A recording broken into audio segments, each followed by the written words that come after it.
We'll start the session now. Okay. Good morning to all. Welcome to the third day of the International Conference on Recent Advances in High Pressure Science and Technology. And this is Technical Session 8.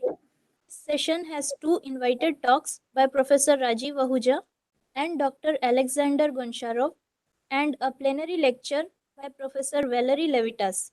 The first invited talk in this session is by Professor Rajiv Ahuja. He is the director of the Indian Institute of Technology, Roped, India, and also affiliated to Uppsala University, Sweden. His area of expertise is high pressure physics as well as computational materials with focus on energy materials such as batteries, hydrogen storage and production, solar cells, catalysis, sensors, etc.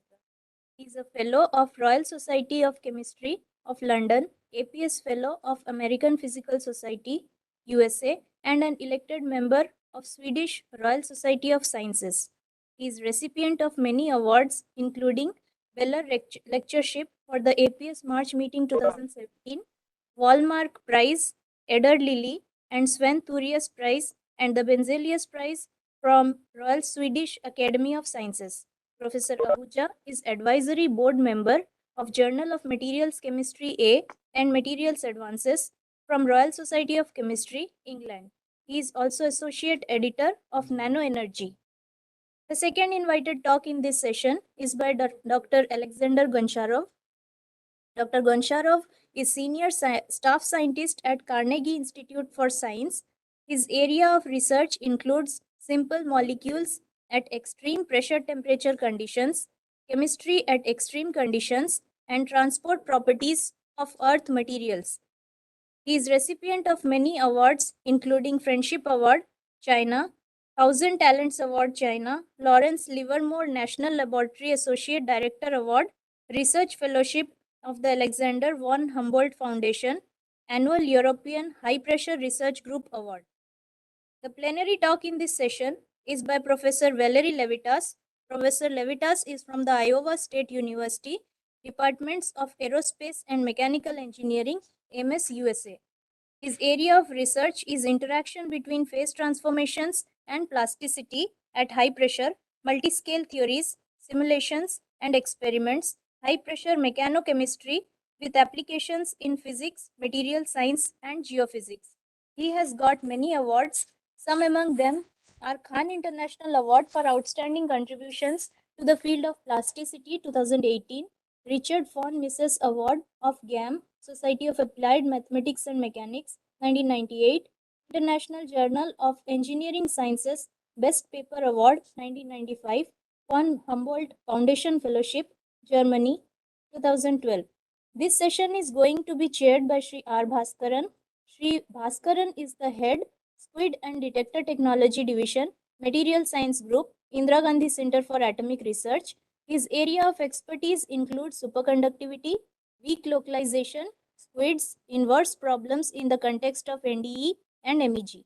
He is a recipient of SN Sheshadri Memorial Award by Indian Physics Association, Group Achievement Award 2011 for participation in indigenous repair and servicing of HPGE detectors. I invite Sri R. Bhaskaran to chair this session. So we will start the session today. Good morning to all the participants and invited speakers, everybody. So the first talk will be by Professor Rajiv Ahuja. He will be giving a talk for 25 minutes and 5 minutes we will have for discussion. And I expect all the participants to not restrict their questions to at least one question per session so that others can also participate in the discussion. So now we can start. Thank you. Thank you, Professor Bhaskaran. And it's my pleasure to be here. And as I told you in the beginning that I was going to join ICReACH in 1998 already. But somehow there was a story right now. And now I'm back in India as a director of IIT Roped. But I am still holding my position at University of Uppsala, and where I am there for last 30 years. So what I'm going to talk today actually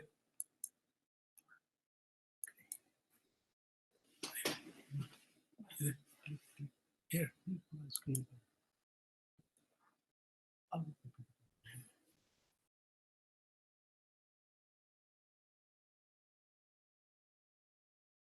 Same. Okay. PPT. PPT.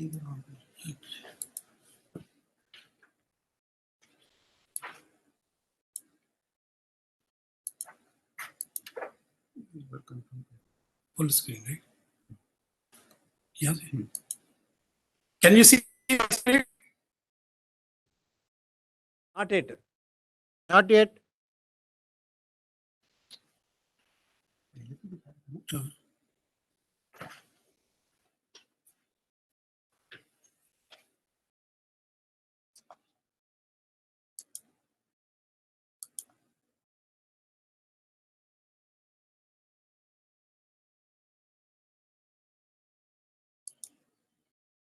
Full screen.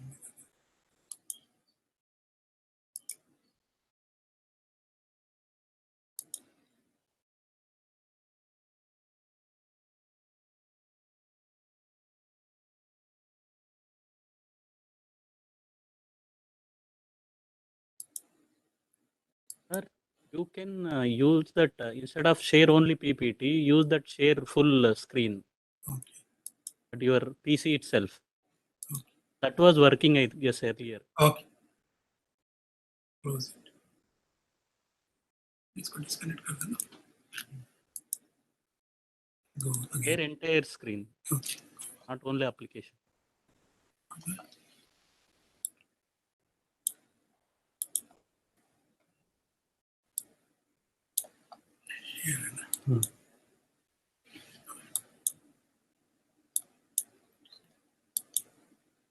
ये entire 3D की होती है ना? है ना?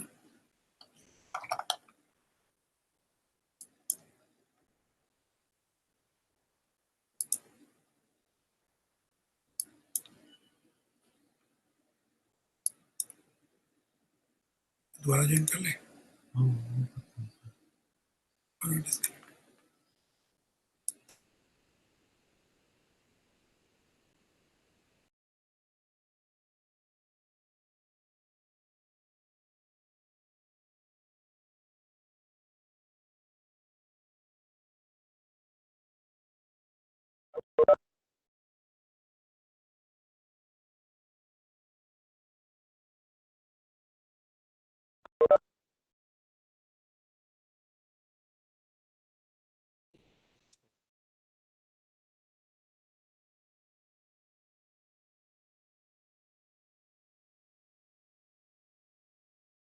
Yes, Professor Ahuja, Coming, sir. you are able to see now.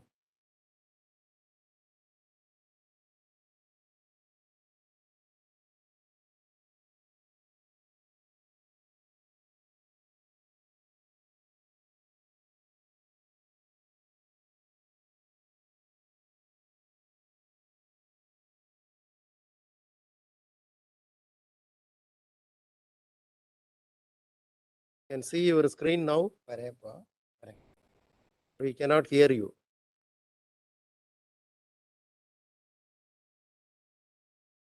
Professor Ahuja,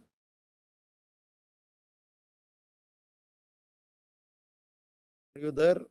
Are you there?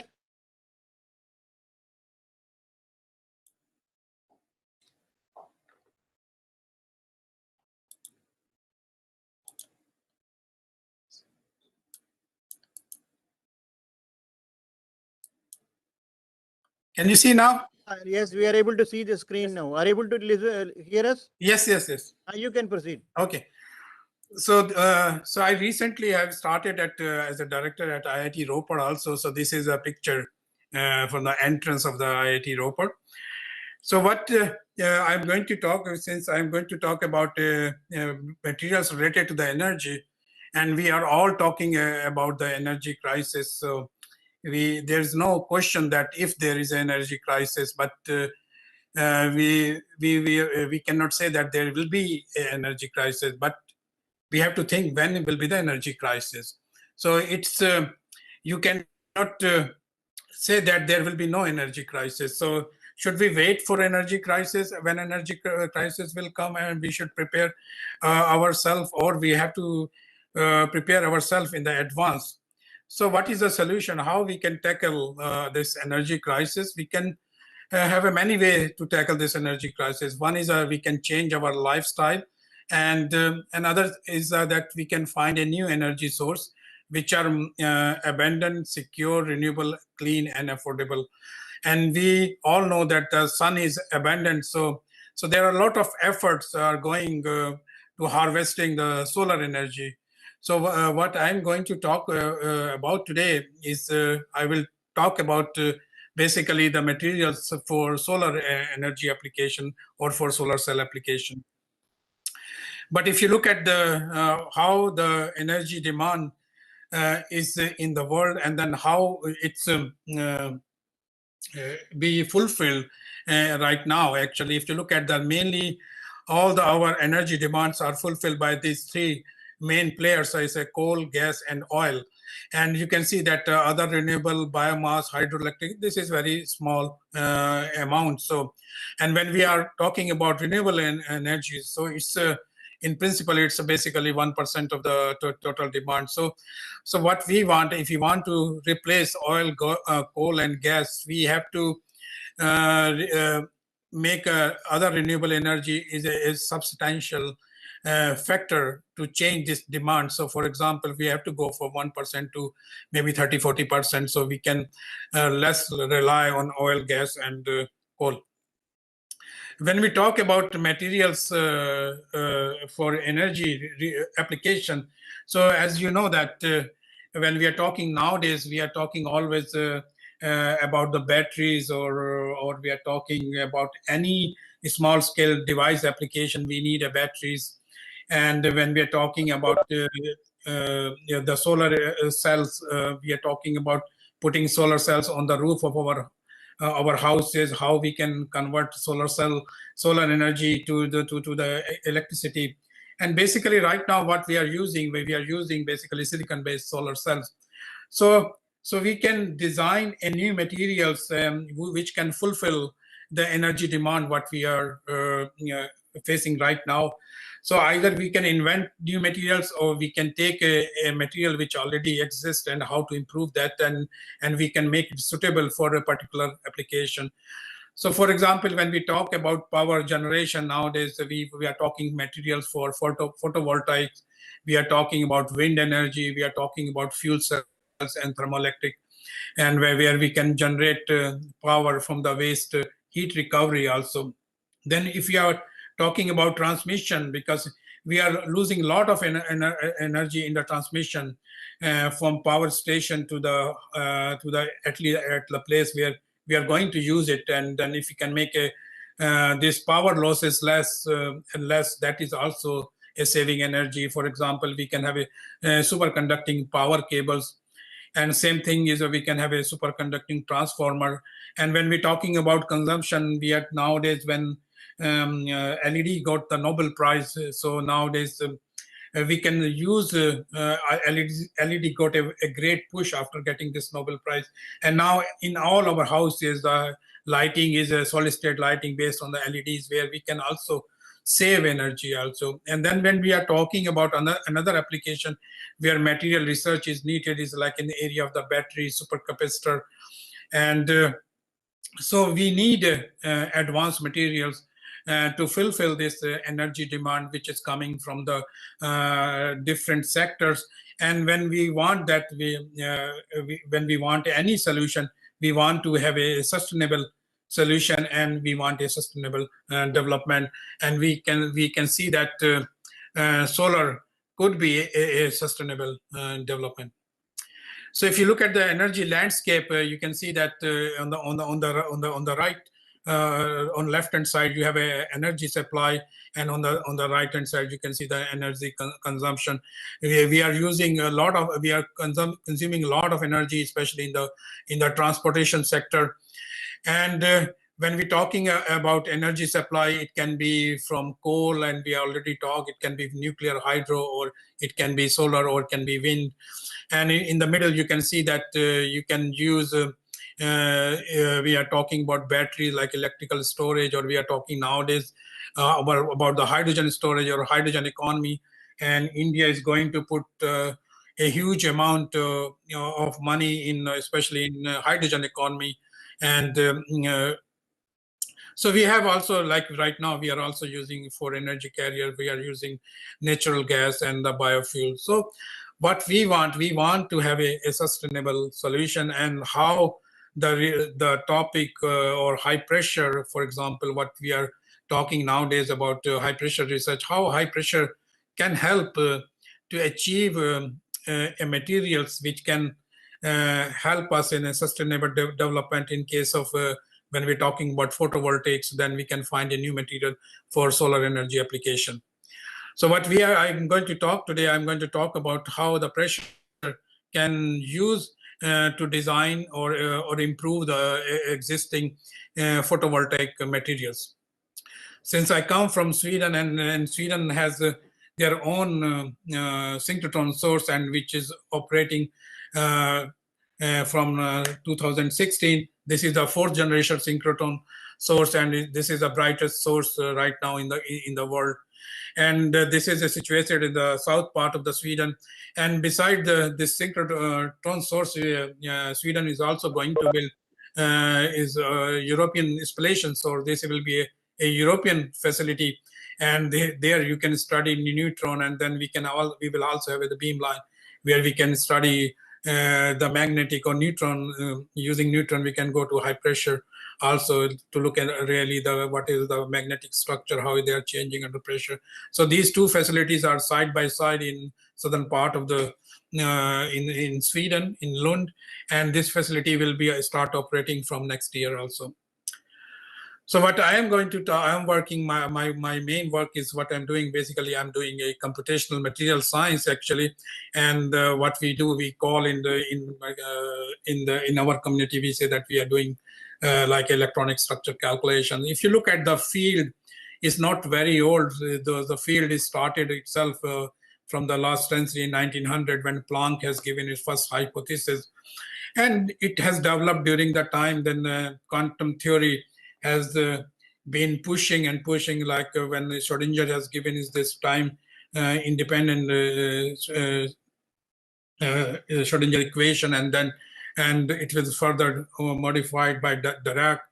And big breakthrough came when Walter Kohn has given a density functional theory, and with the help of density functional theory, we can deal thousands of atoms. What we can do. If we don't have a density functional theory, we cannot solve the Schrodinger equation even more than one atom problem. So we should thanks to Walter Kohn for this the state of art, the density functional theory, and for that he got a Nobel Prize also 1998. So you can see the big revolution is going in the area of the computational material science. It's thanks to the Walter and for his density functional theory. So if you look at in the literature nowadays, you can see all high-profile journals, or all in the most important journal in the energy, people are talking about the perovskite-based solar cells. So when we talk about perovskite solar cells, they are kind of hybrid perovskite solar cells, because we have both inorganic and organic components in it. So we are looking, we are witnessing that this field of the perovskite for solar cell application is growing and growing. And the first in this series was this CH3NH3 PBI3 based compound, and it was a discovery in 2010. And when we got this perovskite based solar cells, and the people were jumping in it, and then you can see that it was already, the efficiency of this kind of solar cell was around 10%. This paper was published in 2012, and then it the efficiency start to increase, and there is another paper came in 2013 is 15% of the efficiency. So basically, a lot of research has been concentrated how we can get rid of lead, or if we can replace lead with something non-toxic element. So still we can, because when we want to use this as the solar materials. We want to avoid the lead, although lead is very small amount, but still people think that lead is toxic. If we can replace with lead with some other materials or some other elements, so computational material science start to play a very important role in together with experimental research. And there was always an effort how to replace the lead and how to enhance the efficiency of these kind of solar cells. So people are working in one direction, how to enhance the efficiency of this lead-based perovskite-based solar cells. Another way, another direction, they want also working also if we can find a material lead-free materials for solar application.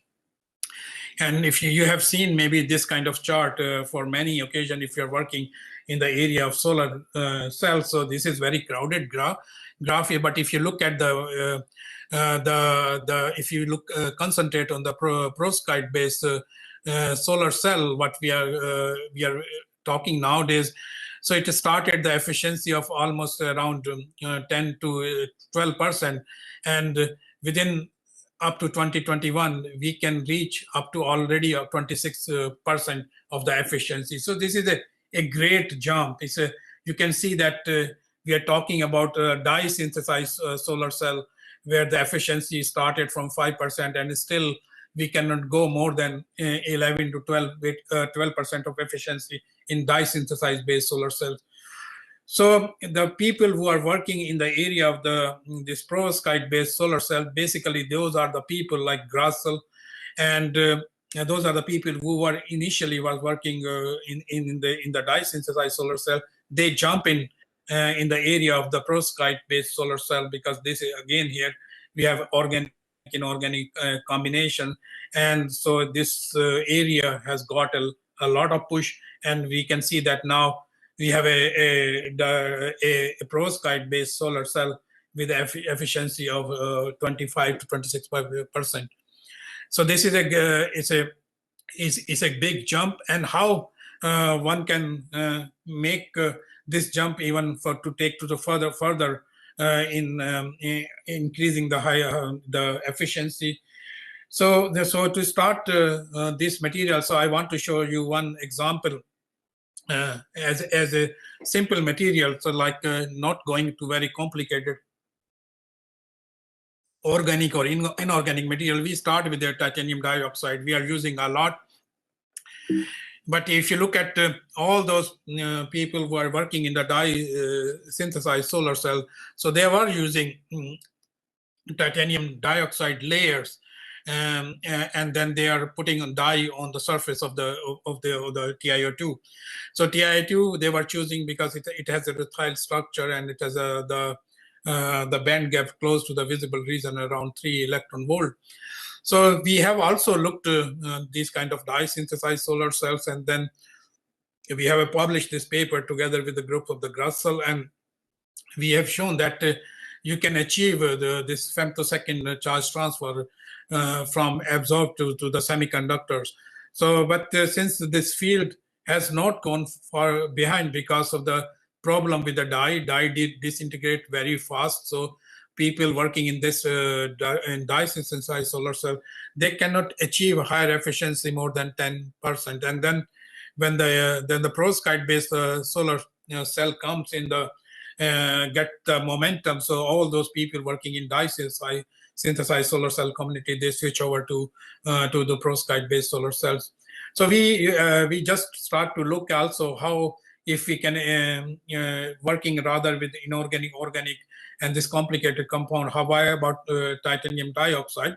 So this was also an experiment theory effort where we have looked the high pressure phases of the titanium dioxide at high temperature, and at high temperature around 1500 Kelvin or 2100 Kelvin, we see the cubic phase, and then we try to look at the cubic phase. We try to look at the electronic structure of the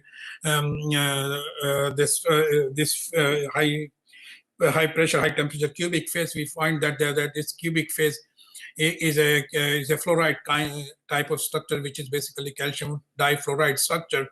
And we have also tried to compare this with other structure, which can be another candidate, which is a iron pyrite kind of structures, and we see that fluorite kind of structure is a lower energy compared to the fluorite. Fluorite structure has a lower energy compared to the pyrite structure.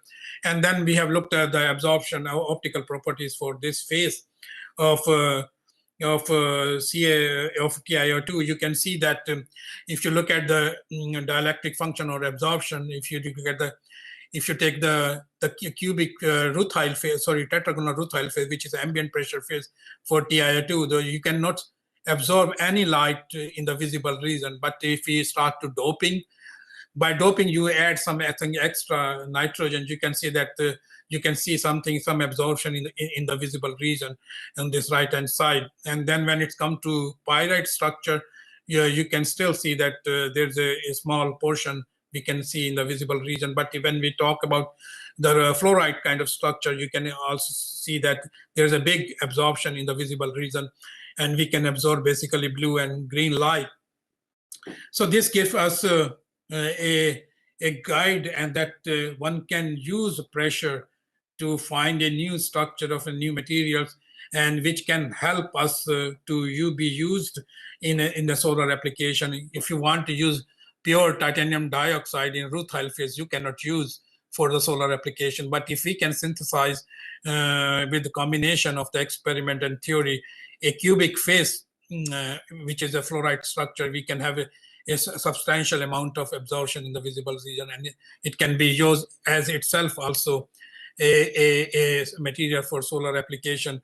And as you know that the cubic TiO2 is a crystalline material, so we can avoid the photoexcited electron hole recombination.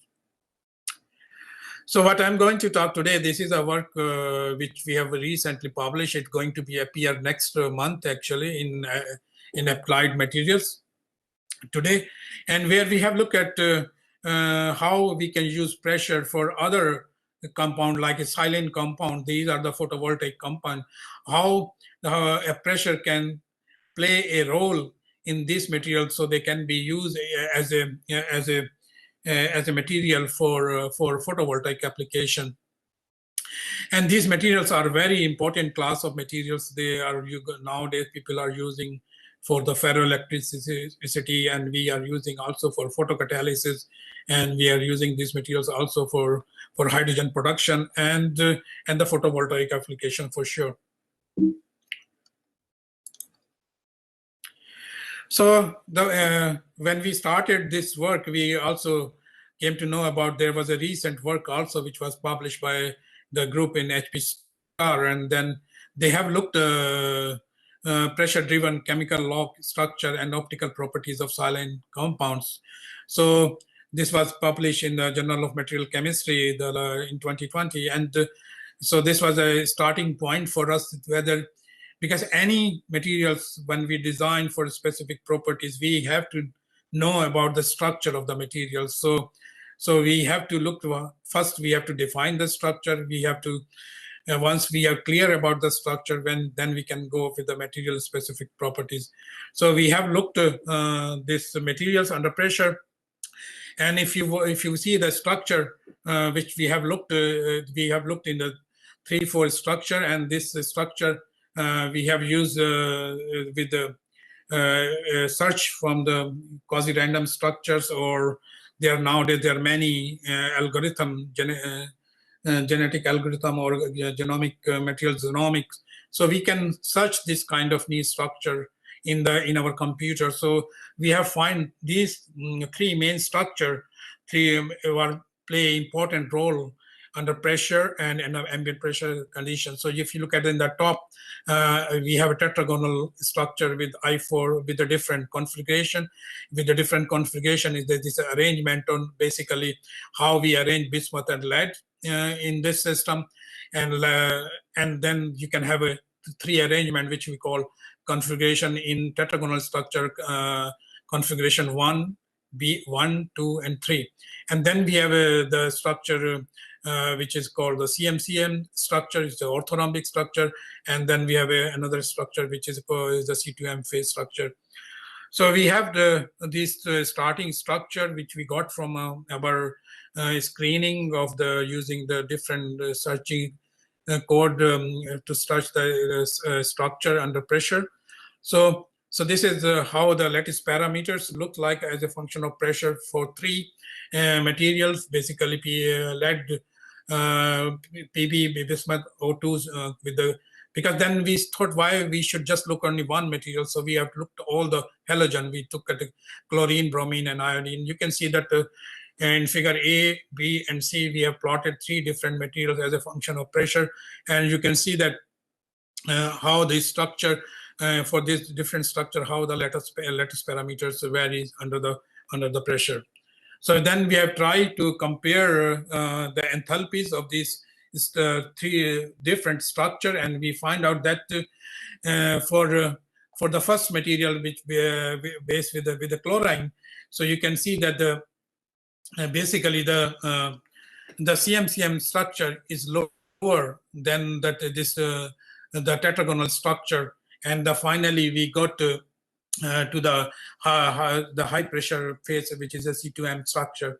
And then we on the right hand side, you can see that we have plotted the equation of state, and we compare with the experimental data which was published by the group in HP star.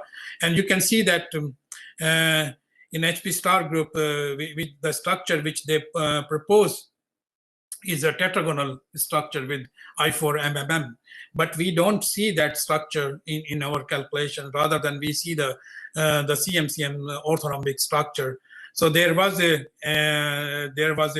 difference that even at the ambient pressure structure, what has been seen by the HP star group and what we have calculated in our calculation. So we have tried to look what is the origin of this difference. Could be that those pressures, the experiments not under the hydrostatic conditions, maybe that could be the reason, so they cannot see the orthorhombic structure.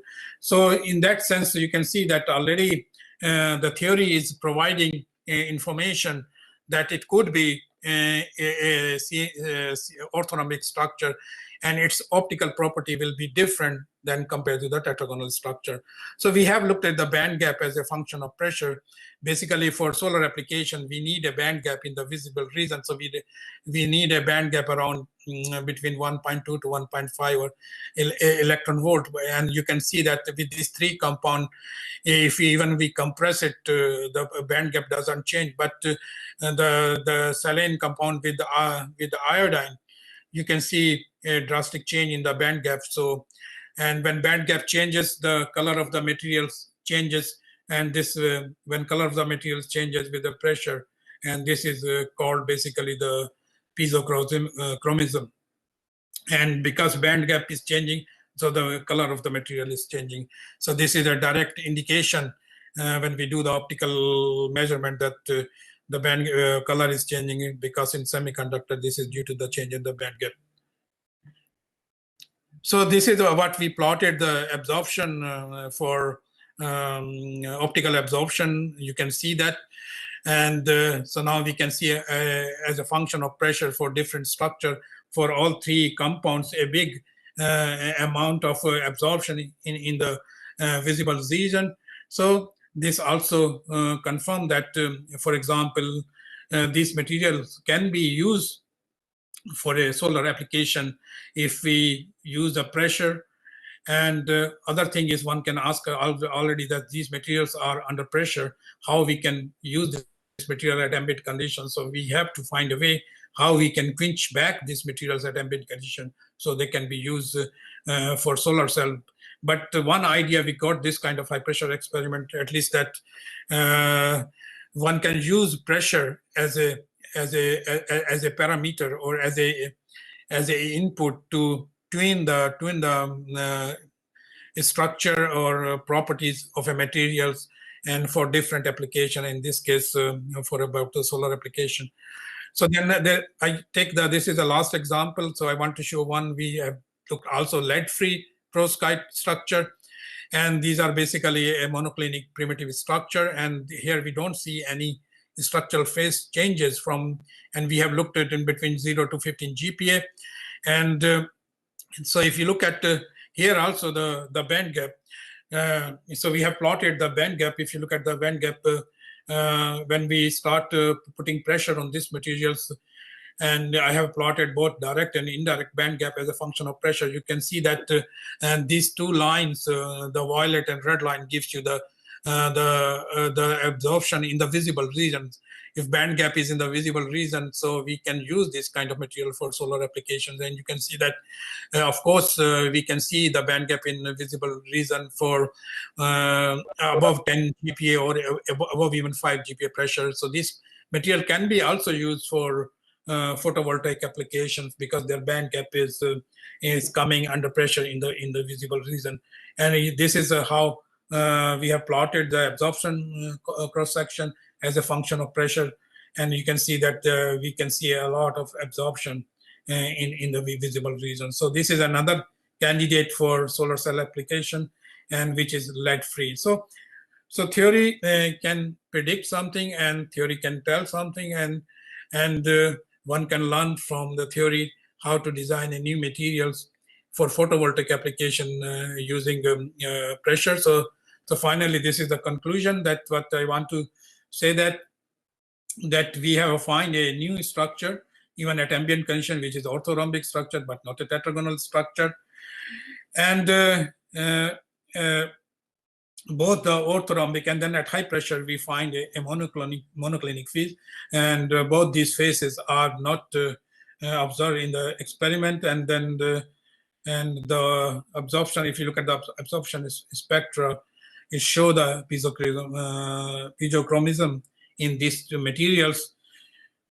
And in terms of the perspective, I would like to say that pressure dimension to explore the condensed matter properties, and the material science can make a prediction, and they can even find a new structure, and which structure is probably involving the new exciting properties, and this will be combined with experiment, and then we can have a more directed research and discovery, in this case for energy application for photovoltaic. And with that, I would like to thank you. Thanks for your attention, and you can ask any question if you want. Thank you, Professor Raghuja. It's a very good illuminating talk on these energy materials. Now I request the audience to, any questions are there? Please restrict yourself to one question per. Sir, I have a question. Particularly the methyl ammonium lead halide based perovskites, the stability is the big issue against the moisture and temperature issues. So how about this?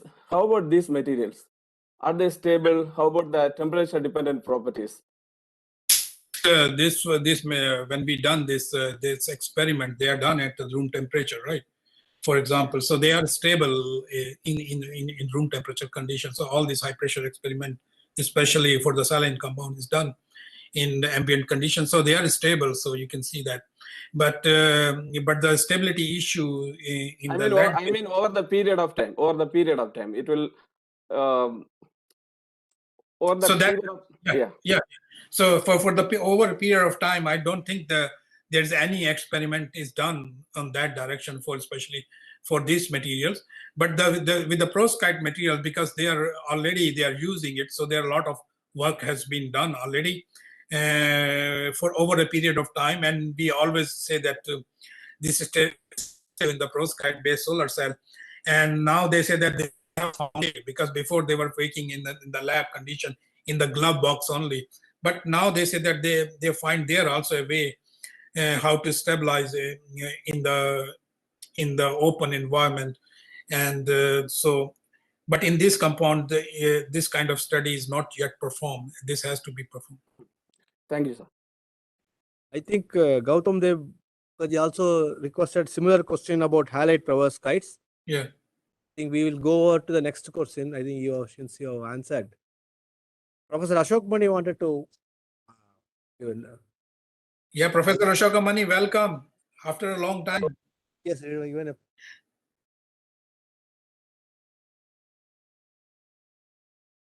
Hello. Okay, then Nandini can ask Professor Nandini can ask a question, whatever.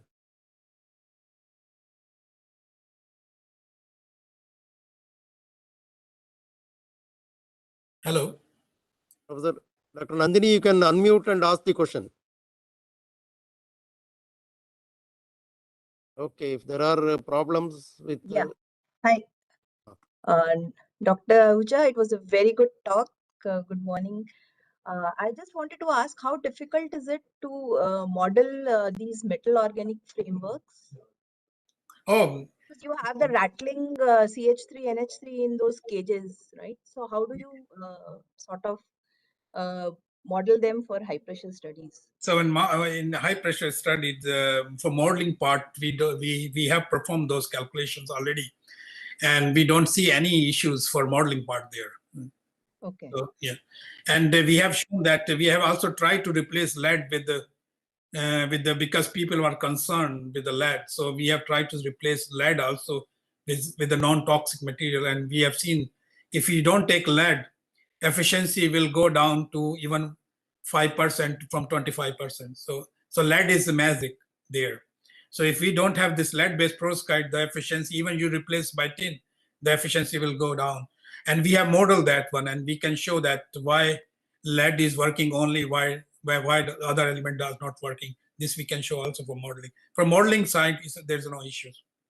Ahuja, the question that I'm asking is instead of because the external pressure should be applied, can it be you can apply a chemical pressure? You are looking for an element with a smaller radius to mimic external pressure. Can it be done? Yes, Professor Ashokamani, that's a very good question. Yes, we can apply the chemical pressure, and that we can use a very heavy or bigger element. So that can also help some kind of pressure to reduce this band gap. Yes, we can do that also. Okay, thank you for nice question.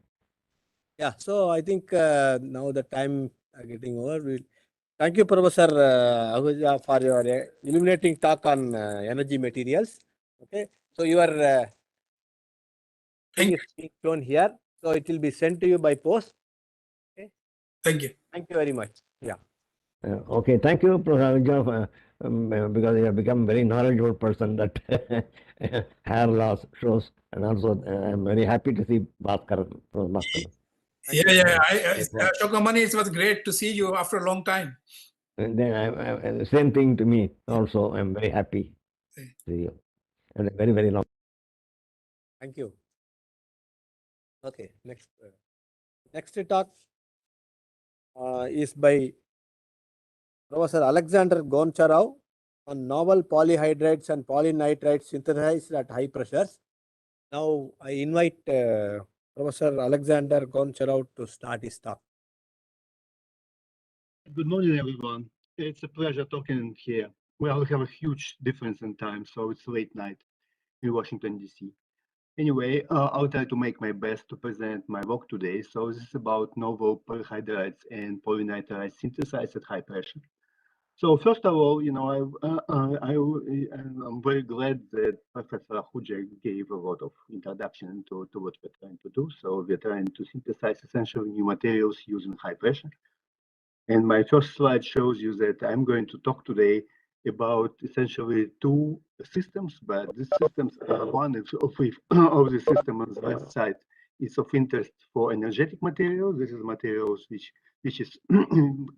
consist of polynitrites, and another one is of great interest for superconductivity, and this is carbon doped H3S. So before, I would like to say before the talk, I would like to make my acknowledgement because this work I wouldn't be able to perform without help of a number of postdocs and beamline scientists and also theorists. So especially important was the contribution of Elena Bykova and Maxim Bykov, who did single crystal X-ray diffraction, which was very critical for this work. Okay, so what we're trying to do is that we're trying to kind of extend new paradigm to synthesize new materials. So essentially what we're doing is that we trying to apply pressure, and by doing that we changing chemistry because we changing the position of the electronic levels. right? And then we're trying to manipulate by chemical bombs and recover these materials. And here is quite, number of permanent examples which show you that material structure at high pressure changes and chemical bonding change dramatically at high pressure. So this is what we're trying to do, and we're trying to apply that using a combination of experiment and theory. And this is kind of important, and this is a joke which shows you that we actually need to collaborate. So without theory, this work wouldn't be able to do, and just theorists wouldn't be able, without confirming with experiments, to do that also. Right, so this just I will not talk about this much. I mean, this is you can see clear that you without one of these persons here is blind, another without hands, and they cannot have enjoyed cheese. Okay, so talking about that in more details, I would like to talk about what the experiment can do. So in case of experiment, we can distinguish ground states for energy competing phases. This is something which theory has a problem because they may have a difficulty because of the approximations. Also, experiments in many cases can find systems, crystals, which theory may miss, because theory cannot really do calculations when there are many atoms in the unit cells, and they have a kind of exotic, configurations. Then, this new systems, a new algorithm for finding crystal structure and high pressure, they simply do not work. I mean, it's when there are too many molecules in the unit cell, or too many atoms in the unit cell. However, theory may be very important because when, for example, we're talking about systems which are changing stoichiometry at high pressure, so we can, like system of hydrogen and sulfur, which you can see here.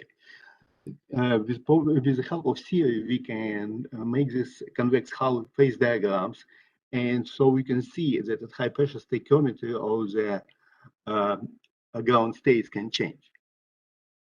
And one more important issue is that theory can determine the position and composition of light elements, especially hydrogen, right, which are almost impossible to see with a single, even single crystal X-ray diffraction, and it can be addressed with Raman spectroscopy, but not necessarily very definitively. So I'll talk to first about structure composition of compound which consists of carbon, sulfide, and hydrogen up to 240 GPa, and this is with implications to possible superconductivity of these materials. So this is just a slide which shows you how experiment has been done. This is diamond anvil cell crystal which we grew, single crystal diffraction, from which we determine the structure and composition, and structure which we determine in the course of our experiments. Right. So we have been inspired in these experiments by the work of Snyder et al. 2020, where they found that almost room temperature superconductivity above 250 GPa. Right. But in that work, they have not really addressed the issue of structure and composition. So the idea was that if you take essentially material which is very well known molecular crystal, tetragonal molecular crystal, and substitute H2S molecules by methane, like in composition 50-50, this is what that material is. And as it appears, that's not quite true. And this is, I mean, I'm a little bit, talking in advance and presenting you the phases which we actually found up to 250 GPa. Okay, so a little bit, few words about how we synthesize crystals. So we started from the way it has been described in that paper. So essentially, you mix in carbon and sulfur, and then you load hydrogen into diamond anvil cell, and then you perform some manipulation in it for GPa and grow crystal. We have been able to do that. I mean, we grow these crystals, which you can see at higher pressure, they become dark as it's supposed to do. But what we find the problem here is that there is no control over carbon composition. Doesn't really matter how much carbon and sulfur you put in a diamond cell. The composition will be some and unknown. So, I mean, we had a serious problems when we started probing these materials with Raman spectroscopy, because our Raman spectroscopy didn't reveal any carbon-hydrogen bonds, unlike the work of Snyder et al. So we concluded that actually, oops, why does it work? Okay, this is slow. I'm sorry. Okay. So that's the reason we came up with our own way how to synthesize these materials, where we can actually control composition of methane in the crystal. So we start from sulfur and we load a mixture of methane and hydrogen gas, which we can control the composition of. And we found that depending on how much methane you put, the composition of the crystal, which would be the final composition of crystal which we grow, naturally changes. So here you see how we actually do that. I mean, important part of this is the 2 GPa. We grow H2S crystal, and then it appears that at 4.5 GPa, it transforms from H2S to ICReAcH. I mean, to this molecular crystal which consists of H2S and hydrogen. And what Raman spectroscopy does here, it determines very clearly that methane molecules actually are incorporated into this crystal. You can see here, because we have a shifted frequency of CH storage modes. And also what you can see is shifted, again, red shifted hydrogen vibron, which also signals you that the crystal actually formed. And again, we can control the composition of this material by changing the initial composition of mixture of hydrogen and methane. And they can determine this composition by measuring the intensity of these bands. So essentially measuring intensity of hydrogen bands and CH band. Yeah, I don't know why I have difficulty changing slides. Okay. So several more examples, which I would like, examples here, which I'm going to show you how we actually determine structure of the material. So as I mentioned in the beginning, we had difficulty to determine where hydrogens are. We could determine where hydrogen molecules are, but we have a difficulty to determine where hydrogens in presumably polymeric HS subsystem is. So we can only determine it by measuring the distances between different atoms, which we were able to do in this work. So essentially, our experiments up to 240 GPa showed the following sequence of the material. So you start from this molecular crystal with a tetragonal symmetry, and then essentially this molecular crystal remains. But there is some kind of, that molecular crystal doesn't remain actually. So it forms something else which we don't know, because we don't know precisely where hydrogen is. But we know the structure. This is a ceramic structure, and we know the structure of sulfur atoms. And at higher pressure, we form this material, famous material HCS, which is superconducting above 200, below 200 K. So the open question remains where hydrogens are in these materials and where carbons are, because and is carbon introduced atomically or in methane molecules? The answer to this question, to carbon, we know, because we don't see any other superstructure. So in the first approximation, we don't distinguish in our single crystal X-ray diffraction where is sulfur and where is the carbon. It looks like uniform lattice. So it's sulfur substitutes, carbon substitutes hydrogen substitutes sulfur side. But about molecules, about methane molecules, where they are and whether they are at all, we can again judge based on the Raman spectroscopy. And again, we can clearly see that, and I described that already, we can clearly see that based on this positions of the CH stage molecules and position of the hydrogen fiber.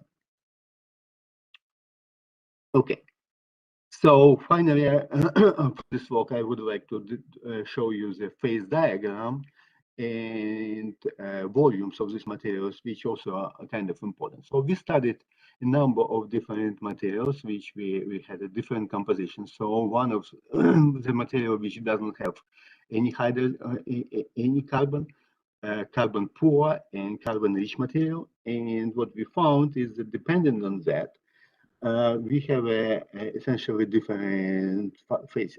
So introduction of carbon results in this PNMA phase. And this is what you can see here. So you can see about 150 GPa, you have a new phase, PNMA phase. At higher pressure, this transformed to cubic super H series phase, right? And also there is another phase which we found intermediate superstructure, a C2C phase, and this phase is absent in C-rich materials, so in this phase, right? And we also found interesting result that H3S material, when you dope it with carbon, it has a larger volume. And the same is CMCA material, it has a larger volume compared to I4 MCM phase, suggesting that there may be extra hydrogen sitting there. So this work is essentially we believe it was important for understanding of this superconductivity. What we found is that we can actually control the composition of this material by changing the initial composition of methane and hydrogen gas. So we can. So what we found also is that based on Raman spectra, the composition of the materials in case of Snyder et al. Was small. So likely that composition of CH gas in their case was only 2% or so. We found a major sequence of the phases, what you can see here.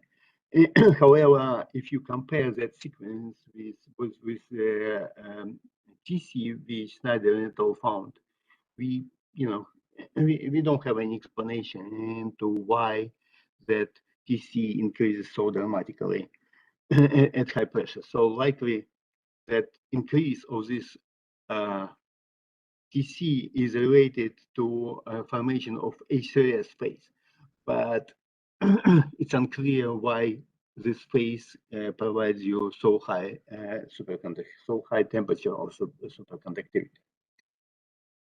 So now I'm going to second part of my talk, which is synthesis and structure of novel potassium polynitrites.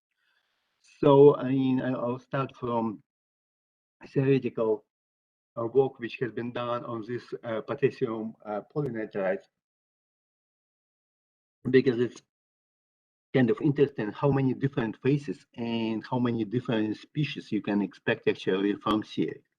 So the reason why we're looking at all these materials polynitrites with potassium polynitrites, and why we're not looking at, for example, on pure nitrogen, is because you know that polynitrites of pure nitrogen forms at very high pressure. So, and we know that it cannot be recovered. So in case of these materials, potassium polynitrite, theory, as you can see, predicts at quite low pressures, like 15 GPa or so. It predicts very interesting polynitrite species, like pentazolates, like structure like that, or materials which consist of hexagon rings of nitrogens, or materials which consist of polymeric structures. Right. So we did quite a lot of work on this, and today I'm just going to talk about material which can be formed in the close to composition of KN3. So we essentially started from azide and we look at the materials with this composition. We did a lot of work also with other composition, but they're still working on this work on this material, and that will be delivered later. But even in this system, it appears to be quite complex. So if you look at theoretical predictions in this material, so what you can expect is that if you start from azide, from tetragonal structure, so theory predicts that about 15 GPa or so, all these azide molecules become parallel to each other.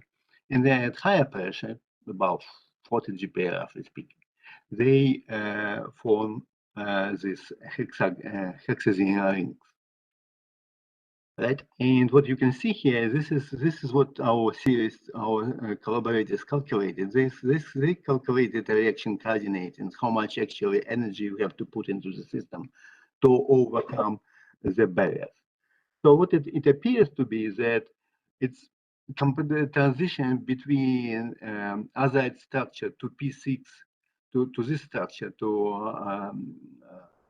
hexazine ring structure requires a lot of energy, which you have to, to overcome this barrier, almost more than 0.5 electron volts. But it appears that this is what we found, and I'll show you now experimental data. So what we did in this experiment is that we just loaded azide, potassium azide, without nitrogen medium, and we were going to different pressures, and we started X-ray diffraction and Raman spectroscopy. And we were performing laser heating at various pressures to overcome these kinetic barriers. So what you can see here, for example, it's approximately 50 GPa. When you don't laser heat, this is a spot which you see with the X-ray, right? So what you can see is that the system kind of, becomes unstable. It tends to, as I show you later, and it tends to become amorphous. And it tends to decompose within an X-ray and laser beam. So what you can see here is that this is a modified materials in X-ray. But if you do laser heating, you can see that materials becomes shiny in the middle here, and this is where we found that formation of this hexazine structure, as I'll show you in the next slide. On the other hand, if you do laser heating at lower pressure than 50 GPa, say at 30 GPa, what we found is that materials again become shiny after the laser heating, what you can see here very clearly. But very interesting, other unpredicted structures form, which are diazonide. So we have essentially materials which consist of dinitrogens, but with a slightly elongated triple bond. And I'll show you how we determine that from Raman spectroscopy. These 5 more minutes are available. 5 more minutes is fine. Yes. Then for another 5 minutes for discussion. Yeah, great. Okay, so I'll go a little bit faster. So this is examples which I show you essentially X-ray diffraction and thermal spectroscopy, which shows the formation of these hexazine rings. And this is our evidence of formation of diazonide in a tetragonal structure. And what you can see here is characteristic an end-stage bond, which is low in frequency compared to triple bond nitrogen. And this is a theoretical calculations which show electronic structure of these materials, which confirms that materials which we really formed is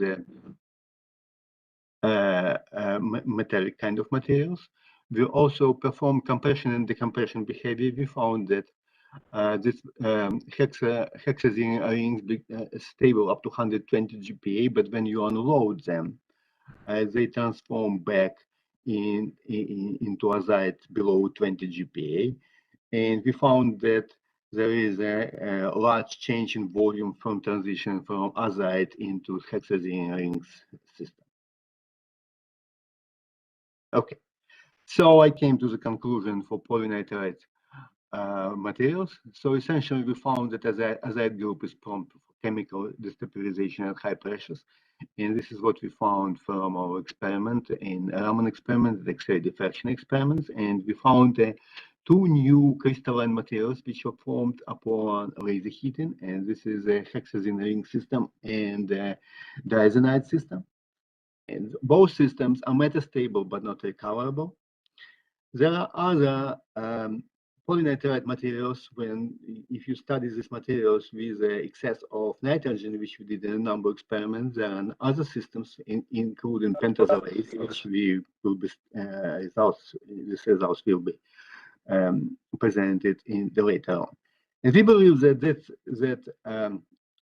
way we created polynitrogens from azides is very promising, and it has a potential for scaling this into essentially large production of polynitrides. And I stop here, and this is just a formal acknowledgement to a number of places we did experiments, and we thank Tim Strobel for helping us in experimental procedure. Thank you very much.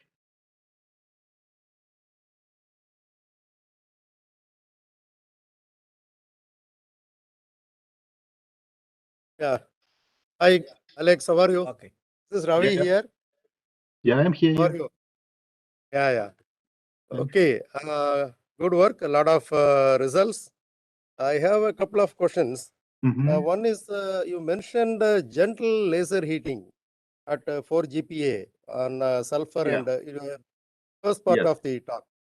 Sulfur and Well, hydrogen gas. I didn't have so much time in doing that, but I mean, but in describing that.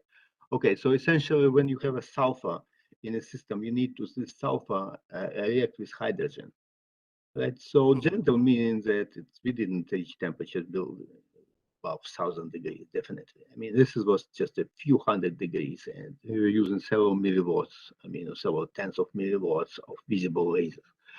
And that helped to, react sulfur with hydrogen completely to GPA. And then, so this is the first step of our procedure for creating this superconducting material. So gentle heating around a few hundred degrees C. That's estimation. We cannot measure that. Okay. Why not use resistive heating for this, for instance? If making it. I mean, this experiment has been designed for doing single crystal diffraction, and that implies certain kind of seeds and certain kind of diamond cells. And you can do resistive heating, but in this case, this is much more complex compared to gentle laser heating. Okay. What I thought is if you do resistive heating, you will have better control over temperature and such things. For that reason, perhaps, but we reach our goal, right? We just laser heat that, and we transform sulfur completely. Okay. So CH4 poor compound you could synthesize. Yeah. Thank you, Dr. Ravi. Now I'll request Professor to. Okay. There is one more question. Okay. You mentioned about carbon sulfur hydrogen system. I have gone through your papers and also Snyder's paper, but you did not mention the work done by the Rochester group, who claimed that room temperature superconductivity. How come? I said that work inspired us. That was Rochester group. Oh, no. Okay. Yeah. Snyder's group. Okay. No problem. No. That was Rochester. See, I'm trying to find this slide. This is the slide. This is Snyder et al., right? I call them Snyder et al. Okay. I should have, yeah. We were inspired by this work, but we feel that there is a lot of problems in this work. So, let's put it this way: more experiments should be done. Okay, my question is, do you believe in the room temperature superconductivity, which is some many people do not maybe push, and many people strongly object to the observation made. Do you believe in room temperature superconductivity? Do you believe in room temperature superconductivity? Well, why not? First of all, I would like to mention that 300K or room temperature is not, it's not particular temperature anyhow. This is just the temperature at which we humans live, right? So, it doesn't have any other physical meaning, right? So, I mean, yeah. So, so based on this, yeah, of course, I believe in room temperature superconductivity. But problem is that we so far were not able to recover these interesting materials with interesting chemical bonds to ambient conditions. And how to do that so far remains unclear. Do you believe that a quaternary system like iron arsenides or cuprates, will they decrease the pressure and yet get the room temperature superconductivity?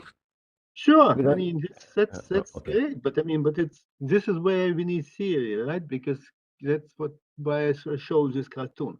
We can study one system within 1 year, right? So, and series can maybe study 100 systems within 1 year, right? So we need a hint at least what to study. We will break here. Thank I you. have a last question, Professor Bhaskaran. Yeah. Now, I was with Professor Ashcroft a few times, and what I want to know is metallic hydrogen. When you apply shock pressure at least, will it not become room temperature superconductor under shock compression? Pure hydrogen. I'm not sure that I understood your question precisely, but metallic hydrogen obviously exists at high pressure. I mean, almost all materials become metallic, and hydrogen also, right? The question is whether it can be preserved at ambient conditions, and the answer is most likely no. So I think we will break here now. Thank you, Dr. Ponchare, for your nice lecture on these materials. So now the other organizers have given you a gift. It will be sent by. Thank you very much. Thank you very much for your nice I talk. love gifts, but even more, I like even more, this friendly conference. Okay. Talk to you later, guys. Thank you. Thank you very much. Thank you very much. Yeah. And now I invite Professor Valery Levitas for his plenary talk on plastic strain-induced phase transformation under high pressures. So his theory this can be now heard. This time of the talk is 40 minutes for his presentation and 5 minutes for discussion.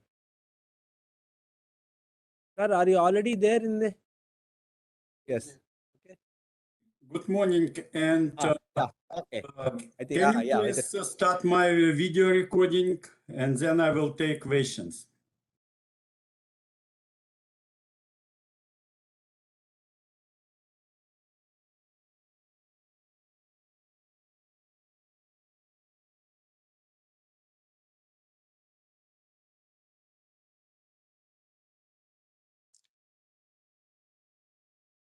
Can you please start my video recording?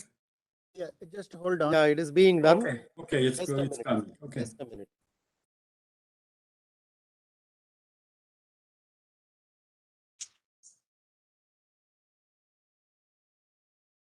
Or no?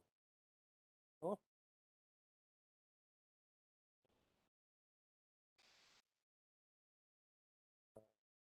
Then we should ask him where he sent. I sent it 2 times, yesterday and today. To which email address? Dr. Money, and I copied this to Dr. Police.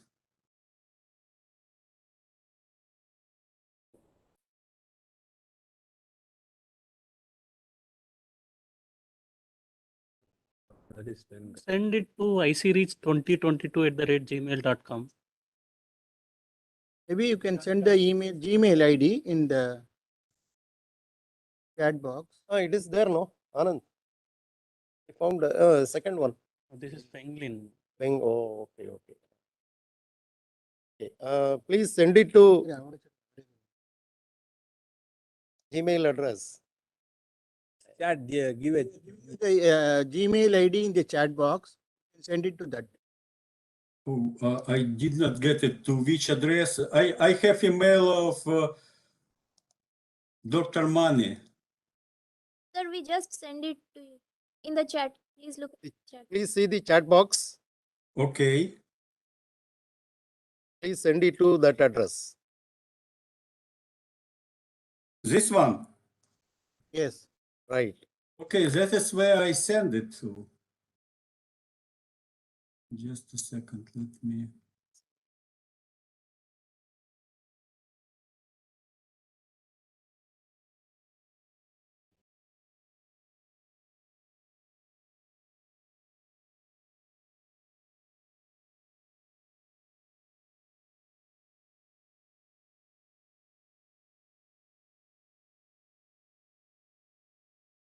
Okay, I send it.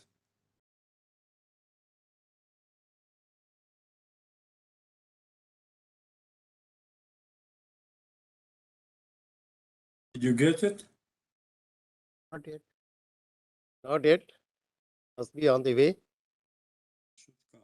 On distance, right? Yes, we have Right. got We it. have received We it. have received it, so we'll just now project. Just a minute. We'll. Okay.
Some problems? Yeah. It is Yeah, now downloading it is right now. now it is downloaded. A few seconds. There was some problem in downloading from Gmail. We have Okay. solved it. Just now do it.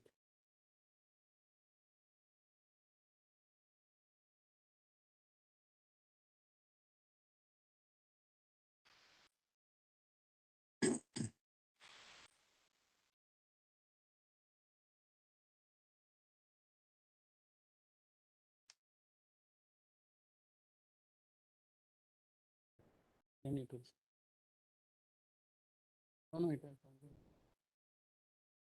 Download is complete.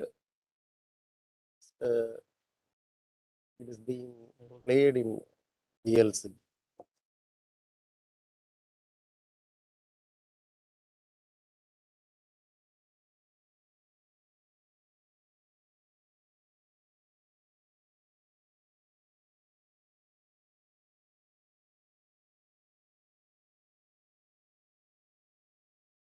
Okay, now.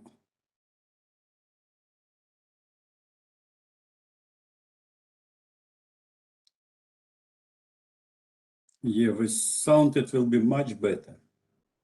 Believe me. Stop it and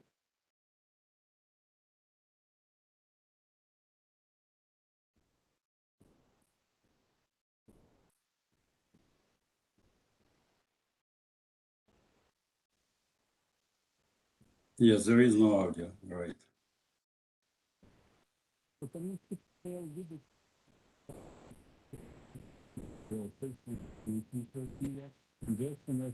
Okay, now it's a little bit louder. There is audio, but it should be louder.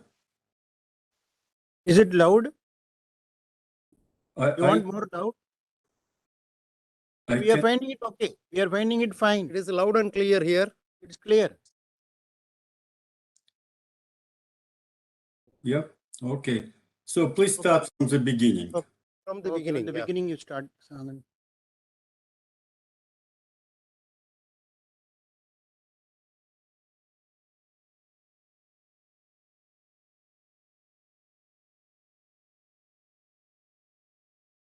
Is it okay now? I cannot hear. Oh, he cannot hear. Just a minute. I don't know what is the. There was some sound, but now it's without sound again. But we were able to hear clearly your voice. Whatever was recorded voice, it was very clear to us. Okay, but Please, other participants, can you hear or no? Are Anybody you able having to hear Professor Levita's voice? Professor okay. Asokamani? Krishan Pandey says no. Oh, only he says no.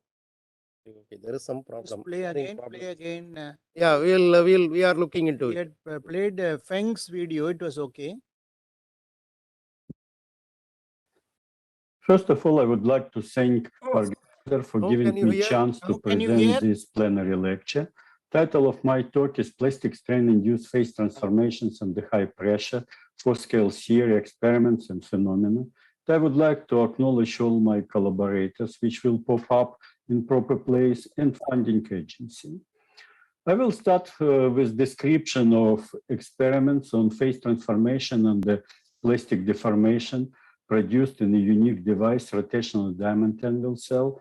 And then I will present full-scale theory for the description of phenomena observed in these experiments. At atomistic scale, we determine lattice instability of phase transformation criteria and the action of all 6 components of stress tensor in perfect crystal. And we use molecular dynamics and density functional theory simulations. At nanoscale, we develop a nanoscale phase field approach for modeling of interaction between discrete dislocations and phase transformations.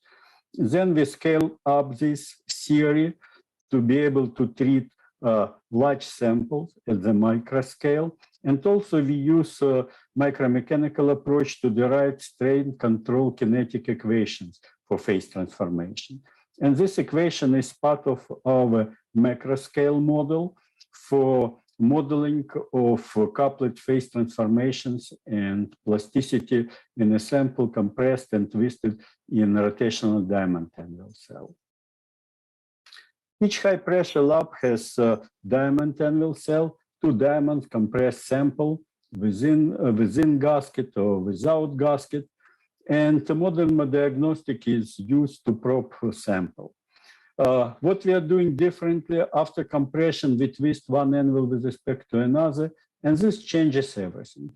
In some sense, it's similar to high-pressure torsion, but because of diamond anvils, it's possible to study all processes in situ and also reach much higher pressure.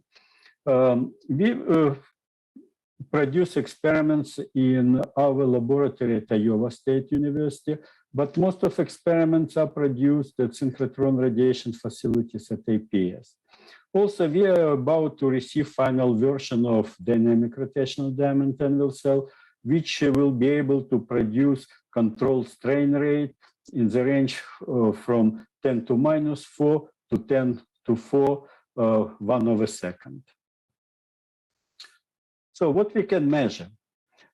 We can measure pressure distribution along radius in each phase. And this is very important because phase transformation is determined by pressure distribution in the initial phase. In given case, this is hexagonal boronitride. And pressure in initial phase is, you see, almost 2 times or by 6 GPa higher than in product versitic boronitride. We measure distribution of volume fraction of high pressure phase and defect distribution along radius. For layered structure, this is a concentration of turbostratic stacking fault. In other cases, this is dislocation density, grain size distribution, and some other parameters. Using X-ray absorption, we measure profile of sample thickness. And also we place Ruby particle at the sample surface and measure not only pressure distribution in such way, but also displacement of particles. And this is very important because, for example, here we prescribe rotation by 10 degrees, but material rotates only by 2 degrees. So there is significant sliding. There are various important effects of plastic straining, and I will focus on two of them. First, plastic straining significantly reduces phase transformation pressure. And these are our examples. So irreversible phase transition of highly disordered hexagonal boronitride to super high thersitic boronitride occurs at 6.7 GPa under some rotation of anvil, but under hydrostatic condition, this phase transformation does not start even at 53 GPa. Similar for irreversible phase transition from rhombohedral to cubic boronitride, 5.6 under plastic straining versus 55 under hydrostatic condition. Phase transition for alpha to omega zirconium, 0.65 GPa under plastic deformation, 5.4 under hydrostatic conditions.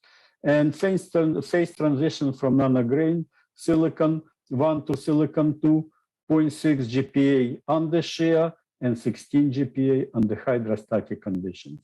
And this talk will be presented after my, and this talk was already presented at this conference. Also, plastic shear leads to new phases which cannot be obtained under hydrostatic conditions. For example, we obtain reversible phase transition to high density, new high density amorphous phase of silicon carbide under 30 GPa and large rotations.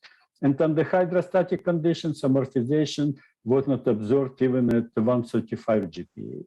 And amorphization in silicon carbide armor is considered as mechanism of damage initiation. And since it's reversible, it can be studied in situ only. Also, we recently obtained new disordered superhot phase of boronitride, and we detected it with X-ray diffraction and with Raman, and it scratches diamond, which even cubic boronitride cannot do. And this work will be in more detail presented in next talk by K.K. Pandey. Main problem is that macroscopic thermodynamics, even if we substitute pressure and volume with stress and strain tensor, cannot describe any of these phenomena.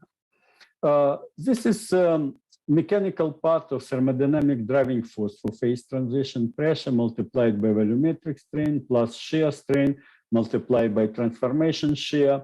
Under such simplified assumption, we obtain that pressure and shear stress combine, but problem is that shear stress is limited by the yield strength in shear, say 1 GPa. So at 50 GPa, shear stress produces just 2% of contribution to driving force. If we change here, okay, we obtain 20%, but still we cannot explain reduction in transformation pressure by factor of 2 to 10 and even 100, which I will discuss later.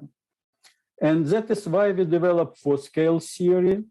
And at nanoscale, we want to find phase transformation of crystal lattice instability criteria for perfect crystal on the action of all 6 components of stress tensor. And this problem seems to be unsolvable, but we developed also continuum phase field approach. And within this approach, we predicted analytical expression for phase transformation criteria. On the action of 3 normal stresses, it looks like this. And the important point is that it's linear in all stress components.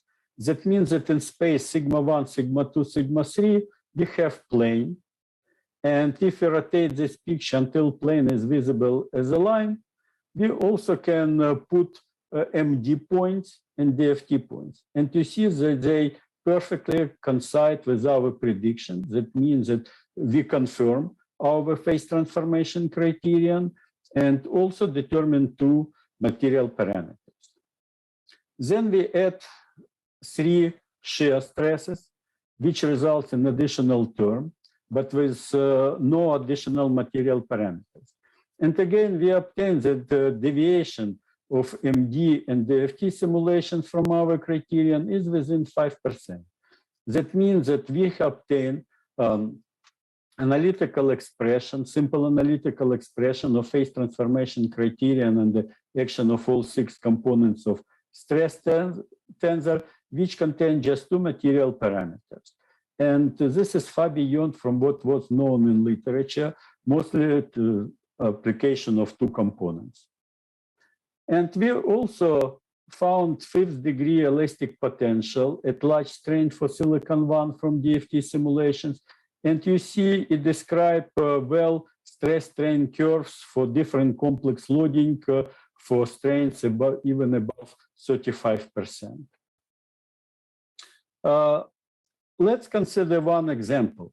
Under hydrostatic condition, phase transition pressure for silicon 1 to silicon 2 phase transition is 76 GPa. And the uniaxial loading is 11 GPa. That means that mean pressure is 1/3, 3.7 GPa. You see a reduction in phase transition pressure by factor of 20. Problem is that we cannot apply uniaxial 11 GPa because for real defective material, the yield strength is much lower. But you will see that such stresses can be applied in a small nanoscale region near tip of defects.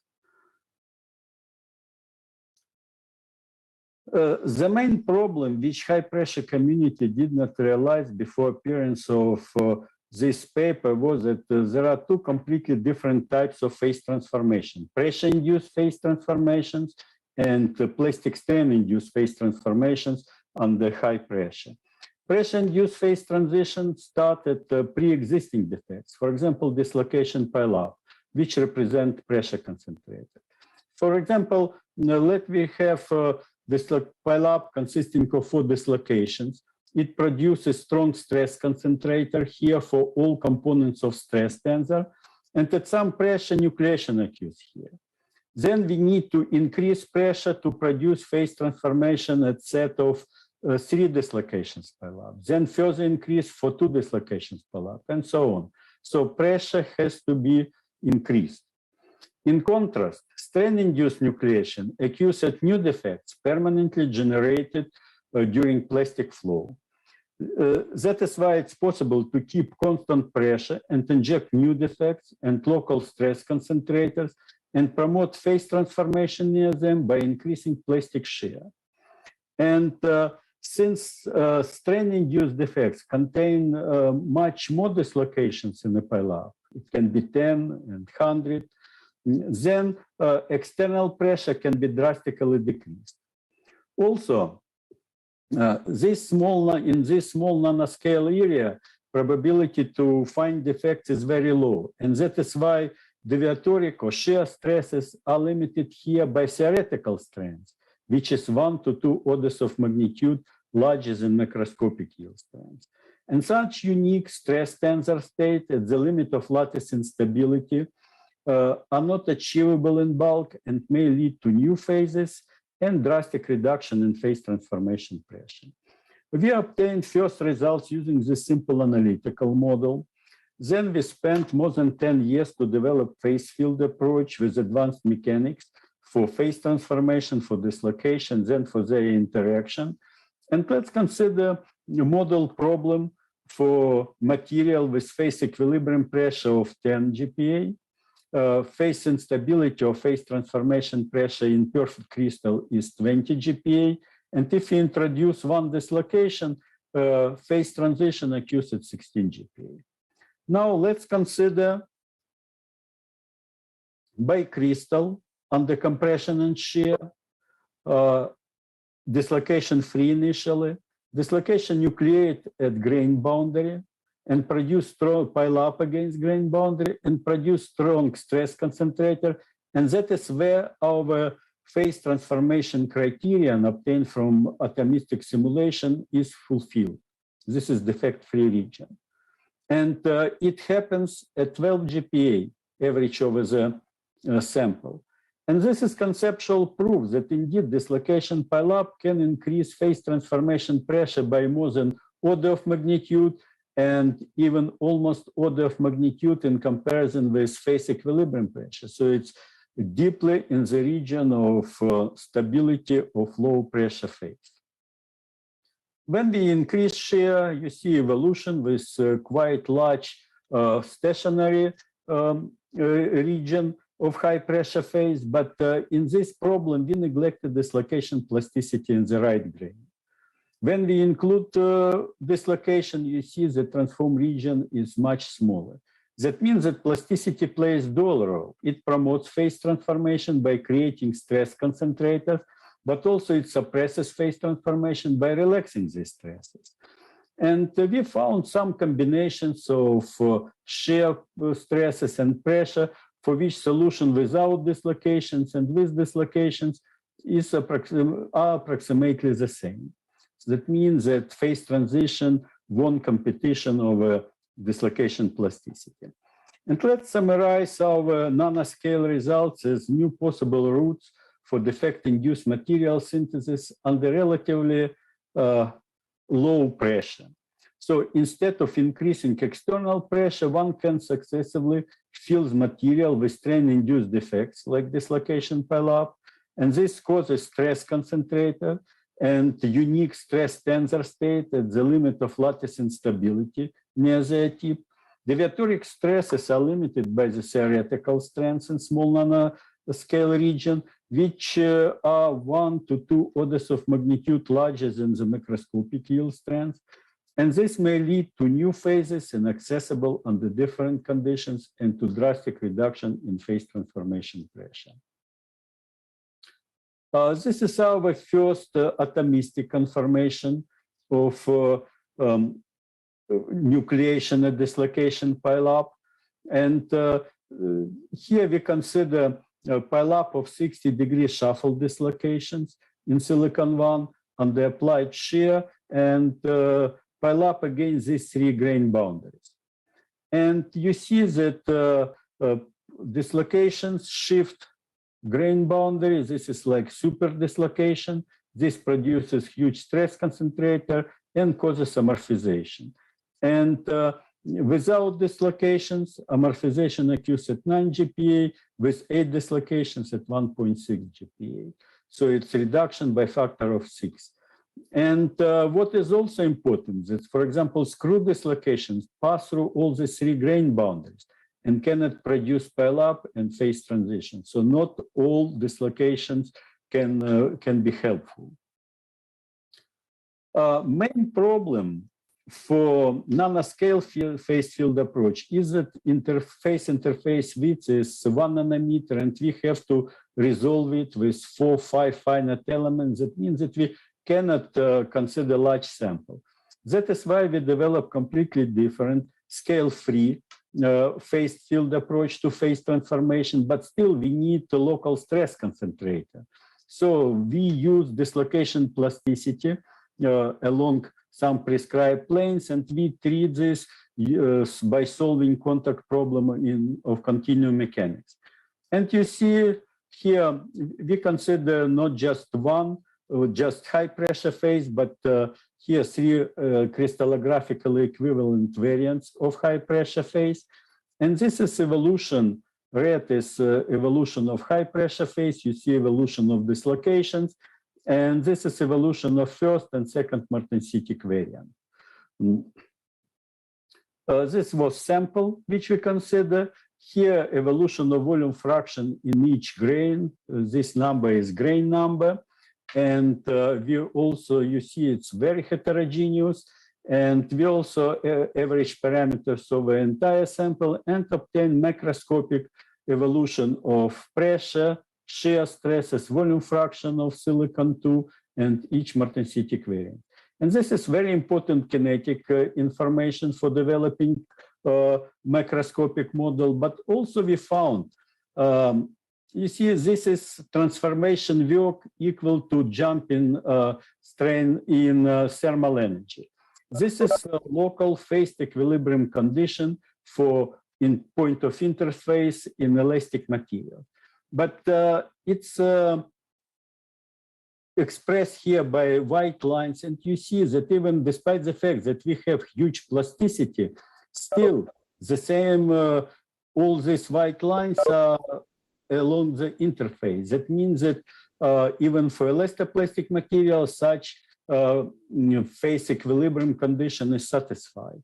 And also, if we average over the entire sample, we found that we have the same validity of the same condition. But please take into account that these are not applied stresses. These are local stresses which take into account internal stresses due to dislocations, transformation strain, all interfaces, and so on. So it contains entire information about plasticity. And this is additional very important information. And in combination with this one, we will use to develop advanced kinetic model. But at the moment, we are using our old kinetic equation still, which takes into account all what we learned at the nanoscale. For example, defects like dislocations generate both compressive and tensile pressure, which are of the same order of magnitude. That means that it promotes simultaneously direct and reverse phase transition in different regions. So that is why we have two terms. Also, because nucleation is barrierless, there is no need to wait for thermal fluctuation, and that is why time is not parameter in this equation. Plastic strain plays a role of time-like parameter. For example, if we stop plastic straining, phase transition is arrested as well. And also plastic strain is distributed heterogeneously, and it localizes in phase with lower yield strengths. That is why we developed simple model for partitioning of plastic strain, which depends on yield strengths of phases, and introduce it here. That is why we have in our kinetic equation term, which contains ratio of yield strengths of phases.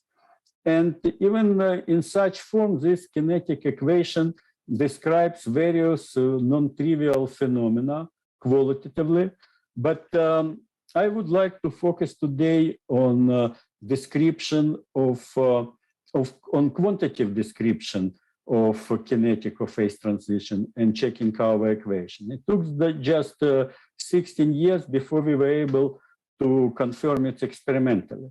And we did this for alpha to omega phase transformation in strongly predeformed zirconium. Strongly predeformed means that we produce rolling until hardness stops changing. It saturates, getting stationary, and that means that also microstructure, grain size, also saturates and gets stationary.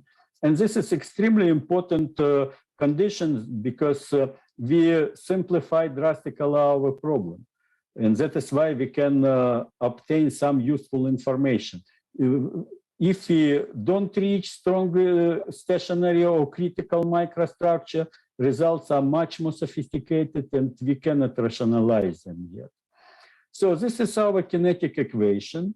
There is no reverse phase transition for zirconium. This is phase transition pressure under hydrostatic condition, which is determined by separate experiment.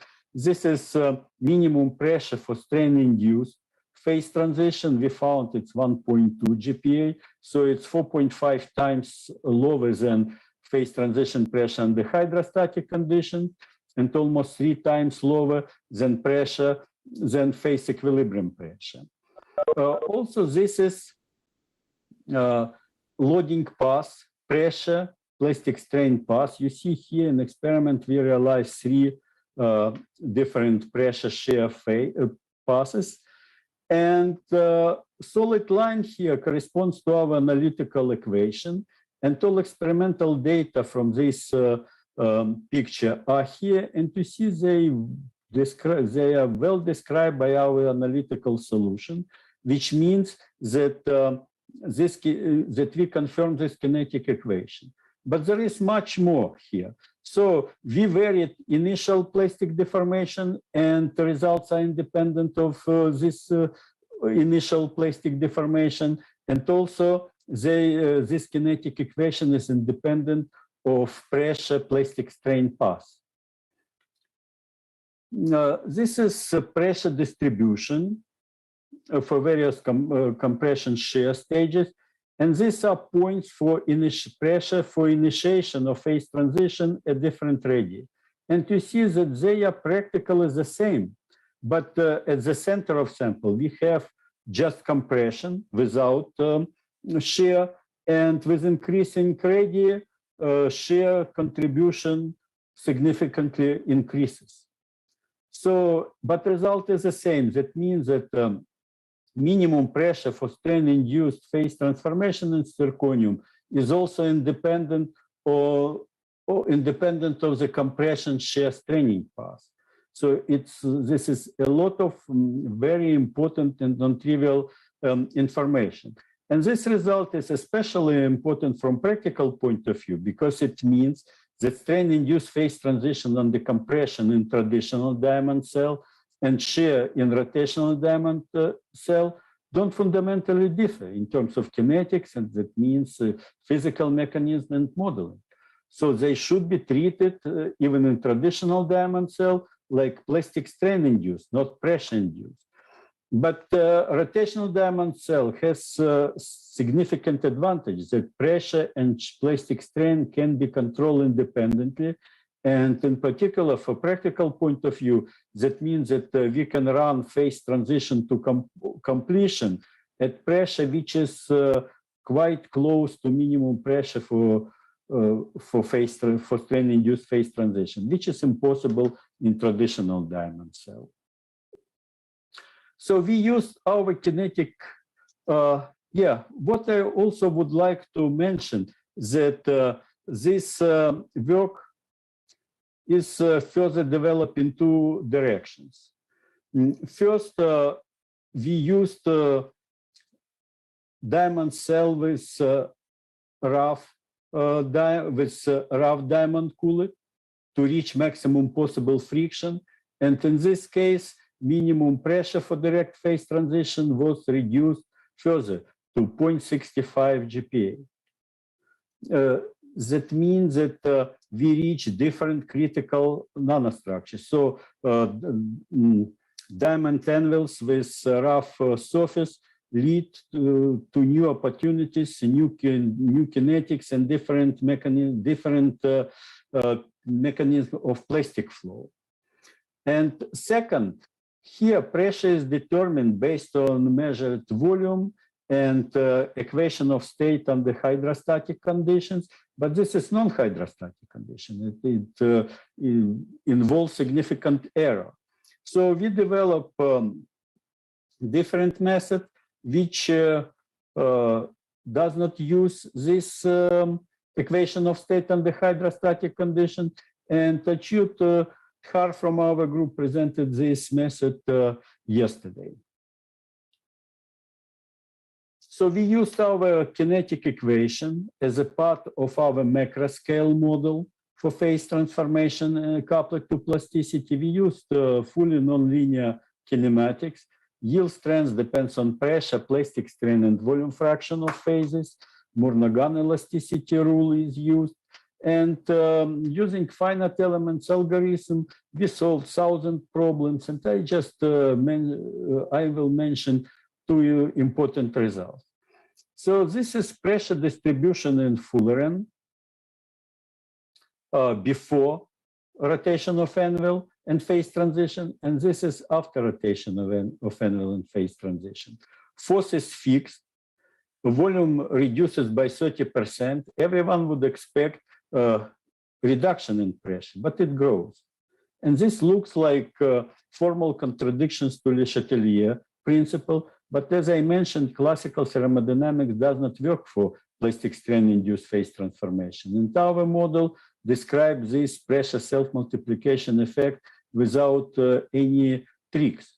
So first, in this case, high pressure phase is much stronger than low pressure phase. Then we found this is quarter of sample. Symmetry plane, symmetry axis, this is contact with diamond. So under torsion, under fixed force, you see thickness reduces, and this compensates volume reduction due to phase transformation. Here you see how volume fraction increases with rotation of anvil, and if volume fraction increases, strength increases because high pressure phase is stronger. And pressure gradient is proportional to yield strength and shear. That means that pressure gradient should grow and pressure grows. And that is what we obtain in our finite element simulation. So this explains pressure self-multiplication effect. Also, you see some plateaus at pressure distribution, and it was not clear what do they correspond to and why they appear. And there were several opinions, but without any tricks, again, we reproduce this plateau, and they appear at diffuse interface between two phases and corresponds to minimum pressure for plastic strain-induced phase transformation. So this is additional method to find this parameter. Now, to study plastic strain-induced phase transition under non-hydrostatic conditions, we need to know all components of stress and plastic strain tensor. But we cannot measure them. So what to do? We suggest the following approach: to measure all fields that can be measured.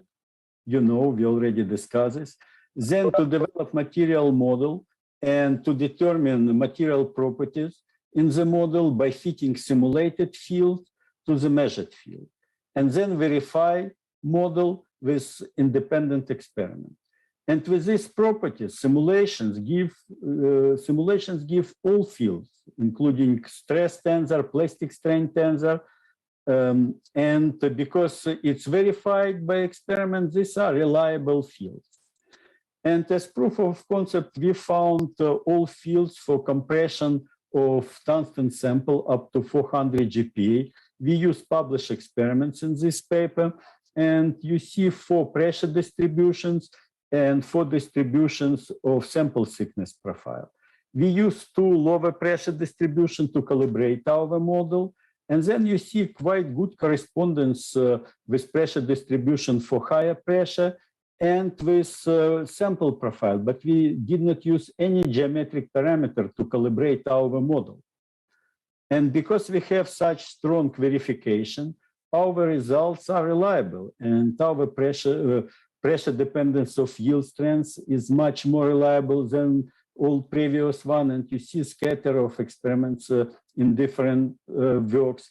We determined this very non-trivial distribution of shear stresses and for the first time friction coefficient. And also we refined third and fourth order elastic constants for diamond and tungsten. And with this model, we calculated distribution of all components of stress tensor, pressure, plastic strain tensor, accumulated plastic strain, strain rate, and so on. So this is proof of concept, and now we are working to extend this to include phase transformation. Group from Berkeley developed a method to measure all components of stress tensor at the coulet of diamond, within diamond. But not all components were measured properly, and also at the lateral surface measurement were absent. So we used our finite element model to reproduce their result and find boundary conditions here. And after this, we found all stress components in the entire diamond.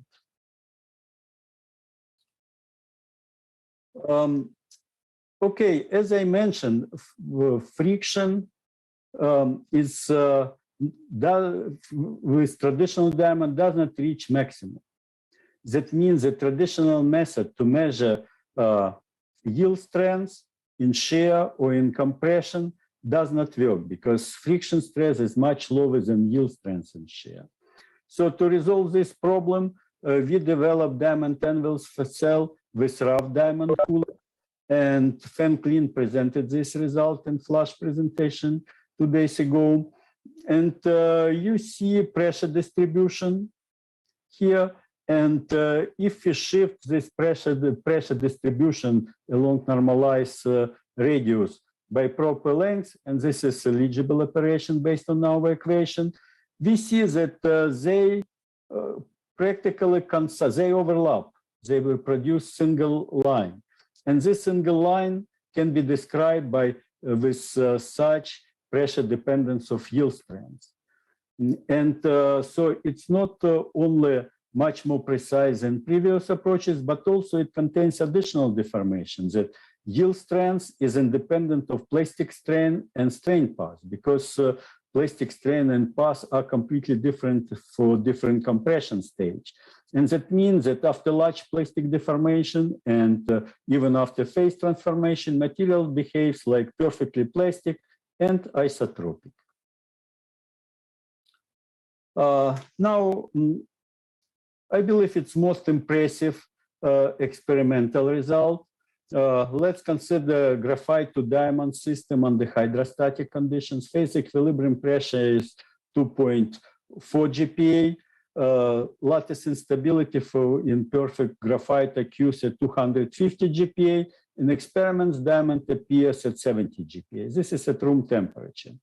Our phase field simulations showed that actually with plastic strain, this phase transition can occur even at zero pressure, close to zero pressure.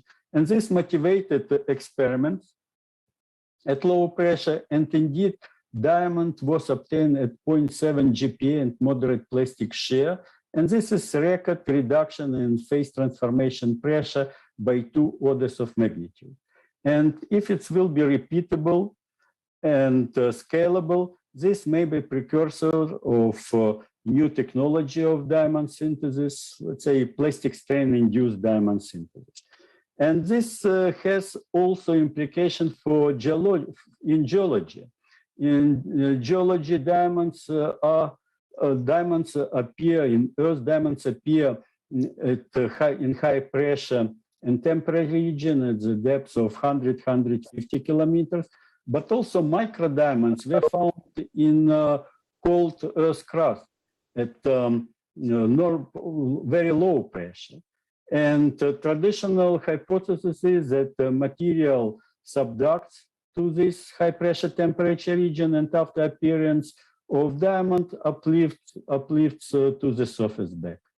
But if diamond can appear at low pressure and temperature under large plastic shear, there is no need for this travel. And they can appear directly here in the shear band during tectonic plate collisions and other shearing events. And actually, diamonds were found in severely sheared material. And if this will be confirmed, then this not only change entire story, but also may suggest new strategy for seeking diamonds in the Earth's crust. And one more applications, we suggested new mechanical mechanism of deep focus earthquake. Deep focus earthquake occurs at 350 to 700 kilometers at high pressure and temperature, and generally they are assumed to be caused by shear bending due to phase transition from olivine to spinel. But there are existing puzzles. What are mechanisms for jump from geological to seismic strain rates, which is 18 orders of magnitude? And also, how does metastable olivine, which does not completely transform to spinel for over a million years, suddenly transforms within seconds? And we suggested several new concepts, and one of them that we treat transformation in olivine like plastic strain induced instead of pressure induced, and this never was done in geology at all. And the rate of plastic strain induced phase transition can be 12 to 16 orders of magnitude larger than for pressure induced phase transition, because it is determined by plastic strain rate. And Also, we found analytical solution for phase transition in shear band, and we found that volumetric transformation strain causes internal stresses and large transformation-induced plasticity shear, which is determined by this equation. And here is when in shear band, shear stress is equal to yield strength in shear, and denominator is 0. That means that plastic shear tends to infinity in a shear band. And this explains huge shear observed in nature. And also what happens that plastic strain induces phase transition. Phase transition induces trip or transformation-induced plasticity shear, which in turn causes phase transition, in turn trip, and so on. So we have positive mechanochemical feedback and self-blown up phase transformation trip heating process, which leads to temperature increase above 1800 Kelvin, and this causes jump in strain rate, in transformation rate, and all this is proven quantitatively. And last example, many researchers believe that if they apply hydrostatic pressure, then everything is hydrostatic within material. But this is a dream. And here, let's consider the case. This is traditional phase transition in steel, martensitic phase transition. So just 2% volume increase, 20% shear, and we even don't apply any external pressure, just the temperature-induced phase transition. So this is martensitic nucleus with such strains, and this part of nucleus is here. And you see, because of this transformation strain, plastic strain in austenite is already 46% at nucleation, but small in martensite, because martensite is 3 times stronger. But when this interface moves, it inherits dislocations, and this dislocation produces strong plasticity within martensite. And you see in both places, in austenite and martensite, it reaches 60%. And you see such huge change in shape. And such huge plasticity arrests, and this leads to loss martensite. So actually, you see even under hydrostatic condition or without pressure, there is significant plasticity which affects phase transformation. And I probably will stop at this point and just will show conclusions. Thank you for your attention.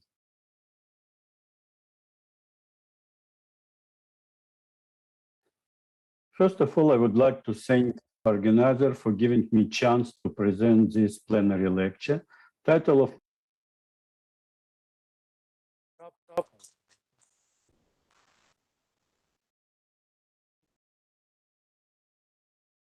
Thank you, Professor Levitas. Very nice talk. So I request audience for not more than one question. Already getting late. In the chat box.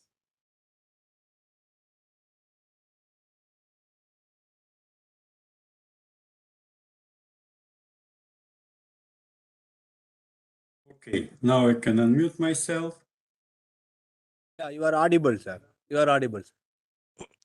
Now, you mentioned about yield strength. Now, the inverse Hall pitch relation, that is for in the nanomaterials, in the case of copper, the Hall pitch, the yield strength is sigma naught plus k, the grain size to the power of minus half. That yield strength becomes goes to a value, and then the inverse Hall pitch relation that one finds in nanomaterials.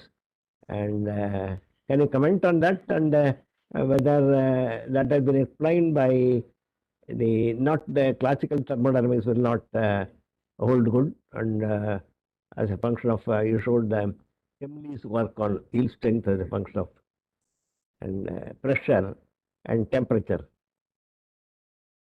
Are you able to? I did not get. You mentioned copper. I don't know phase transition in copper in this case. Or you mean alloying some copper alloys? Generally, the yield strength, one of the strengthening mechanisms is the grind size reduction. The strengthening mechanisms in material that, a very basic thing that, should be, you are on a very high level. And the strengthening mechanisms, when the grind size decreases, the strength becomes larger. And when you go to very small grind sizes, nano grinds, then there is an inverse Hall picture relation. And Okay, got it. That's it. Okay, so I would like to ask a question. Your zirconium, you have made a phase transition in which you plotted pressure versus the radial distance, in which there is a there was a positive dependence. dP by dr was positive at later stages. Why that happens? For a zirconium, when you are drawing the pressure, you said the pressure was calculated based on the volume of the material. Right. Yeah.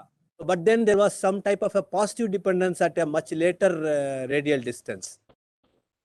So can you tell how that positive dependence comes from? Well, what I wanted to say is that traditional methods which people use now in situ measurement of pressure, if you don't use Ruby, is to measure atomic volume and use hydrostatic equation of state. And we can do this at each point along diameter, right? But point is that material under compression, plastic compression and shear is a non-hydrostatic state. So there is significant error when we use hydrostatic equation of state. And also because it's axial diffraction, not all planes are well presented. And that is why we develop now, so I cannot go now in detail because it's quite sophisticated method, and Achyut Har presented it yesterday. But point is that we combine X-ray diffraction measurements and based on texture development and analysis of measurement, we take radial and azimuthal components from X-ray from experiment. And that's it. We don't use equation of state. And then we use analytical model and finite element model to post-process these results. And then we compare both analytical with finite elements and both with experiment. And we obtain good correspondence and actually differences. For example, if with old methods based on equation of state, minimum phase transformation pressure was 136 GPa. This is different that I showed. This is for commercial. Then with new method, it's 2.7 GPa. So it's 2 times larger. And we prove that this is much more precise. So this was main point when I said that hydrostatic equation of state cannot, well, we can do much better than what I showed in our paper in 2020. Thank you very much. So thank you very much for your illuminating talk on this pressure-induced this thing. So strain-induced transformation, high pressure. So these organizers would like to present you a gift. So it will be sent to you by. So this is our.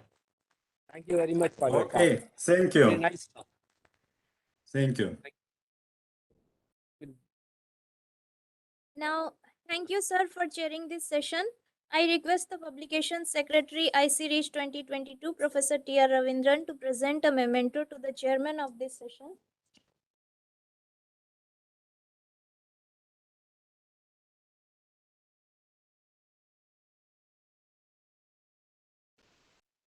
So with this, we conclude the technical session 8. And since we are already delayed, we will continue with the next session without any break. So please welcome to technical session 9. And this session has two invited talks by Dr. K.K. Pandey and Dr. Y.A. Sorb, followed by 3 oral presentations. The first invited talk in this session is by Dr. K.K. Pandey. Dr. Pandey is from the High Pressure and Synchrotron Radiation Physics Division of Atomic Research Center. His research area includes materials investigations under extreme conditions and development of related experimental facilities, particularly the development of beamlines at Indus 2 synchrotron source. He has carried out high pressure investigations on several novel materials. His current area of research is the study of plastic strain induced phase transitions under high pressures.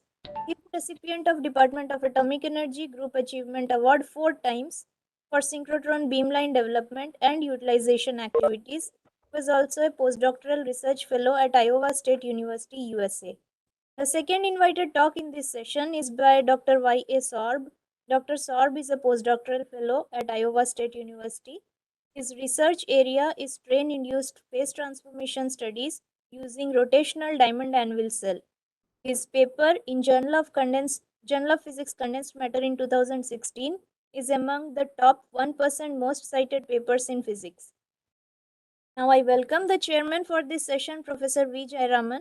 He is Associate Director, Fuel and Materials Chemistry Group. He has expertise in materials chemistry, chemical sensor, and soft chemical synthesis. He is recipient of the prestigious Homi Bhabha Science and Technology Excellence Award 2018. Now I invite Professor Jayaraman to chair this session. Sir, please. Yeah, thank you organizers for this opportunity. Now I request Dr. K.K. Pandey to deliver his lecture on recent advances in the study of plastic strain induced phase transitions under high pressures. Dr. K.K. Pandey, please. Thank you, sir. Let me share my presentation.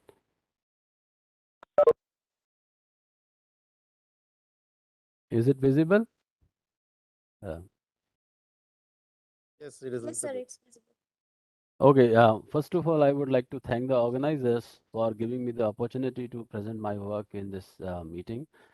And before I begin, I would like to acknowledge Professor Valerie, with whom I initiated this work on the plastic strain-induced phase transitions.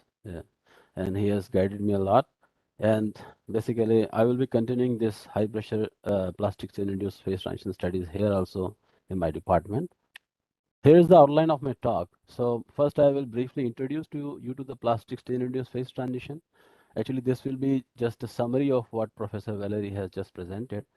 And then I will talk about the stress states under different pressure environment conditions and what is the environment condition we require for plastic strain-induced phase transition studies. Then I will talk about the rotational diamond anvil cell I used and what are the expectations from the experiments that we want to study to know from experiments to study the plastic strain-induced phase transitions. Subsequently, I will show some of the results from recent experiments. And most of the experiments I will be presenting today were done during my postdoctoral research work with Professor Valerie. And some of results have already been shown in Professor Valerie's presentation, and I will repeat them again with a little more explanation. Okay, so a plastic strain-induced phase transitions, as you have already been explained, that it is in this case basically when you subject material to plastic straining, the new defects are generated, which will have much more dislocation pileups, and this drastically reduces the phase transition. And the phase transitions may reduce even by 2 orders of magnitude. As Professor Valerie has also shown in his presentation that graphite, in recent study, it has been shown that graphite transforms to diamond at pressures as small as 0.7 GPa under plastic straining. So this has very high potential in material synthesis also. It provides an alternate route for material synthesis where you can generate high pressure phases at very low pressures at industrial scales. So another thing is that the plastic strain-induced phase transitions, basically when you subject material to plastic strain, it can change reversible phase transitions to irreversible phase transitions. And as Professor Valerie explained that in this plastic strain-induced phase transitions, strain actually acts like a time-like parameter. So entirely new thermodynamical treatment is required to explain the plastic strain-induced phase transitions. It can lead to amorphization or nanostructure materials. So indeed, study of plastic strain-induced phase transition is a very important area of research in high-pressure physics now. So just for brevity, I introduce the stress-strain tensors here. So we know that when we try to deform a material, we apply external force, and this generates stress and strain tensor fields in the material. And then normally under high pressure experiments, we put sample in some hydrostatic environment. So under these conditions, only the diagonal component of stress tensors are active, other off diagonal components are zero. But when you apply non-hydrostatic stresses, then you don't use any pressure transmitting medium. And besides this hydrostatic part, there is also one deviatoric stress tensor part which acts, and there are a lot of heterogeneities of stress states within the sample when you apply non-hydrostatic compression. And because yield strength in shear are very small, so if you want to introduce more plastic straining, you need to also basically apply torsion on one of the anvils so that you can introduce torsion to the sample, and this will introduce much more plastic straining in the sample. So this is something that we need to use in order to study the plastic strain-induced phase transitions. And because diamonds are transparent to X-rays as well as optical light, so we can do in situ measurements in diamond anvil cell. I will describe about rotational diamond anvil cell, which is used for this plastic strain-induced phase transition studies.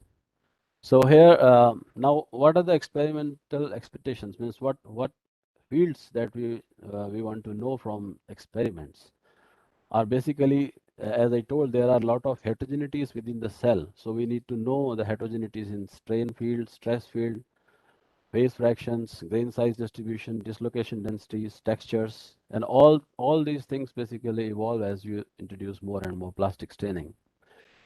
Now, we cannot know all the stress strain components by just experiments, as Professor Valery also explained, because experiments are mostly done in axial geometry, where you have thickness average information. So some components you can extract from the experiments, and then some finite element simulations will be required, where some parameters from experiments will be used to further calculate all the stress strain components.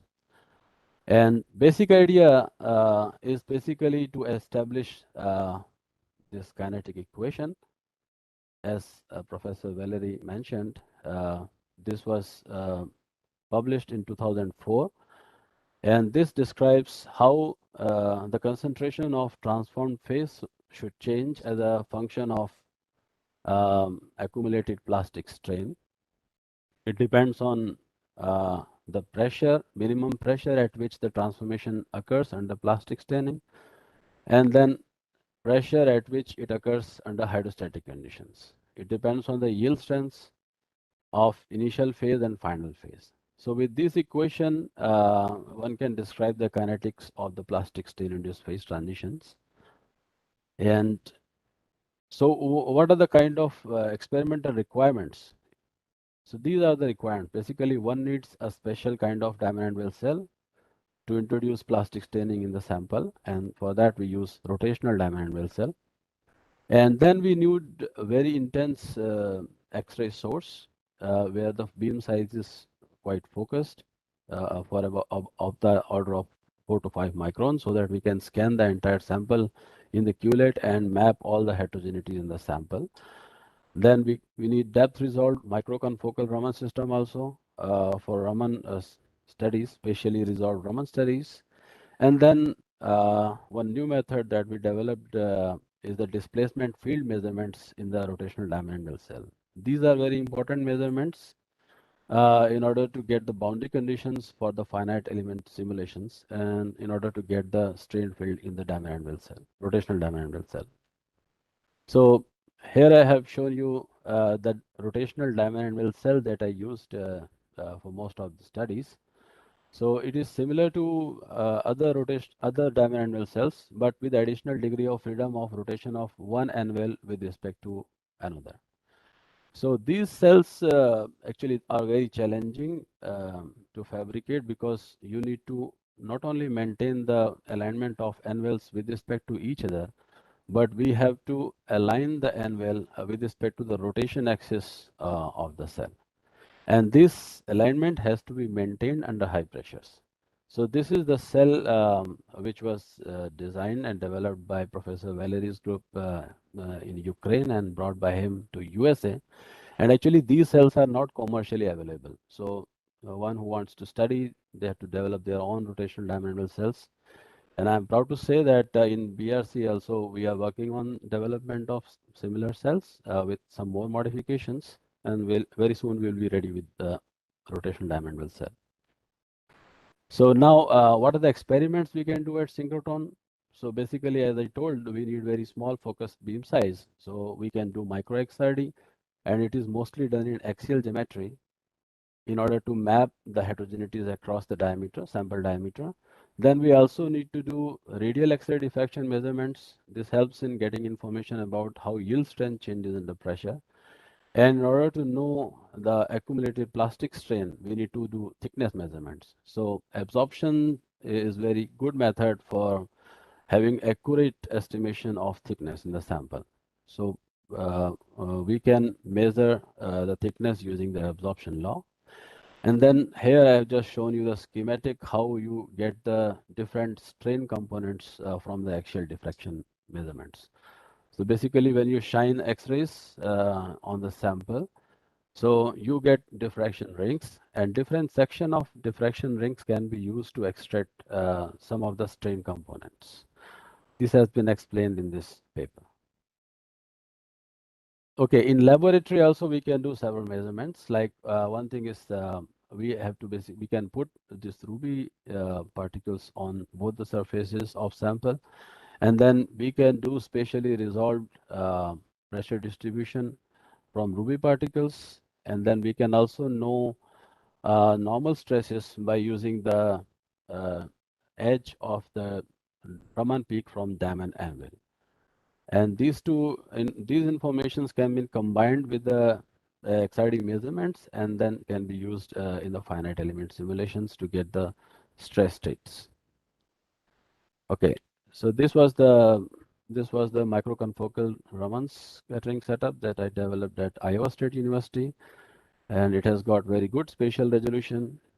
And with some special filters, we could also go very close to the Rayleigh line up to 10 centimeter inverse. And in the same setup, we incorporated the displacement field measurement method, where basically what you do is you put several ruby particles on sample, and then you select only the spectral region corresponding to the ruby fluorescence. And then you do digital image correlationship between initial and final state to get the displacement fields. So here is one example of the displacement fields measured from both sides of the diamond anvil cell during compression. As you can see, as you compress, the radial component of the displacement increases with along the radius. And you can also see that the radial components are different from different sides. Means from these blue dot lines represent the displacement from the back side, and this is from the front side, and they are different. So these informations are important because if you consider just symmetric case, they may not completely comply with the experimental results. So these boundary conditions has to be applied in the finite element simulations. Okay, so these were the first experiments performed on zirconium. So these were the very first experiments where we carried out 2D XRD measurements on entire QLED. And what we found is there is a conical symmetry of the pressure distribution in the sample. So this gives us insight that we need not do 2D measurements. We can just go across one of the diameters to get the information about the pressure distribution in diamond anvil cell. So in continuation to these experiments, then subsequently we did several measurements on different zirconium samples. So these are the measurement results on zirconium sample with saturated hardness. The sample was prepared by pre-deforming to saturated hardness. And these are the pressure distribution plots in different alpha and omega phases. And these are average pressure distribution. These are the concentration profiles at different loading and torsion conditions. And one interesting finding from these measurements is that we get initiation of alpha to omega phase transition at very low pressures at about 1.2 GPa at the center of the culate. And then at subsequent loadings, we get same transformation pressure at about 1.2 GPa at different radial distances. This implies that it is the plastic staining which actually is playing important role in this transformation, because the shear states are quite different here. At center, shear stresses are quite low or zero, exactly at the center, but here the stress shear components are quite large. Despite that, we get same transformation pressure at different radial distances. This implies that plastic staining actually plays an important role. So we can quantify the kinetic equation in terms of the plastic strains. And this transformation pressure is about 4.5 times lower than the transformation pressure we get under hydrostatic conditions. So this indeed validates that plastic staining do help in getting phase transition at lower pressures. Of course, these pressures were estimated from a hydrostatic equation of state, which are not very correct presentation of the pressure, as Professor Valery mentioned in his presentation, and also Achyut presented in one of the talks. Now we have developed new method for correct estimation of pressures in the sample using the elastic strains, basically from experiments. Another important finding from these experiments is that when we see the slope of this pressure distribution, it is nearly same for alpha and omega phases, which gives an impression that the yield strength of these two phases should be same. But actually it is not correct. The yield strengths are quite different in alpha and omega phases.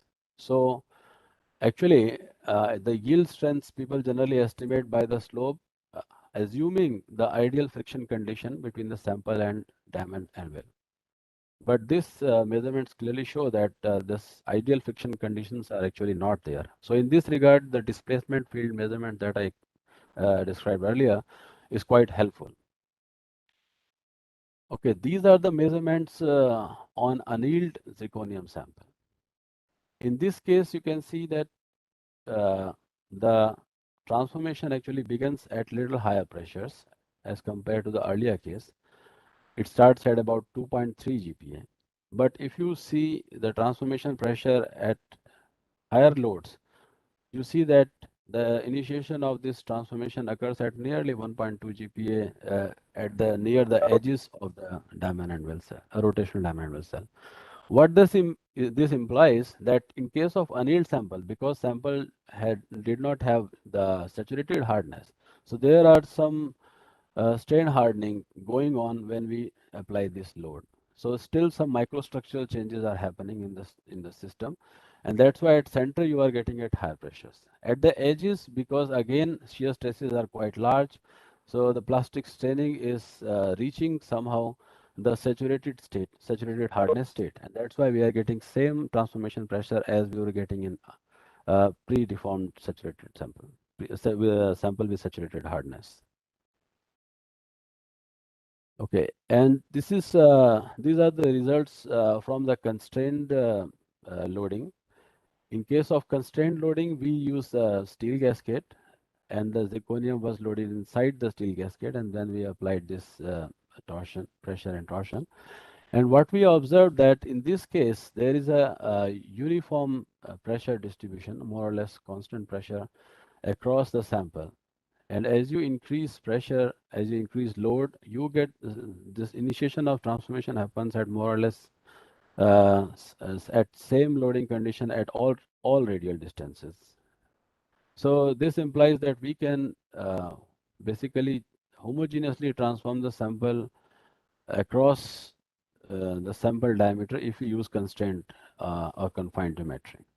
But here again, you see at further higher loading conditions, we get some slope. So this shows the plastic deformation at subsequent loadings.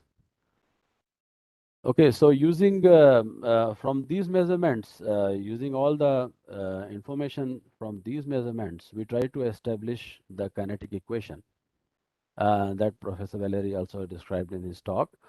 So because in this case we did not observe the reverse phase transition, so the kinetic equation slightly reduces to only forward part, and this can be analytically expressed in the form of concentration with this expression. And from experimental information, we can clearly plot this equation. And what we found is whatever loading path we provide, we get the same kinetic equation. So this was very important finding. It shows that the concentration of the transformed phase does not depend on the path we use for plastic straining. So whatever path you apply, it only depends on the accumulated plastic strain. And we could validate this kinetic equation, and this was the first validation of the kinetic equation that was derived long back in 2004. So here also, here I have shown you the kinetic equation I try to fit on different microstructured samples. So these are the samples with same initial microstructure in saturated hardness. So here in this case, it does not depend on the loading path. Whereas if you have different initial microstructure, for example, annealed sample, then cold rolled sample, and then somewhat in between annealed plus cold rolled samples, you get different kinetic equation. So for the plastic strain induced phase transition studies, it is very important to start with a sample with saturated hardness. So that earlier example was for metallic system. Then we also studied some non-metallic system like boron nitride, and subsequently I will show you the cerium phosphide sample also, in order to see whether this plastic strain-induced phase transitions this kinetic can be fitted on these non-metallic systems as well. So what we found is that indeed we can find the kinetic equation for even the non-metallic systems. So here is the example, the hexagonal boron nitride sample, which we subjected to different load shear pathways, and it transforms a wurtzite kind of boron nitride phase, as is also clear from this diffraction pattern. One important thing is in this sample is that when you apply load and torsion, there is one competing phenomena that also happens along with this phase transition. That is the generation of the turbostatic stacking faults. So different layers of this hexagonal boron nitride, they basically some faults are introduced, and there is generation of turbostatic stacking fault. This estimation of you can quantify this turbostatic stacking faults by comparing these diffraction peaks like 110 and 112 by comparing the relative broadening of these peaks. And what we found that this concentration of TSF actually saturates beyond certain accumulated plastic strain. Whereas remaining part of this sample transforms to the wurtzite phase, and we clearly get kinetic equation for this hexagonal to wurtzite boron nitride phase transformation. So this is another example. We also studied this turbostatic boron nitride, which was actually from the beginning itself, it was completely turbostatic, means there is no ordering of this planes that I shown earlier. In this case, what we see is these peaks basically reduces the intensity and almost vanish at highest pressures. And this implies that some kind of amorphous phase. So basically this turbostatic boron nitride is not transforming to wurtzite phase, but it is actually transforming to some amorphous phase. So we also notice one important thing, that when we complete the measurements, what we found is there are radial cracks, this azimuthal cracks on this diamond anvil. So these cracks are not because of the bridging of anvils, because we could still retry the sample after the experiments. So this implies that whatever sample we are synthesizing after this high pressure loading and torsion treatment, this is somewhat harder than diamond. So we did 2D Raman mapping of this sample, and from this 2D Raman mapping, what we got that we have different concentration of this new phase. So basically, we recorded Raman spectra from all the points all across the sample, and then we selected the spectral region which corresponds to the initial phase and spectral region where we are getting the new peaks. So this clearly shows the central portion is still in the initial phase where the shear stresses are very small, but in annular region we get higher concentration of this transform phase. So in this case, indeed, your shear stresses are playing important role. This is another example of serum phosphide sample. So in this case, there is isostructural phase, electronic phase transition. So we wanted to see whether plastic staining somehow helps in this case as well. What we found is that under hydrostatic conditions as well as under non-hydrostatic conditions, there is a continuous phase transition from the initial phase to final phase. And in order to estimate the pressure distribution and concentration distribution, we basically fitted an equation of state up to this point under hydrostatic loading, and then we use the deviation from this hydrostatic loading in order to estimate the concentration of transformed phase and the pressure distribution across the diamond culet. And indeed, in this case also, when we use the thickness estimates and the pressure estimates, we can fit the kinetic equation that I presented earlier. So this validates the kinetic equation of plastic stain-induced phase transitions. So we can basically do these measurements. Of course, these measurements has to be done on different samples because there is no universal law that same kinetic equation will be followed by different materials. As you can see here, the kinetic parameter is quite different in this case. So we need to do these measurements on different samples in order to know these parameters and then use them to finite element simulations to get more detailed picture of the plastic stain-induced phase transitions. So here I am showing you some recent developments at the Indian synchrotron beamline, which is also basically optimized for high pressure X-ray diffraction measurements. And so as I told, I want to continue these kind of measurements here as well. So we try to focus the beam at this beamline, and recently we have been able to successfully focus the beam down to 8 microns using combined optics of compound CRL and compound refractive lenses and KB mirror. And very soon we will be able to starting these kind of measurements at this beamline also. So finally, I reached the end of my presentation, and this is the summary. And thank you all for listening to the talk. For your lucid presentation. I think we can have 1 or 2 questions. Any questions?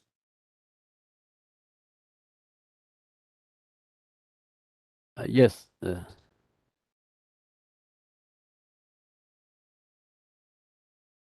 Yeah, please go ahead, Professor Ashtokumani.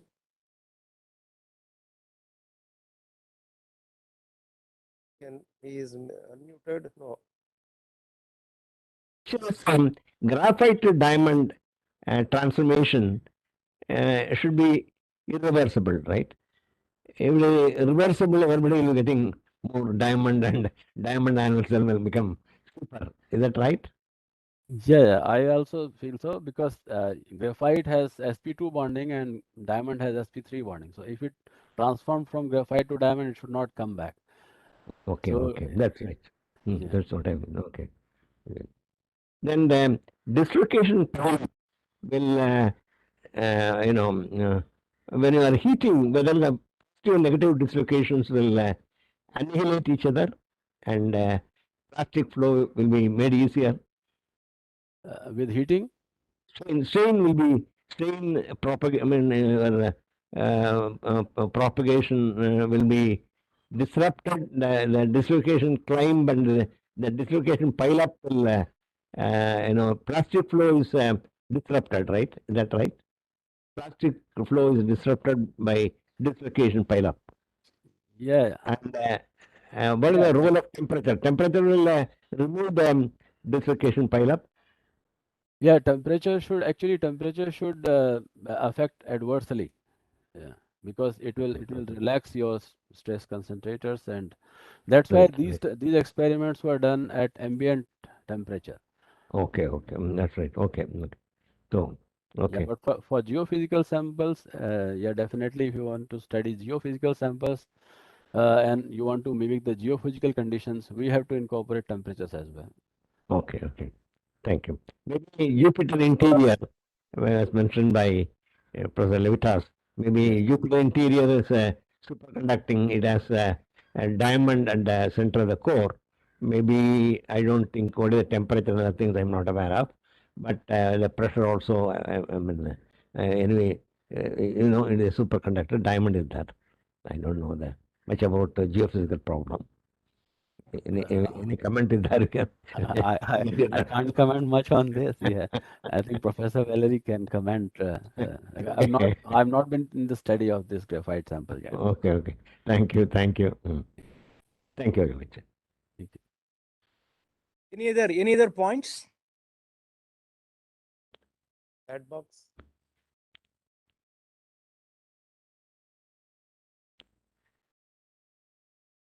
Yeah, if there are no questions, it's my pleasure to hand over a memento on behalf of the organizing committee, which will be posted to you shortly. Thank you very much, Doctor. Thank you very much. Thank you very much. Thank you very much. Very nice.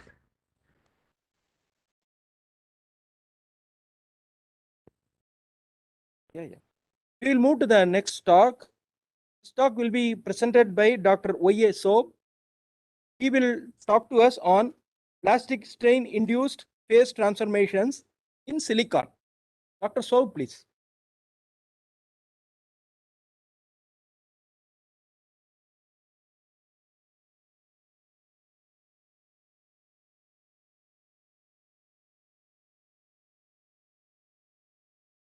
See my slides, sir? Yes, we can see. Okay.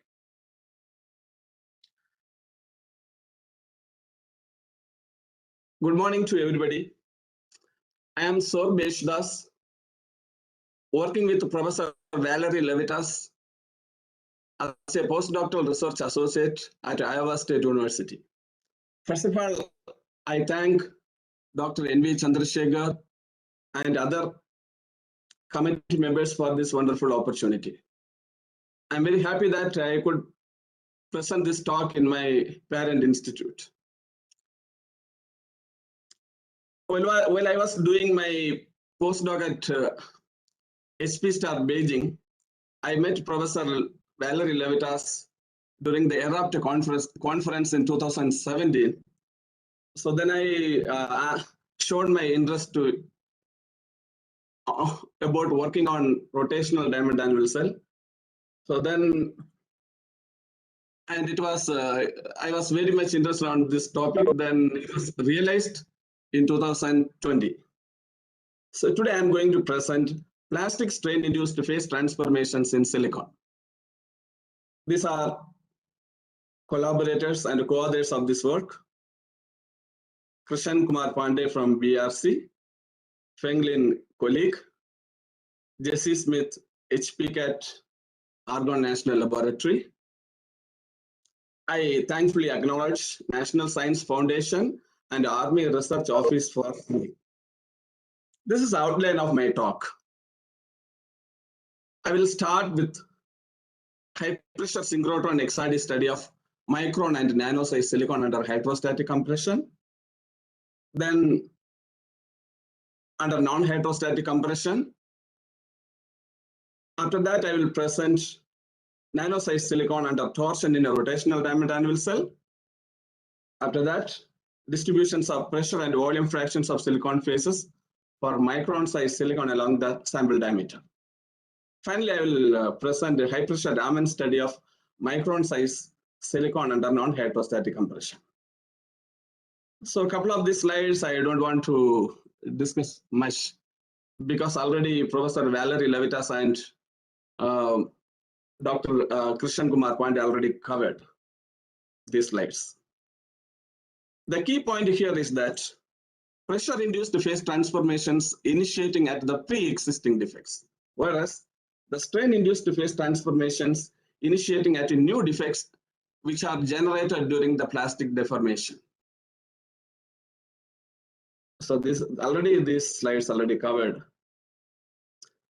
Now I'm going to discuss about the sequence of phase transformations in silicon. Though silicon is a very, very important material for electronic industry, structurally it is very, very complicated. Under compression, it undergoes very, very complicated structural phase transformations. At ambient pressure, it adopts cubic diamond structure, which is silicon 1. Between 8.8 to 12.5 gigapascal, it undergoes cubic to tetragonal transformation, which is silicon 2. Then between 14.4 to 16 gigapascal, it exhibits orthorhombic structure, which is silicon 11. So these numbers are very important. These notations are important. In future, I will show these notations. Then at the 16 GPa, it will transform to simple hexagonal structure with only one formula unit, which is silicon 5. And below 30 GPa, these three phases are, we can find only these four phases. So this work is mostly focused on these four phases. After that, it will go to orthorhombic, then hexagonal, then cubic at a 79 GPa, and which is stable up to 243 gigapascal. Motivation and goals. So as you know, silicon has various applications, engineering applications like polishing, cutting, ductile machining. A lot of strain-induced phase transformation by micro-indentation already have been performed. So why this study is important on silicon? Because when you, in the electronic industry, when they process the surface of the silicon, and also in solar cell, like when they are make a thin film on some substrate, there will be the strain and shear you cannot avoid. So this knowledge is very important, how the semiconducting property affects with this kind of processes. Plastic strain-induced phase transformation studies are mostly explored only for the pressure-released sample. There is no quantitative in situ strain-induced phase transformation studies are reported on silicon. Volume fractions of different high-pressure phases are yet to be studied in detail. Plastic strain studies are used to explore hidden phases which we cannot be obtained under hydrostatic compression. It also drastically reduces the phase transformation pressures and search for new transformation paths, and also to generate big data, the aim of this work. So experimental details, diamond anvil cell, rotational diamond anvil cell, everything already discussed by Professor and KK Pandey in detail. So here I use various diamond anvil cells, symmetric DAC, polycap DAC, and rotational diamond anvil DAC. In rotational diamond anvil cell, one of the diamond anvils can be rotated with respect to the another to create a shear on the material. So this I am not explaining because already these are all covered. This is thanks to Krishan for developing Raman spectrometer. And most of our high pressure, all the high pressure experiments I have carried out at Argonne National Laboratory, at HPCAT, Beamline 16 IDB. I have used full probe GSUS2 and MODE software for XRD analysis. Particularly for silicon, I used mostly GSUS2 software. I have collected nearly 300 data points, multiple phase transitions under high pressure observed, and I repeated the refinement, Rydberg refinement for 3 to 4 times. Overall, I have analyzed, refined more than 1,000 data. So in this experiment, I have used copper gasket soft material for increasing the shear, and also I used a hard stainless steel gasket. Thickness of the sample different, 120, 150 micron thickness used. XRD patterns were collected along the sample diameter with 8 and 10 micron step size. Pressure is determined from equation of state of silicon phases. So first, let me already hydrostatic compression studies already well studied, but for comparison, I want to show. This is here I shown two plots. High pressure XRD pattern of micron size silicon. I have grounded the silicon to 3 hours and made nearly 1 micron size silicon. And this is a high pressure XRD pattern of nano size silicon. So here, in this study, I used a stainless steel gasket with a helium pressure transmitting medium at 8 PS. So at ambient, it is a low pressure. It adopts silicon 1 cubic diamond structure. At 13.5 GPa, it transforms to silicon 2 and silicon 11. All the three phases, silicon 1, silicon 2, silicon 11, all are coexisting. Cubic, tetragonal, orthorhombic, all are coexisting. At 15.3, it completely transformed to silicon 11, only orthorhombic phase. Silicon 11 is orthorhombic. Then at 20.3 GPa, it is silicon 5, and which is stable up to the maximum pressure achieved, up to 30 GPa. Are you able to hear? Hello? Able to hear you. Please proceed. Okay. Yes, we are able to hear. Go ahead. Okay. Then there's a second plot is with a nano silicon, 100 nanometer size silicon. The transition pressure is 16.2 GPa. We have observed silicon 1, silicon 2, silicon 11. At 18.4 GPa, only silicon 11 is observed. At 19.3 GPa, we observed only silicon 5. The key point here is silicon 1 to silicon 2 transition, phase transition pressure is 13.5 GPa for micron size silicon, which is 16.2 GPa for nano size silicon. The transition pressure is increased. So this is the, after the Ritwell refinement, we calculated the volume per formula unit versus pressure for micron and nano size silicon. This square symbol represents the micron size silicon, and the triangle symbol represents the nano size silicon, and the different phases are shown in different colors. Then equation of state of micron and nano size silicon under hydrostatic compression. So for micron size silicon, silicon 1, silicon 11, silicon 5 phases fitted with the West-Morgan equation of state, and the results are compared with Ansel et al., which is published in recent work published in scientific report. For silicon 2, we have very few data points. So we combine the silicon micron size and nano size silicon 2 data, and then fitted with a cubic equation, and this equation we used for pressure estimation. Similarly, for nano size silicon, the silicon 1 phase we fitted with the Birch-Monaghan equation of state, then silicon 11 with a linear equation, silicon 5 with a quadratic equation. These are phase fractions versus pressure for micron size silicon. At 13.1 GPa, silicon 1, the phase fraction of silicon 1 is drastically reducing, and the silicon 2 and the silicon 11 phases are forming. And after the 14 GPa, it is only silicon 11. Then after 16.2 GPa, it is only silicon 5. So here the phase fraction versus pressure for nano size silicon. Mostly here the trend is more or less same, except there is an increase in transition pressure. Then another very interesting work. So we have carried out we have carried out a nano silicon under non-hydrostatic compression, and also with shear in rotational diamond anvil cell. This is a high pressure XRD pattern of nano silicon at the sample center. So this is at the sample center. So here there are two runs. And these two experiments, we used copper gasket. Sample thickness was 150 micron, highly packed copper powder, copper nano material. In run 1, we didn't apply shear. In run 2, we applied shear. One of the diamonds rotated with respect to the another. So in the run 1, at 0.6 GPa, we observed only silicon.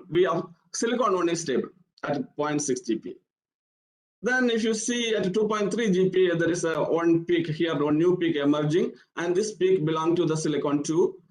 With further application of pressure, the phase fraction of silicon 2 phase increasing. And interestingly, the silicon 1 and the silicon 2 phases are coexisting. In hydrostatic compression at 13.5 GPa, silicon 2 and silicon 11 initiated immediately. But here, under non-hydrostatic compression, silicon 1 and silicon 2 are coexisting over a wide pressure range. At around 12 GPa, silicon 11 is also emerging, and all these three phases are coexisting. So I have to do different, I have to see what kind of fitting I have to do, whether silicon 1, silicon 2, silicon 11, or so it's a very complicated process. So at 14.5 GPa, the silicon 1 peak, 100% peak of silicon 1 disappears. Now we have only silicon 2 and silicon 11, only two phase fitting. Then it is at 18.5 GPa, it is silicon 5. So here, in this case, we observe at 0.5 GPa, this is at 0.5 GPa, these small humps are gasket peaks.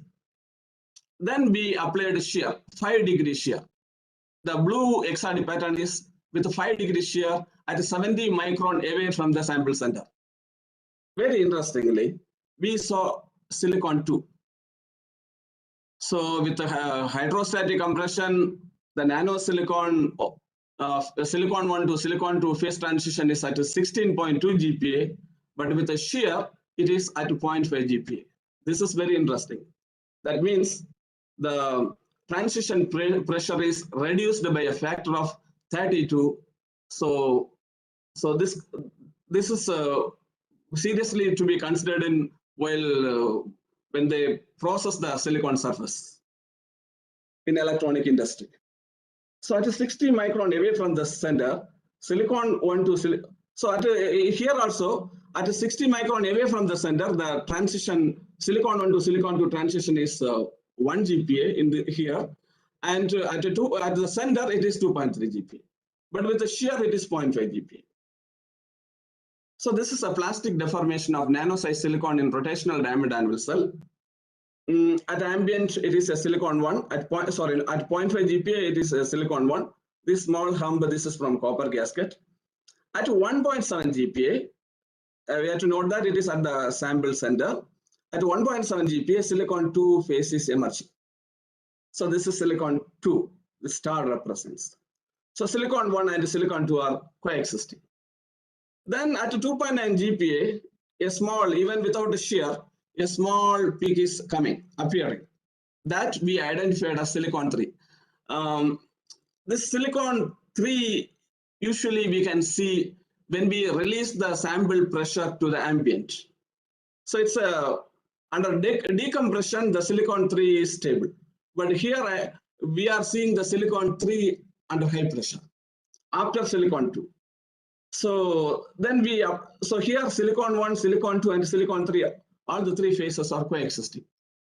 Then we applied a 5 degree shear. At 2.9 GPa, we applied 5 degree shear, then 10 degree shear, 22 degree shear, 53 degree shear. So diamond is rotated 5 degree, 10 degree, 22 degree, 53 degree, 149 degree. So here you can see the phase fraction of the silicon 3 is evolving, increasing with the pressure. So with the 5 degree shear, the pressure is initially increased. Then with the further rotation, the pressure is decreasing. At 11 GPa, still the silicon 3 is there, silicon 1 is there, silicon 1, silicon 2, silicon 3, silicon 11, all are coexisting. So you have to do 4 phase fitting. So at 13.5 GPa, it is almost transformed to silicon 11.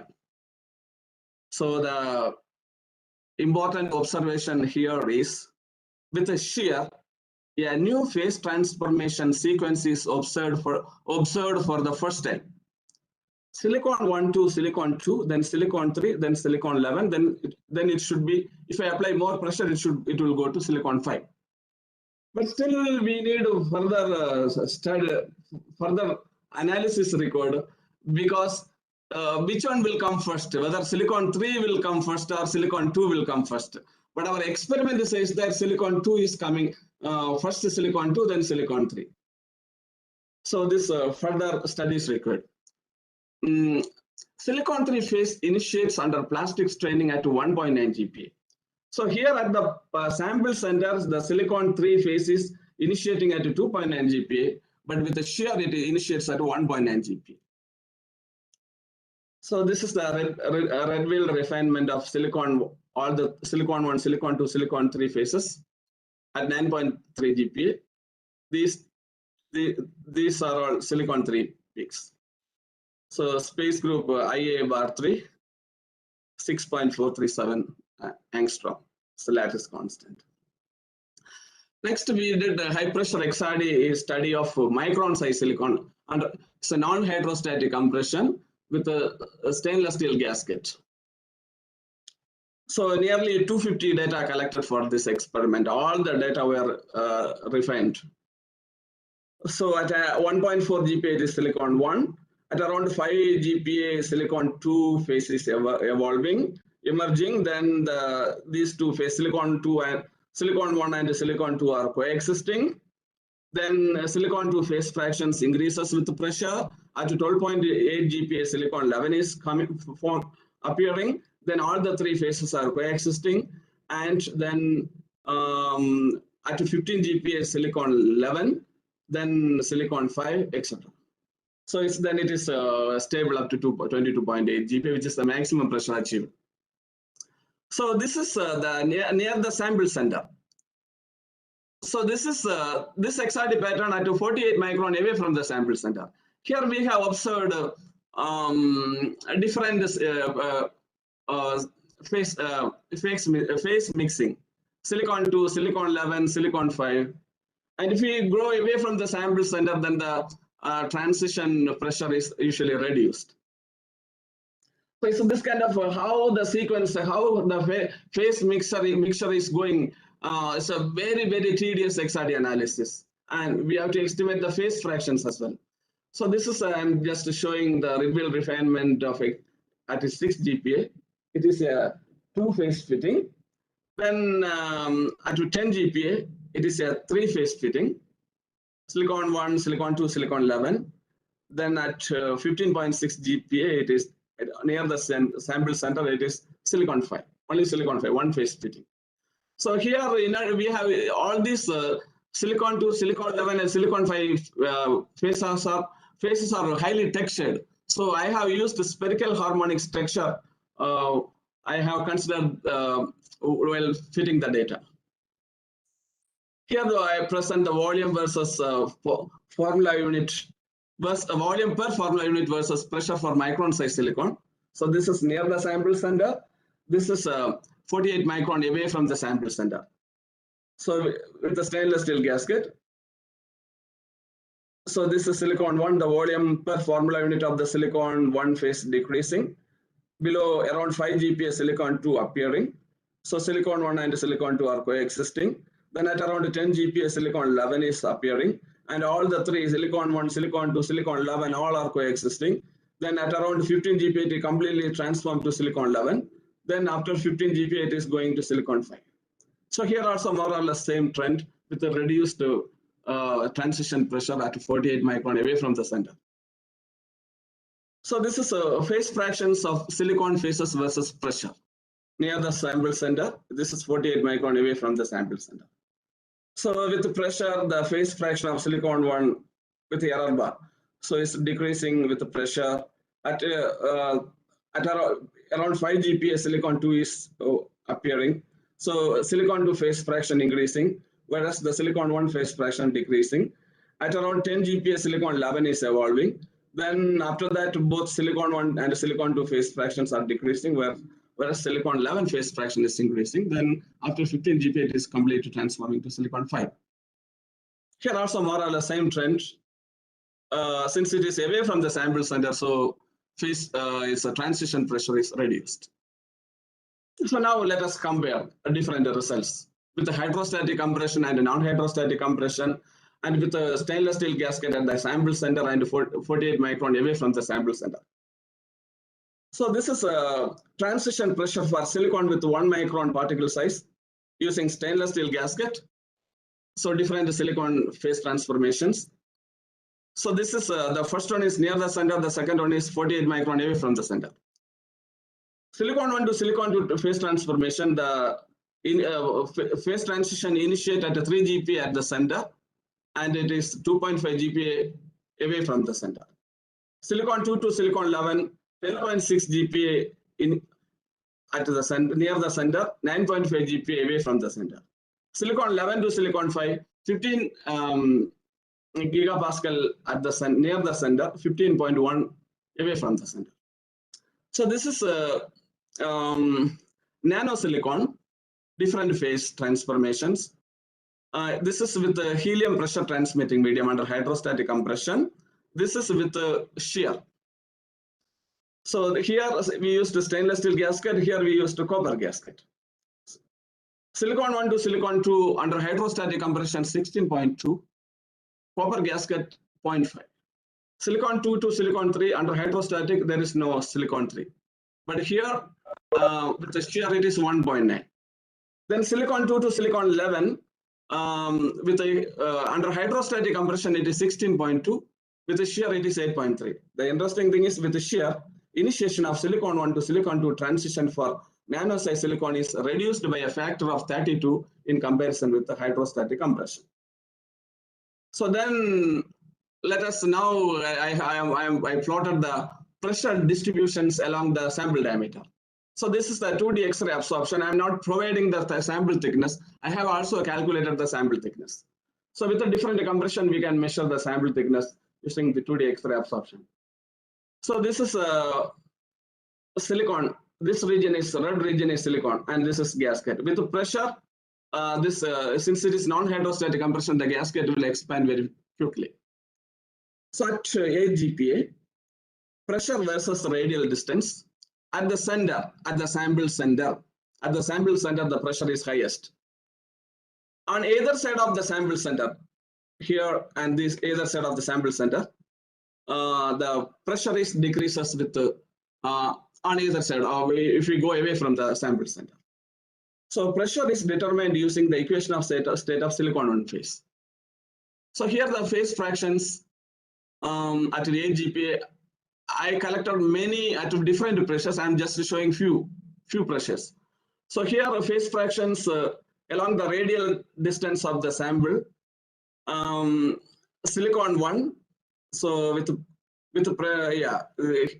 this is at the center, here at the center. So silicon 1 phase fraction is more at 8 GPa as compared to the silicon 2. So this is the phase fraction, sorry, pressure versus radial distance at 10.7 GPa. So at different compressions, we have to study the radial distribution of pressure and phase fraction. So here at the center, the pressure is highest. On either side of the sample center, the pressure is decreasing. So here the pressure is determined using the equation of state of silicon 1 and silicon 11 phases. This is corresponding phase fractions. So this is for blue is for silicon 11, red for silicon 2, and the black is for silicon 1. So silicon 11, the phase fraction is more. So this is at 16.8 GPa. Here you can see the maximum pressure is not at the center, it is at 20, because with the pressure the gasket is slightly collapsed and moved away from the sample center. So here the pressure is determined using silicon 11 and silicon 5 phases. This is the corresponding phase fractions. So then silicon has another interesting property. Depending upon the decompression path, if you decompress slowly or if you decompress very quickly, so depending on the path, it will show different phase transformations. So under slow decompression, when you release the pressure, initially it will transform to rhombohedral. 3-bar space group. Then when you bring to ambient, it will go to silicon 3. This is what we already saw. And also with the shear, indentation induced deformation studies, they observed hexagonal phase with the shear.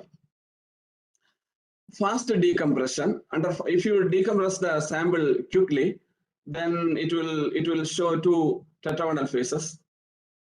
The exact structure of these phases are not yet resolved.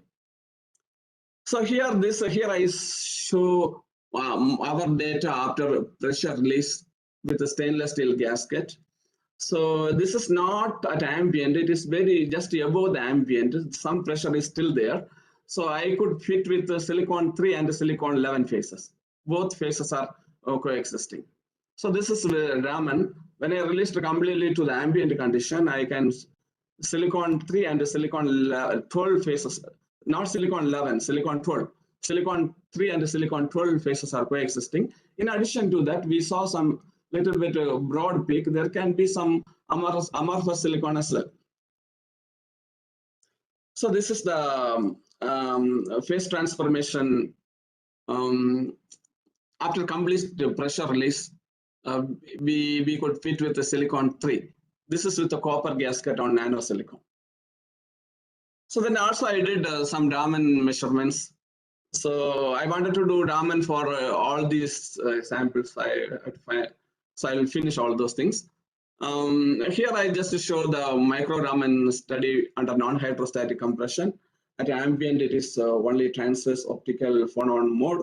So this belongs to silicon 1 with the pressure at around 4.7 GPa.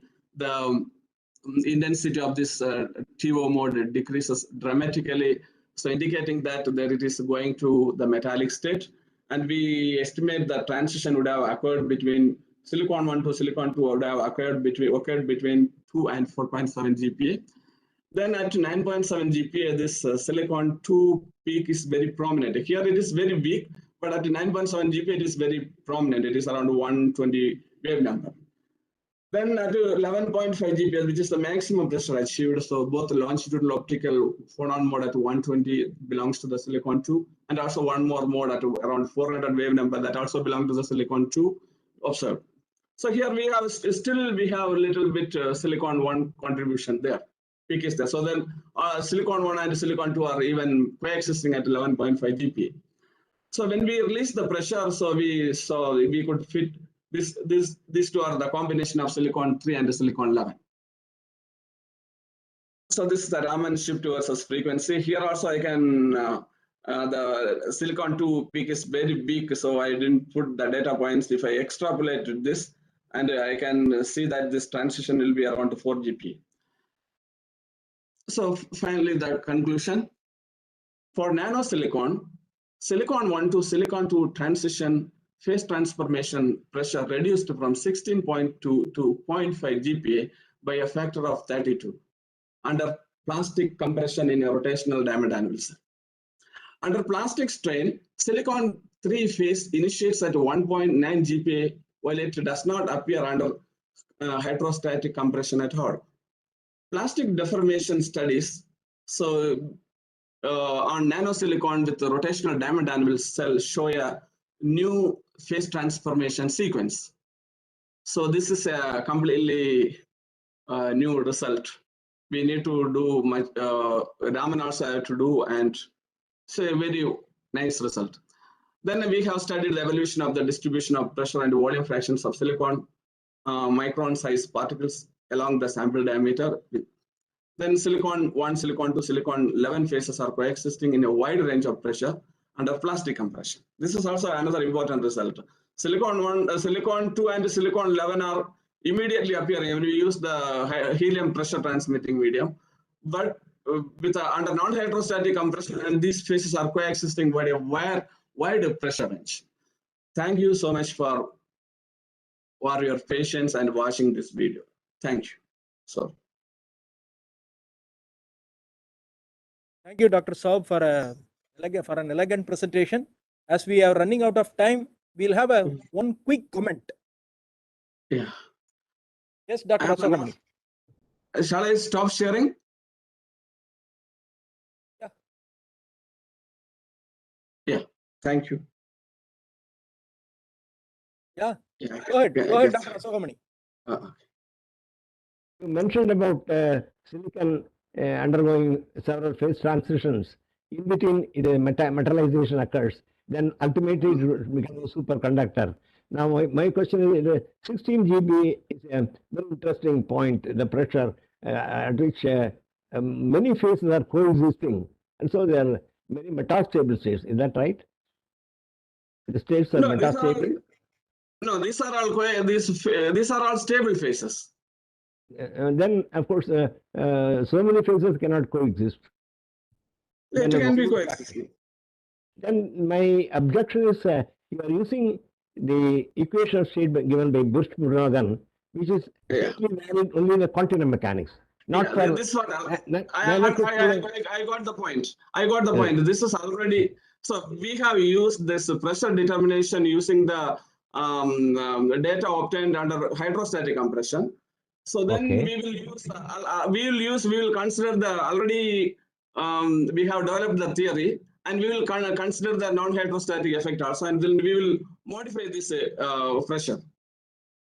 So okay, we will but consider the theoretically, the Bush-Morgan equation, what I want to stress is Bush-Morgan equation cannot be used for nanocrystalline, any material of a nano dimension material, right? And so equation is to be formulated. Until that time, okay. Then did you measure the band gap or resistivity of these materials? The interest of the interest of our study is not about the superconductivity. The main purpose of this study is to study the plastic deformation. So we are not interested in that direction. That can be easily doable because I also carry out transport measurements. Okay. Now the metallization pressure will be decreasing or increasing in the case of nano. It is very interesting. And also, it will become a superconductor. And what? The key point we want to share is that. So in the electronic industry, the people are the silicon has a lot of applications, right? When they do surface modifications on the silicon, like cutting, scratching, and although when they make thin film coating, so there will be stress and strain and this shear. This will, so we are assuming that the silicon it is in semiconductor, but because of this shear, it can go to metallic nature. So then that will affect the electronic behavior. So this is very important. Okay. You mentioned about ball milling. Silicon doesn't have such a high hardness. I don't know. You mentioned about ball milling in the application. Tungsten, okay, tungsten carbide. And for ball milling, you make use of balls. Do you make use of silicon as balls? And ball milling, do you do with silicon? No, we didn't. We just mentioned this has this kind of applications. So we didn't do that. Ball milling we didn't do. Okay. Thank you, Dr. It's a very nice talk. So very nice. Okay. Thank you very much. Thank you. Thank you, Dr. Asokamani. Thank you. We all thank Dr. Sau for a nice presentation. On behalf of the organizers, it's my pleasure to hand over a small memento, which will be posted to you shortly. Thank you so much, sir. Thank you, sir. So now it's time for the oral presentation. Next, we have 3 oral presentations. The first one is by Mr. Bishnupada Ghosh from ICReACH, Kolkata, India. And the title of his talk is Pressure-Induced Structural and Electronic Phase Transition in ZR SE2. Hello, can you hear me? Yes, we can. Yeah. Okay, may I share my slides? Yes. Please.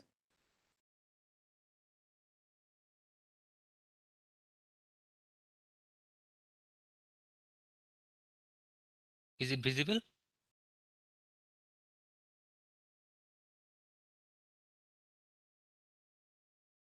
Yes. Okay. Yes, It is Hello visible. everyone, I am Bishnupada Ghosh and I am doing PhD at ICReAcH, Kolkata. At first, I want to thank the organizing committee for giving me a chance to present our recent work.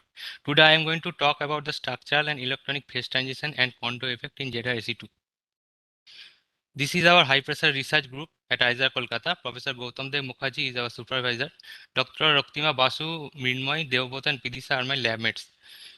So this is the overview of my today's presentation. At first, I'll talk about the importance of transition metal dichalcogenides and JEDA-AC2. And then I will talk about some recent work done on JEDA-AC2. Then I will discuss on structural, Raman and transport measurement studies at high pressure done by us. Now, JEDA-AC2 is a member of transition metal dichalcogenide family, which are novel by properties due to their layer structure. In each layer, transition metals are sandwiched between two layers of chalcogenide. And TMD materials are higher stability, large carrier mobility, tunable band gap, and excellent optical properties. TMDs having transition metals from group 6B of periodic table have been studied widely, but TMDs having transition metals from group 4B have not been studied so much. So, and previous some theoretical studies have shown JEDA-AC2 as a semiconductor having moderate band gap at around 1.1 electron volt, which is comparable to silicon. And beside this, JEDA has very stable oxide. So there are possibilities for JEDA-AC2 for future application in semiconductor devices as like silicon. Now, pressure is a useful tool to control the structural as well as electronic properties of these materials by means of volume compression. And in a high pressure research work by on JEDA-S2 by Jhai et al., it has been shown a pressure induced structural transition from ambient hexagonal 1T phase to monoclinic monoclinic phase at around 2 GPa. And then it goes to orthorhombic phase at around 5.6 GPa and again to another orthorhombic structure at 25 GPa. They have shown that hexagonal phase is and the monoclinic phase are narrow bandgap semiconductor, whereas the orthorhombic phases are metal. In another study by Martino et al., they have shown that JEDA-AC2 goes from a semiconducting hexagonal phase to a metallic orthorhombic phase at around 8 GPa. We have also studied the high pressure structure and Raman and transport properties of JEDA-AC2 at high pressure and have seen some anomalies which I will discuss here. Let's look into the experimental techniques we have used. We have used diamond anvil cell for generation of high pressures. Piston type diamond anvil cell is used for Raman and XRD measurement, whereas the small diamond anvil cell is used for transport measurement at high pressure. This is the micro Raman facility in our lab we have used for Raman study, and we did our XRD high pressure XRD measurement at Electra synchrotron. Now the ambient XRD pattern of JEDA-AC2 is indexed to a hexagonal structure. The pressure evolution of XRD pattern shows the appearance of new Bragg peak at around 5.9 GPa, which cannot be indexed with parent hexagonal 1T phase.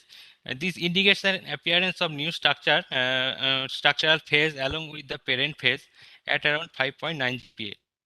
The new phase grows gradually with pressure and the parent phase diminishes with pressure. Around 14.8 GPa, JEDA-AC2 completely converts to the second new phase, and though the new phase is reported as orthorhombic in previous literature by Martin et al., indexing our XRD pattern at 14.8 GPa, we have found a monoclinic phase to fit the XRD pattern much better. In the hexagonal phase, the C-axis is found to decrease rapidly with pressure region, and then at higher pressure, the rate of reduction is reduces, and the C by A ratio decreases with pressure up to 5.9 GPa, which says the decrease in internal strain in the sample. And beyond this pressure point where the new structural phase arises, C by A ratio increases with pressure, indicating an increase in the lattice strain in the AB plane. Now, if we look into the monoclinic phase, we can see an anisotropic compression above 14.8 GPa, where B and C axis reduces with the pressure, A and beta increases with pressure, and resulting a tensile strain along the A axis. And from the equation of study, we can see that the monoclinic phase is 4 times much incompressible than the hexagonal phase. As a complementary study, we have performed high pressure Raman measurement on ZrAC2.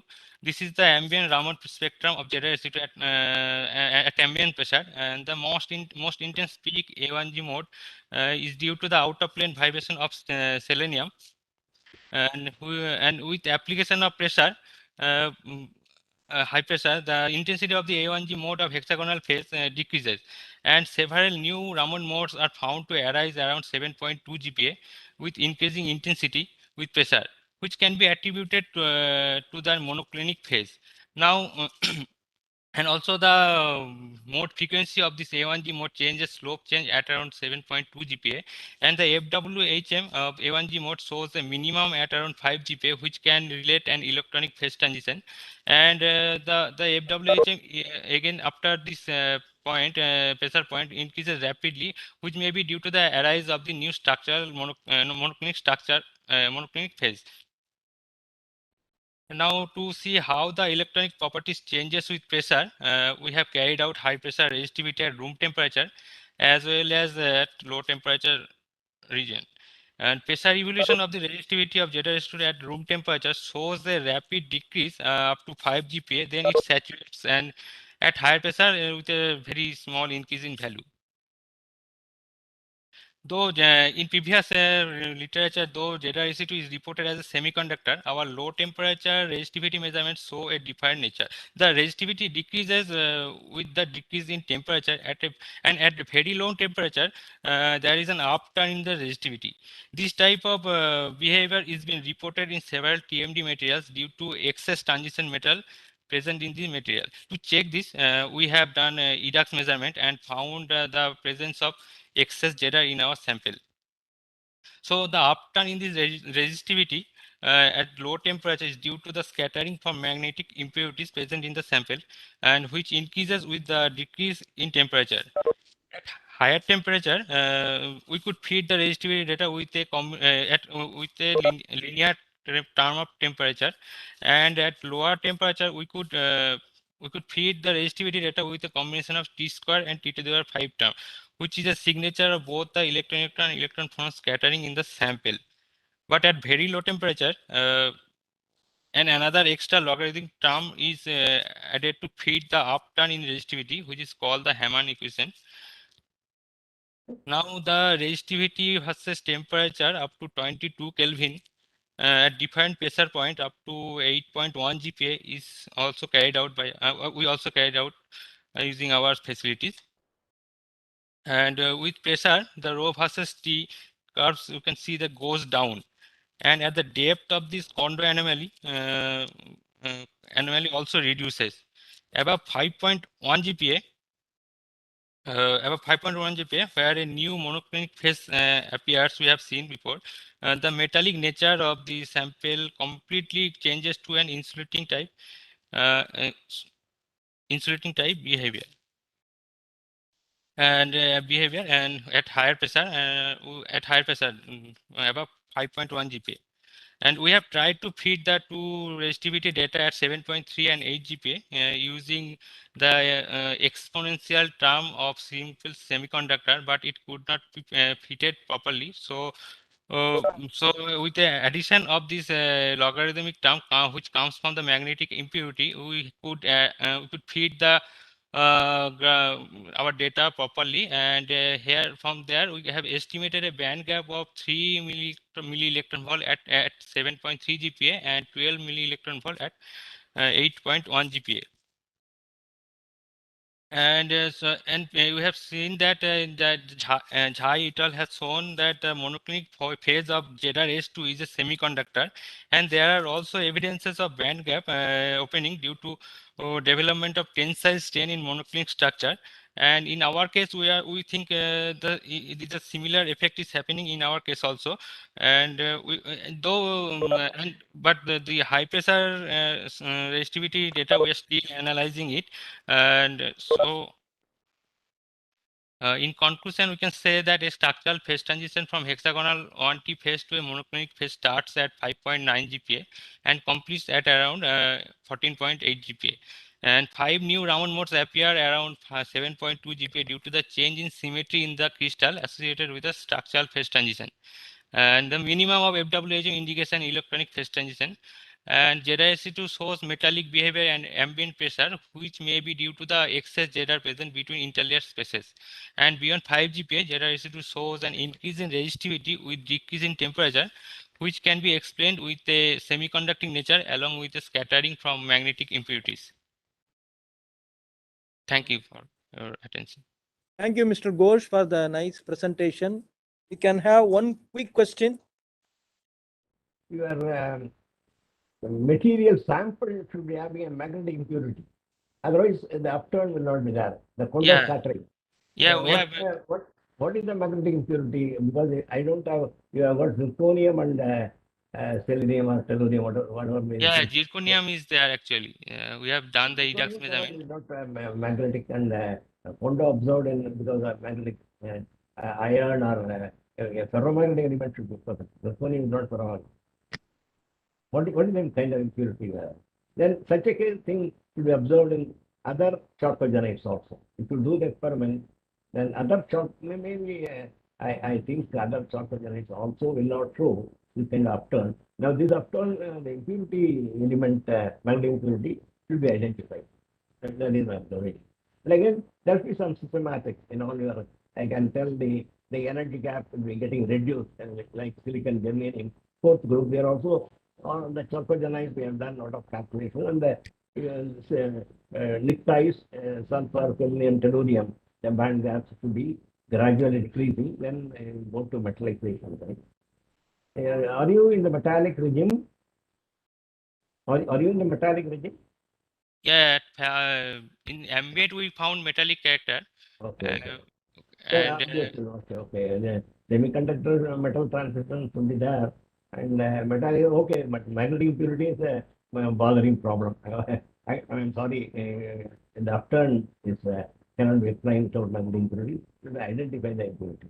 Okay, thank you. Yeah, thank you, Dr. Ashokamani. Okay, with this, we'll thank Mr. Ghosh for a nice presentation. We'll move to the next presentation. Is by Mr. Swam Kesri from BARC Bombay, India, and the title of his talk is Pressure-Induced Anomalies in Phonon Frequencies and Structure of Low Temperature Phase of CuCN. Mr. Kesri, hello, you can yeah. Am I audible? Yeah. Yes, audible. Okay. So is my PPT is visible? No, not yet. Not yet. Oh, open. Open now? Yeah. No. So I have shared my screen. Your screen is visible, but your PPT has not opened yet. Okay, I have opened it. I am in the PPT. Okay, I'll try again.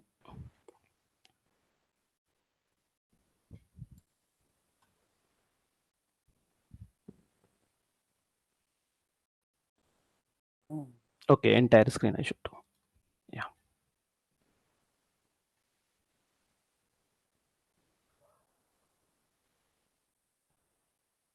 So now it is visible? Yes. Yes, it is. Okay.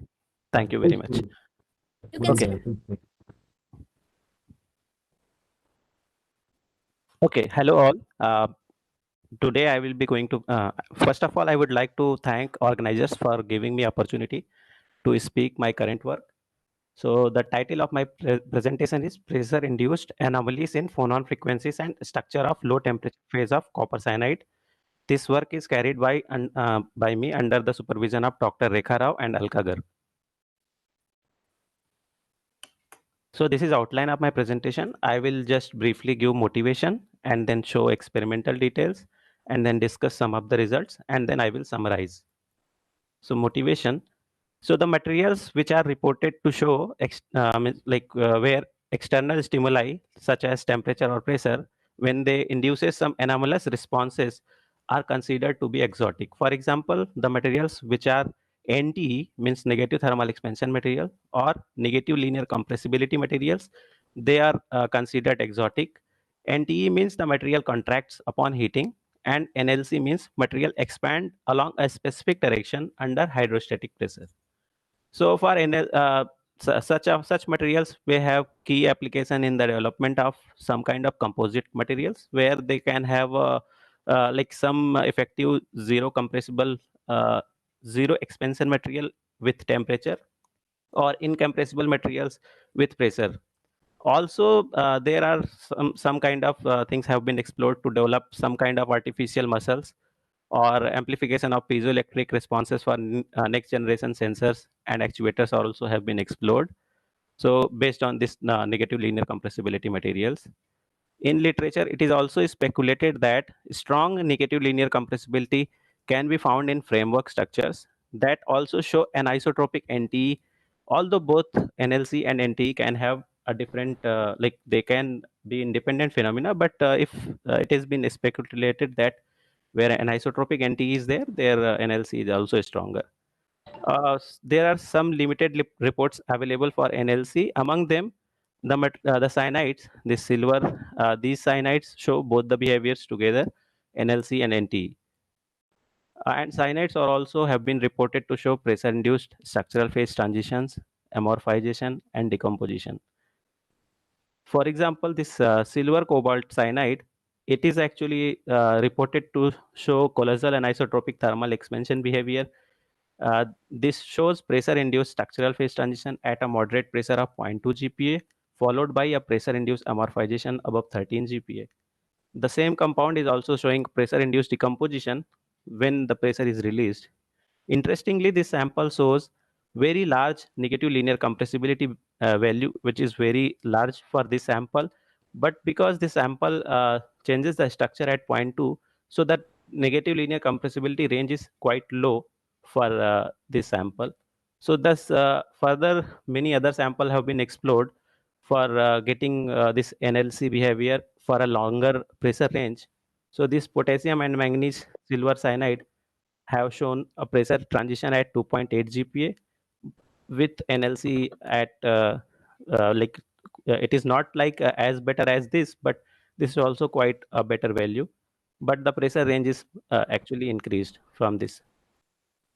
Also, similarly, this potassium cadmium also have shown NLC behavior, and zinc gold is also shown. But among these reported structures, they all show NLC behavior, but the pressure ranges are quite low.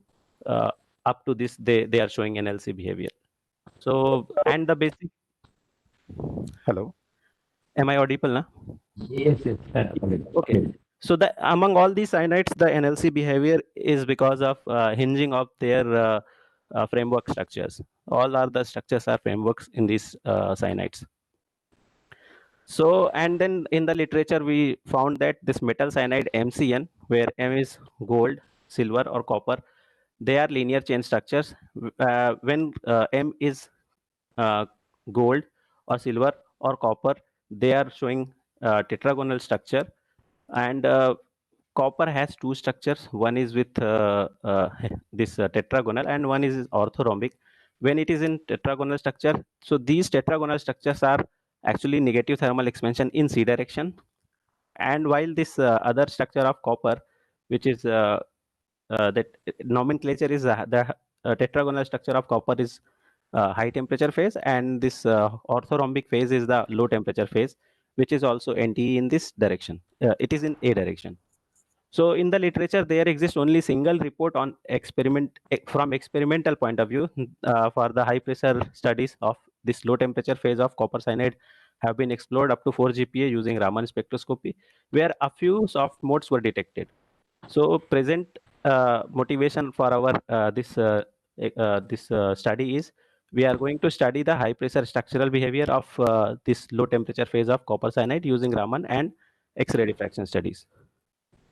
So experimental details, we have used this micro Raman LabRam HR evolution instrument, which is at our lab at SSPD. And we have used ultra low fluorescence filter, which can record Raman spectra from 10 centimeter onwards using 1800 lines per mm grating.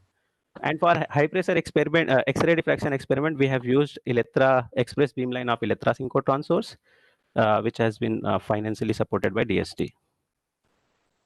So for high pressure experiment, we have used this mobile type DAC, where we have used pressure transmitting medium 16:3:1 methanol ethanol water mixture, which is actually hydrostatic up to 10 GPa.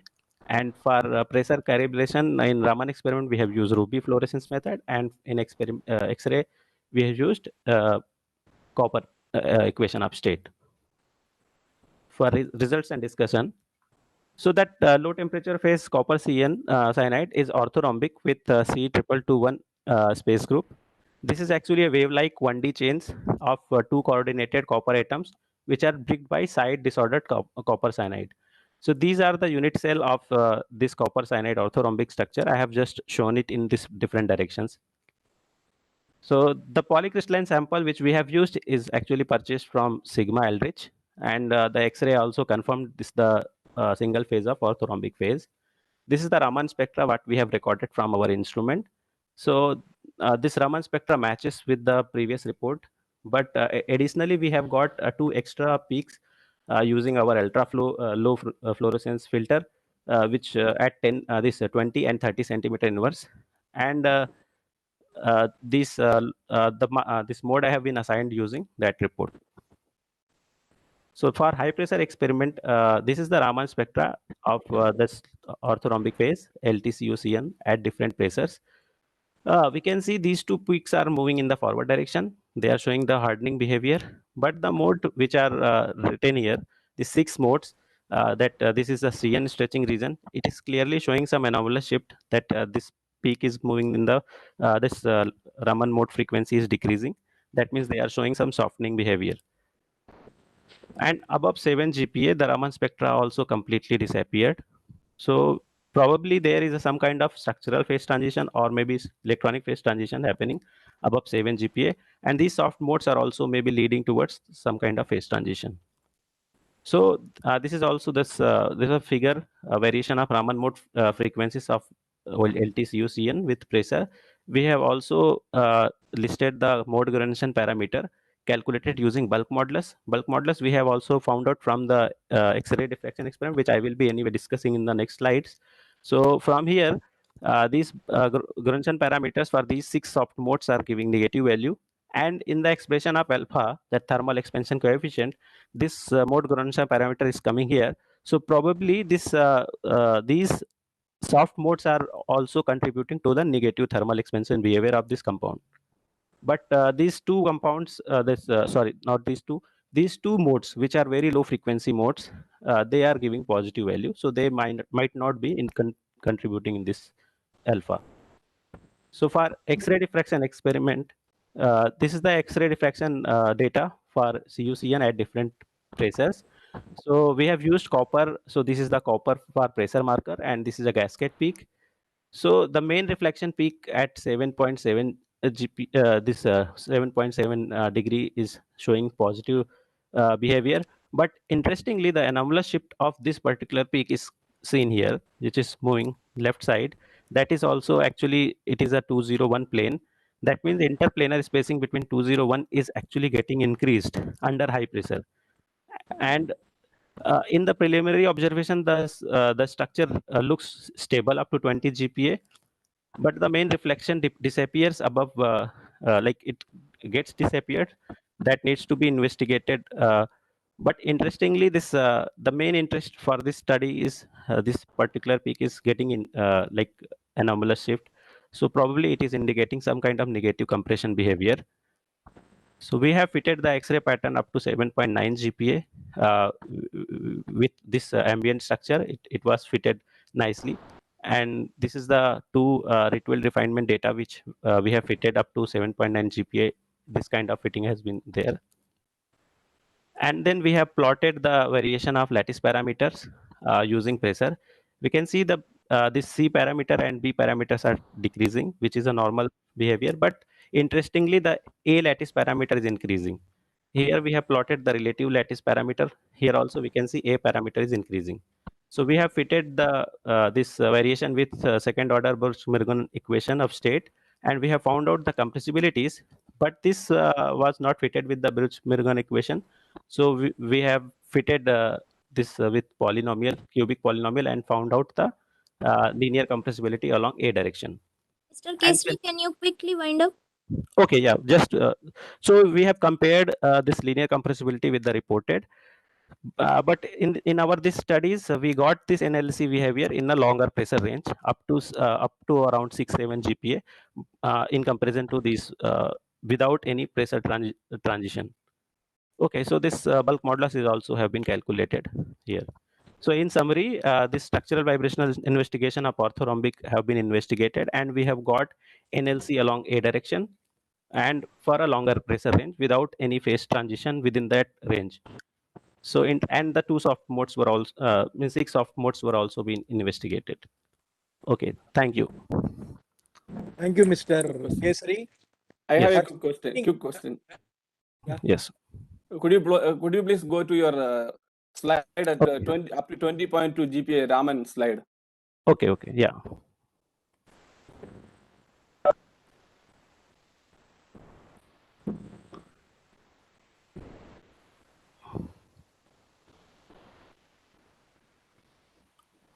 Raman actually was done up to 20.2 GPa. Now you study there is no structural transition up to 20 GPa. No, it is X-ray diffraction pattern. Yeah. That one. Oh, sorry. Yeah. So you told there is no structural phase transformation. So yeah. So you see if you look at this peak at around 2 theta 8. So this peak is at around 15.7 GPa. At 18.2 GPa, this peak is completely disappearing, right? Yes. And then you can see a lot of sharp changes in the intensities as well. So there is definitely a structural phase transition. Yes, sir. Actually, this is our preliminary result, and like there are certain peaks which looks like there is a appearance of new peak, and it is also getting increased. But symmetry wise, this peak was also allowed. So we are actually Your investigating. peak is disappearing. Your peak is this strong peak is disappearing, and the first peak you see with pressure, its intensity is getting down. So overall, there is an intensity distribution and also disappearance of peaks. So it should be a structural phase transition. Yes. Even our Raman spectra above 7 point, above 8 GPa is also not there. So probably both are. So, but the work is still under investigation. But the main point of this study was we are getting some anomalous shift of this peak. Yeah. Okay. You mentioned that Birch-Mudrogan equation could not be applied something, right? I'm not very clear about it. For one of the I was showing that the variation of C parameter, the A parameter was increasing with pressure, which is actually anomalous behavior with. You use the Zen's law. Zen's law, because you are talking about the lattice parameter, right? Yeah. So use the Weber's law cannot be used. So when you talk of volume contraction, should be there, right? Because you are Yes. Volume is compressing. Yeah. Use the Zen's law, right? If you are going to HCP solid or some kind of thing, the Weber's law, Zen's law should be used, and the Birch-Mudrogan should be applicable here. Yes. In volume versus pressure, I could fit it with Birch-Mudrogan equation and bulk modulus have next. Mudrogan equation will not be. That's not a right case. Yes. For a linear, we have fitted with that polynomial. Yeah. Okay. Thank you very much, Mr. Swayam, for a nice presentation. We'll move on to the next presentation. Next presentation is by Mr. Subhrata Mandal from University of Hyderabad, India, and the title of his talk is Structural and Vibrational Properties of TLReO4. Hello. Yes, we can hear you. Yeah. Can I share my screen? Yes, please. Okay. Is it visible? Yes. Okay.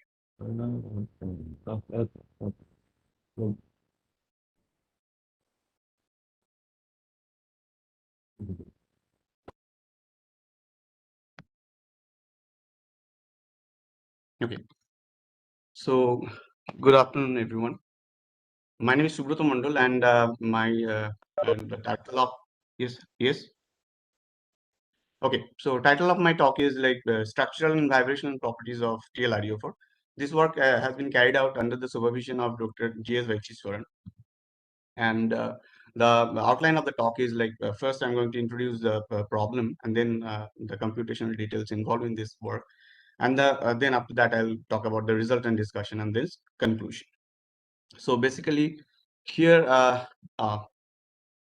yeah, so this normally this RE is actually transition metals, and this kind of transition metal, this group 7 elements, these are metal, these elements are very important in different aspects. Like these transition metals are important in oxygen evolving active sites of oxygen evolving complex and photosynthesis. In case of TC, it is very important in dissociation of methane gas, and in case of rhenium, it's important in case of formation of CC bond. And this kind of metal oxides are also very important because of their change. They can change their oxidation states, and they can easily break and form bonds. So these kind of materials are very useful in catalysis process. So these are the applications of transition metal oxides. And then this kind of transition metal oxides can be classified in different like binary, ternary, and then other complex compounds such as HCP, iron, and then perovskite type, and then AbO4 type material. So these are different types of AbO4 type material. And then applications of we can find different applications such as scintillators, phosphors, laser host, and then battery, nuclear waste, and then photocatalysis material as a material. We can use this kind of material. Okay, so this kind of material also shows the different like pressure and as well as temperature induced phase transformation. And as like we don't have this much literature on this TLRO4 material, so we have considered this material to understand the phase like the different properties under pressure as well as this like under temperature also. So here in previous studies, they have shown that this material is going through like under this pressure induced phase transformation at 0.5 GPa, 1.9 GPa, and 9.7 GPa. As well as this material is also going through the temperature induced phase transition at 200 Kelvin and 400 Kelvin. And all this literature has shown that this material at room temperature, this material crystallizes at in orthorhombic structure. And some other material, other literature, we have found that this material is crystallizing in monoclinic structure. So this kind of ambiguities is there in the in previous literature. So with and also another recent literature is also showing that it is showing a re-entrant phase transition from low temperature tetragonal to room temperature monoclinic to tetragonal high temperature tetragonal structure. So that's why we thought to consider this material and to understand how the properties are changing with pressure, because here we are going to understand the properties through the density functional theory. And then for that we have considered this computational as a plain wave pseudopotential approach implemented in CASTEF code, and then we have used non-conserving pseudopotential with 800 electron volt as a cutoff energy. We have used these are the like K points used for these different structures, and we have used density functional perturbation theory for calculating vibrational properties. So initially we considered this like we discussed with our collaborators like to have this this pressure temperature variation of this this is the temperature variation of this experiment lattice parameters, which is clearly showing that this material is going through a temperature induced phase transition at 200 and then 400 Kelvin, and this is the low temperature phase tetragonal phase, and this is previously assumed orthorhombic phase, and this is the room temperature monoclinic phase. So so first of all, we have considered these experimental data to understand these material before going for the calculations. So as you can see, this orthorhombic is a previously assumed structure, and 290 Kelvin phase is all like reported from the experiment from our study, which is done by our collaborators. And then these two A and B for this A and C of this orthorhombic phase lattice parameter, and is identical to B and C of this monoclinic phase. And then in case of B parameter of orthorhombic phase, if you are multiplying it with 3, we can get the lattice parameter A for monoclinic phase, and also the angle is also near to 90 degree actually. So this could be so this kind of transition is could be like misidentification could be due to this um, present of this kind of thing, like which is like we can consider this monoclinic as a subgroup of orthorhombic high symmetrized phase, and this K and T type of subgroup subgroup relation could be there. And then because of this kind of relationship, we can have different many common peaks, Bragg peaks in these two materials, and which could be the could lead to the misidentification of these structures. So this is like previously we assume like considered this thing, and then after that we use our density function theory calculation to understand more about this material. So and we found our total energy calculation is showing that this monoclinic phase is like our room temperature monoclinic phase is actually energetically favorable. So and then we have considered this low temperature and as well as our room temperature phase for further study, and we didn't consider our this tetragonal high temperature phase, as DFT can't consider this kind of handle this kind of calculations. And then we optimize these two structures, and we can see that van der Waal corrected TS method is working very well for these two material, and we have considered this optimized structure for calculating vibrational as well as this bonding nature of this material. So to understand this bonding nature, we have studied this bond effective charge calculation, and then this bond effective charge is actually coupling of the electrostatic field with the lattice parameter. So, and you can see from this result that TL for both the materials is like increasing. This bond effective charges are increasing with compared to this ionic charge. In case of rhenium and oxygen, these charges are actually decreasing, which can be concluded as like rhenium and oxygen are covalently bonded, and this ionic TL is ionically bonded to this ReO4 block. So after that, we have studied these vibrational properties of TL-ReO4 for both the phases, and we can say like as this low temperature phase is like containing 12 atoms, it is we can find this 36 phonon zone-centered phonon frequencies, and this is the irreducible representation of this zone-centered phonon frequencies, where EU and AU is like are like IR modes, and then BG, EG, and AG are Raman modes, and BU is actually silent mode, and EU is actually doubly degenerate, and others are like singly degenerate, EG and EU. Both are like doubly degenerate.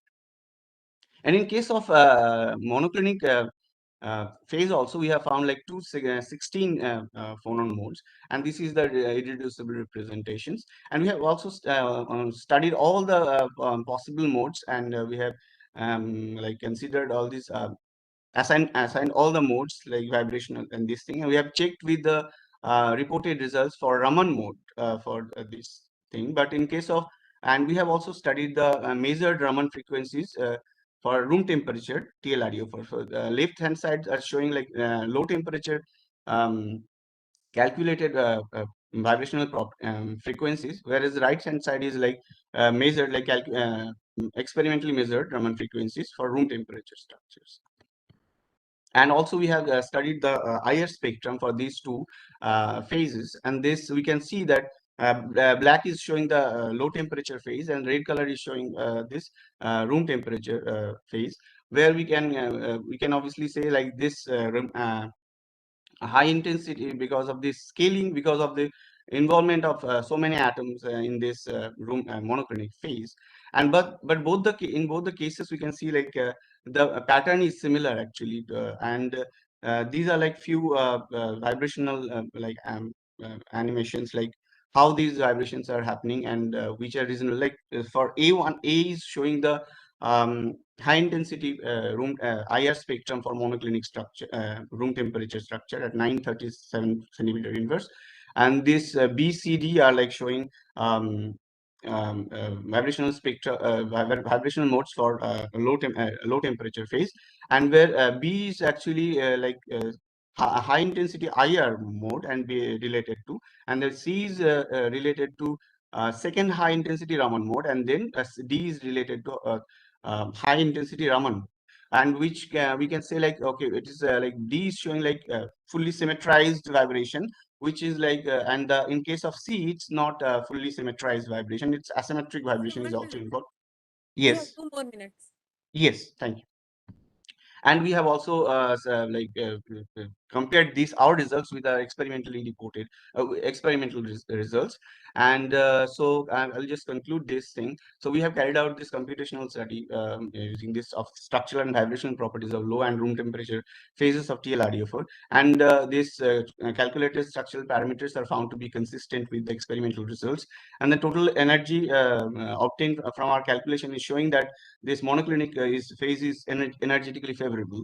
And then we have calculated all the possible vibrational frequencies and these modes also, and it's showing this RD stretching actually is a main for strong high intensity modes. And this our study is showing this external and as well as internal modes are like maintained for both the structures, and the increased number of modes due to the symmetry decrease caused by the temperature driven transition in case of monoclinic phase.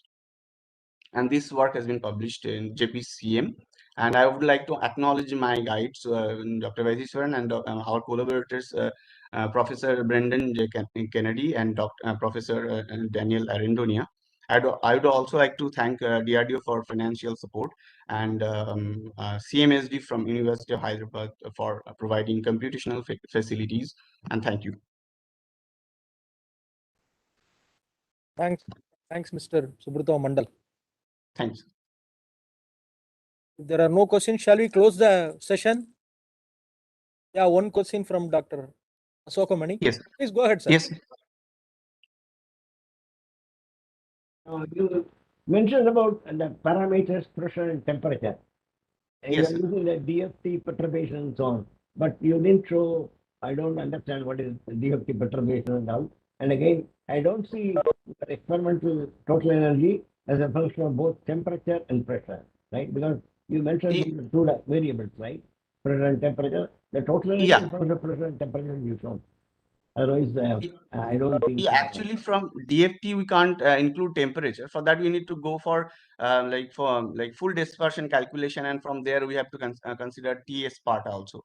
But that because of the large unit cell of this monoclinic structure, we couldn't do that calculation. So we had to rely on this experimental results, and we have like compared this experimental as well as our results, and then we came to this conclusion. Then why did you mention about the DFT perturbation? So what is that? DFPT you are saying? You not use that, right? I have, yeah, we have used DFPT, density function perturbation. What is perturbation? I don't know. Perturbation here we are using like displacement of atoms actually. Okay, okay, I don't know what is perturbation. Others are not perturbed. Okay, all the best to you. Yes. Okay, thank you, Mr. Asokamani. Thank Now you. I take this opportunity to thank the organizers for giving me these opportunities. I thank both the invited speakers and all the oral presentations made by the students. Very thanks, and have a nice day. Thank you, Mr. Chairman. Thank you. Thank you, Professor Jaraman, for sharing this session. Now I request General Secretary ICReACH 2022, Professor Avtesh Mani, to present a memento to the chairman of this session. Thank you, sir. Thank you. With this, we conclude the technical session 9. We will break for lunch and we'll be back session 14:00 hours under time. That's all for this session.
Welcome back.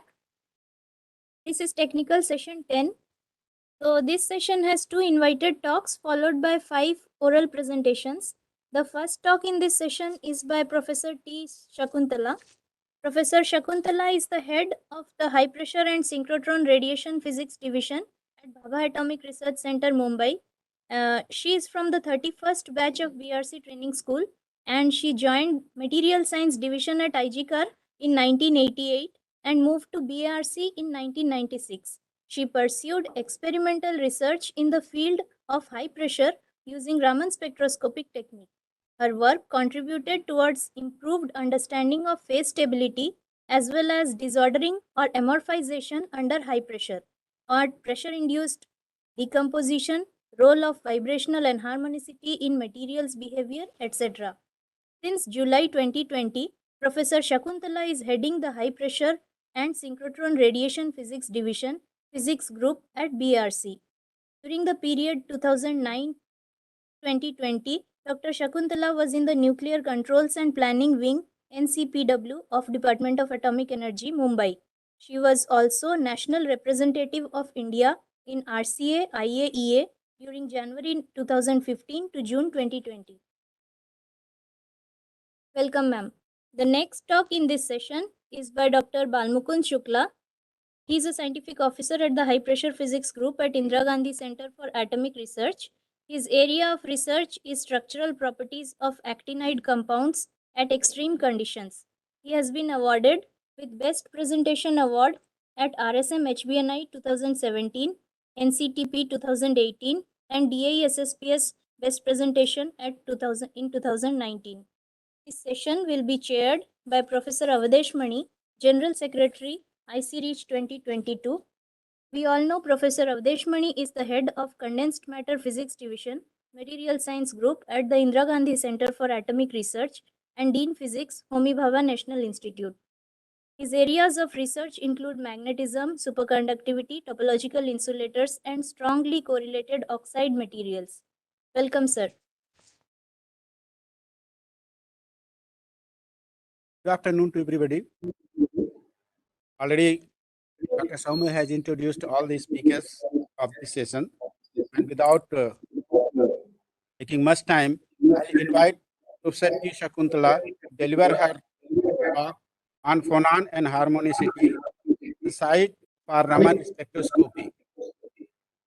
Professor T. Shakuntala, your time is 25 minutes for your talk and 5 minutes for discussion. Thank you very much, Dr. Avdesh Mani. Today I plan to give a very short talk, so I think time should not be bothering you much. First of all, I am very happy to be back with my high pressure fraternity, experimental as well as computational physicist. It gives me a lot of happiness to see many of you, particularly the organizers Dr. N.V. Chandrasekhar, Ravindran, Avdesh Mani, and I'm very happy to see Dr. Ashok Mani. When we were graduate students, you were professor. So I'm very happy to see you still very active and guiding people. Today I thought I will share some of my experiences in doing high pressure, experimental high pressure research, mainly using Raman spectroscopy as the tool. Especially in some of the systems I studied, I realized that phonon and harmonicity is going to play a vital role in understanding the phenomenon. I thought I will share a few of the systems and the results which were done about 12-15 years back. Next slide, please. Okay, the plan of my talk is to give some of the early, just for the sake of continuity, I will give some early concepts, how the phonons were introduced, about the harmonic approximation, inadequacy of the picture, go over to the anharmonic formulation, particularly some of the phenomena wherein anharmonicity manifests very strongly, without which we really cannot make a headway. Just mention a few glimpses about it. This is just for the sake of continuity. Mainly, I want to talk about the experimental determination of anharmonicity. My work is related to the Raman spectroscopic work I carried out, high pressure Raman spectroscopy on hafnium tungstate and zirconium vanadate, both of which have relevance in the context of negative thermal expansion materials behavior. So I'll give a brief introduction on why I chose this compounds, what is the high pressure behavior I've found, in what way it was comparable or different from the expected behavior. So this is the plan of my talk. Next slide, please.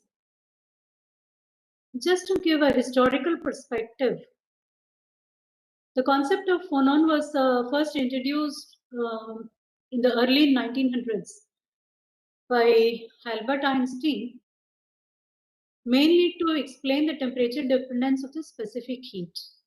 All of us who would have done the solid state basic course, we know that earlier, prior to that, it was the Dulong and Petit's law, which was used to describe the specific heat capacity, which was basically temperature independent. Very soon it was realized that that was highly inadequate. So Einstein, it was really the early 1900s, where a lot of revolutionary concepts were coming, including to explain black body radiation. Planck went ahead. Bohr's atomic theory was postulated, and Einstein also realized to explain this heat capacity behavior, to model the periodic atomic lattice, introduce the concept of lattice vibrations and explain the behavior through that. So basically it was he who introduced the concept of phonons. And this was initially found to be very, very satisfactory. I think the classic case taken up was diamond.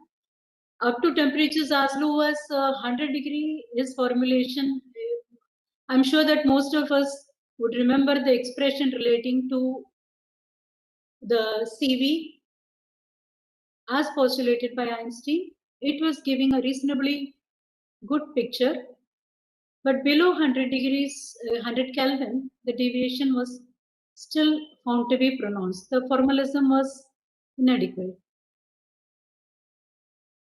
There were several group of people working to form the lattice dynamics purely from the harmonic treatment, which was giving a reasonably good description. For example, the temperature dependence of intensity of XRD, so many things were explained, but there were some limitations. As we can see, in the harmonic approximations, phonons have infinite lifetime, and phonons get never scattered. So this one, obviously, if you are going to explain thermal transport properties using this, then thermal conduction is not going to be that easily explained. Unharmonicity of interatomic potential, it was realized that unless we include that, not much of physical properties we may be able to explain. So unharmonicity was introduced by Gruneisen, I think somewhere around 1926. That is what the history says. And he could successfully explain the thermal expansion behavior of insulators, as well as he could explain the temperature dependence of phonon frequencies. If we strictly go by the harmonic approximation, the phonon frequency is going to be independent of the temperature. But after Gruneisen said that thermal expansion is there, so there is a volume effect. And when the volume changes, the frequency changes. Only to that extent, the corrections were introduced. That is called the quasi-harmonic approximation. That it only tells the pressure dependence of the phonon frequencies, or not the pressure, I'm sorry, it is the volume dependence of the phonon frequencies taken into account, duly corrected, still was able to successfully give a lot of good description. That also was found to be inadequate, and a lot of work went on this. The importance of unharmonicity was very quickly realized.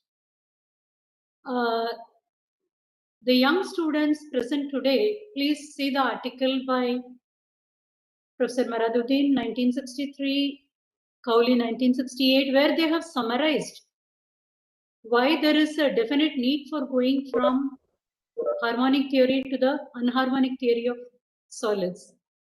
And the lattice dynamics had to be accordingly formulated.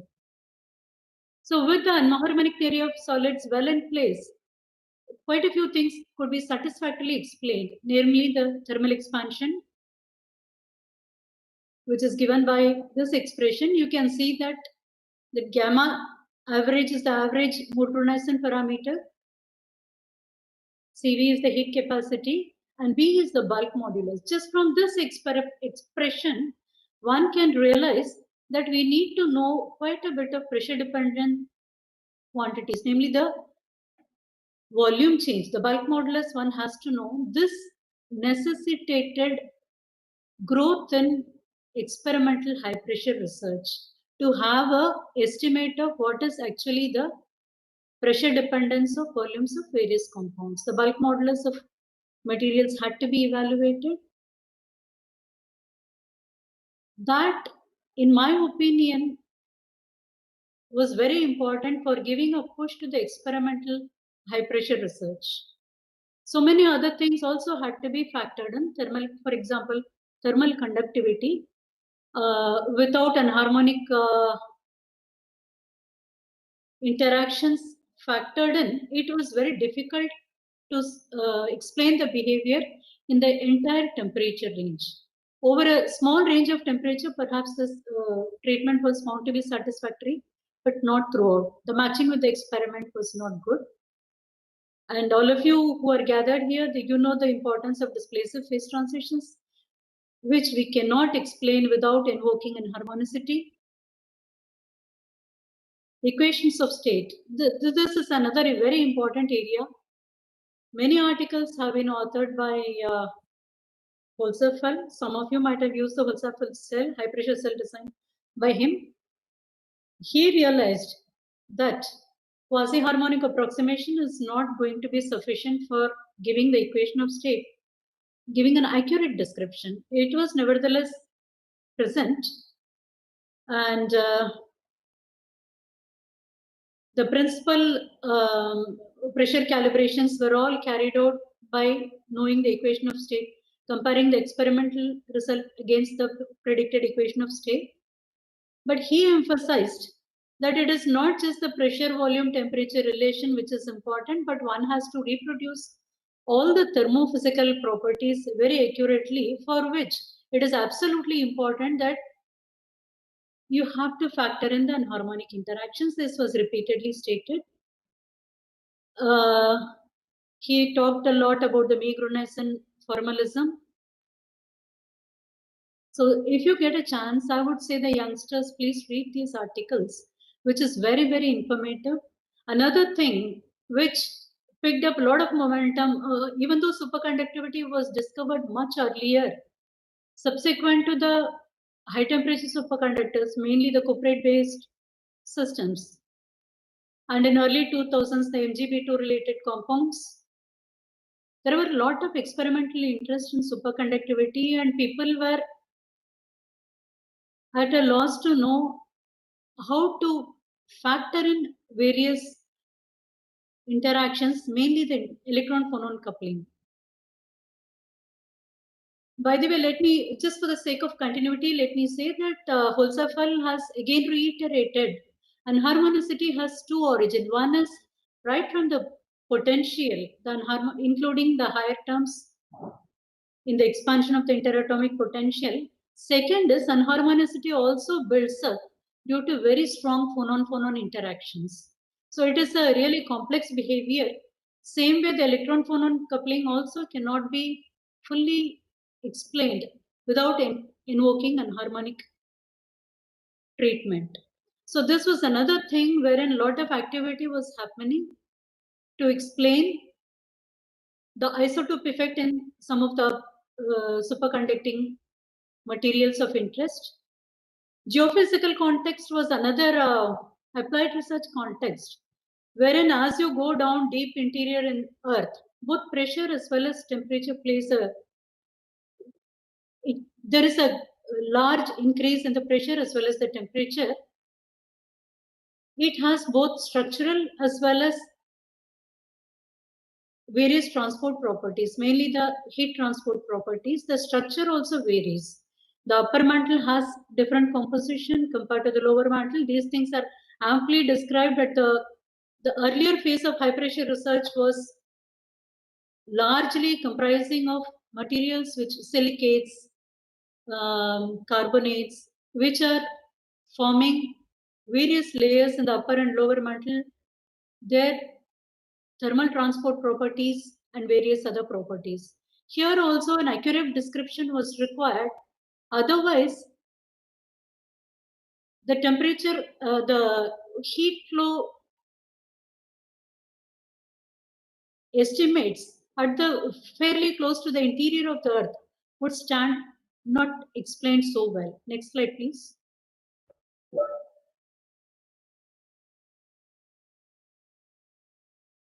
Okay, now it looks a very, very simple thing. What Gruneisen said, we can build in harmonicity just from this simple derivative. Okay, there is a temperature dependence of phonon frequencies. How do I get it? Volume dependence alone is not sufficient. One has to have a total derivative which can be very simply explained by this. Here again the role of high pressure science comes into picture. The absolute dependence of phonon frequencies on temperature, it depends on the explicit dependence of the phonon frequencies on temperature and the volume effect. For measuring this Gruneisen parameter, one has to carry out the high pressure, one has to know the high pressure phonon behavior and compute the phonon frequencies and their pressure dependence and evaluate the gamma, J, alpha, this part, knowing the compressibility of the material. Here also high pressure, experimental high pressure physics comes into picture. The second term, this is purely a temperature dependency of the phonon spectrum. So have an independent temperature dependence of the phonon spectrum measured by a suitable spectroscopic method. Have the pressure dependence, and this gives you a good estimate of what is the temperature dependence of phonon frequencies. Build this in turn into the various aspects which describes either CV or thermal expansion and beat it. It looks as simple as that. And these corrections, as far as the computation or the analytical methodologies followed, build in the corrections properly, and one would be able to understand the phenomena rather correctly. It looks as simple as that. But things were not so simple. For example, reaching high pressure itself was not very easy. It was really in the 60s and 70s, a lot of improvements happened, starting from the piston cylinder apparatus. How to generate pressure became very important. We cannot reach much pressures. Even those days, there were predictions about metallization of hydrogen, superconductivity, room temperature superconductivity in solid hydrogen, etc., wherein at least gigapascal of pressure was required, which was at those times it was difficult. A lot of innovations happened in the field of generating high pressure in the laboratory. Next slide, please. Here, distancing myself, I could see the evolution. Why it took a lot of time for us to fully understand the solid state physics of different materials, and why is it that we are not able to tailor the properties as we want? No, it has evolved over several decades. Even though the anharmonic theory of solids was well known place in the early 60s itself, experimental techniques were very difficult. As I mentioned, even generating pressures in the lab was so difficult only after the advent of diamond anvil cells, the accessible pressures really started going up to 10 GPa, 20 GPa, and nowadays people talk about very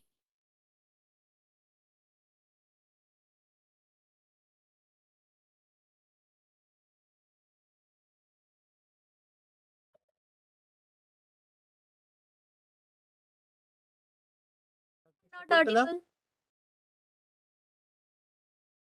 You are not audible. Yes. Yes. No. Again it got cut.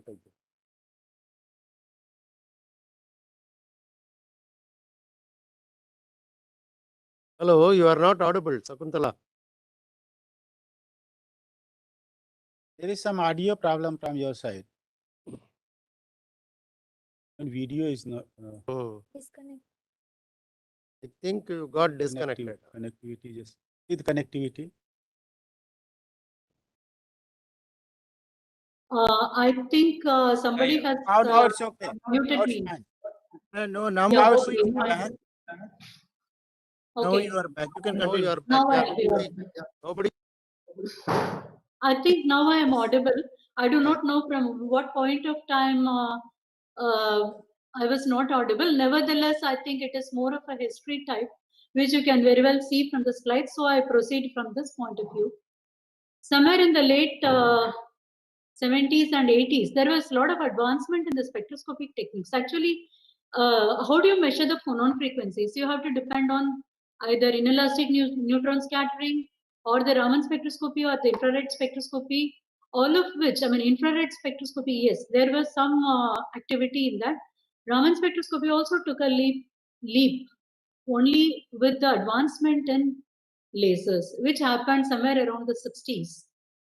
And suitable detectors, so that from the era of C.V. Raman, we went into more sophisticated time. Even then we had, I remember when I started my career, we used to have only a single channel analyzer and a double monochromator for Ram. Even that was good. Even that was good. And with that, a lot of improvements happened in the experimental sciences. Further, there was a lot of advancement in the high pressure generation techniques. The in situ measurements could be made possible. Parallelly, there was a lot of effort in the computational aspects as well. Analytical calculations were found to be insufficient, and computational power was initially not very high. We needed very high power computing. You know, in the last 3 to 4 decades, the computing power has gone up like anything. Earlier, people relied more on molecular dynamics simulations. Now there is a lot of improvement in the computational methods. And so really people, a large number of researchers were parallelly working on many aspects. So now we have got more sophisticated experiments to see experimentally whatever we want to see by mostly any kind of experimental technique, reach any kind of pressures. With this, parallelly, there were focused efforts on addressing specific issues. I would say, particularly the younger generation who are still students, kindly see these papers. These are all with very limited experimental research equipments available. Very thorough approach to various aspects can be found in these. These, I would say, these are all landmark paper. For example, the paper by Gillet. He tried to address he measured just a Raman in infrared spectra of calcium carbonate. Fortunately, in 80s and 90s, isotopically pure compounds were available, using which a thorough analysis of the spectra could be carried out. The mode assignments, the shifts in frequencies, which is due to what, the LOTO splitting, everything was made possible. So this paper of Gillet, it was one of the early papers wherein they have carried out extensively the analysis of the ambient spectrum, constructed vibrational density of states. And then they tried to explain the heat capacity and molar volumes. And one of the main conclusions of this paper is that unharmonicity cannot be neglected. Never, it could be maybe measuring only up to 15 to 20%. Nevertheless, it cannot be overlooked. Here, there was no, this is only a calculations involved were not of what you see today, but it was a very painstakingly done calculations, so people can take a look at it. This was the first time using the phonon frequencies. He could quantitatively related to the heat capacity and other thermodynamic parameters.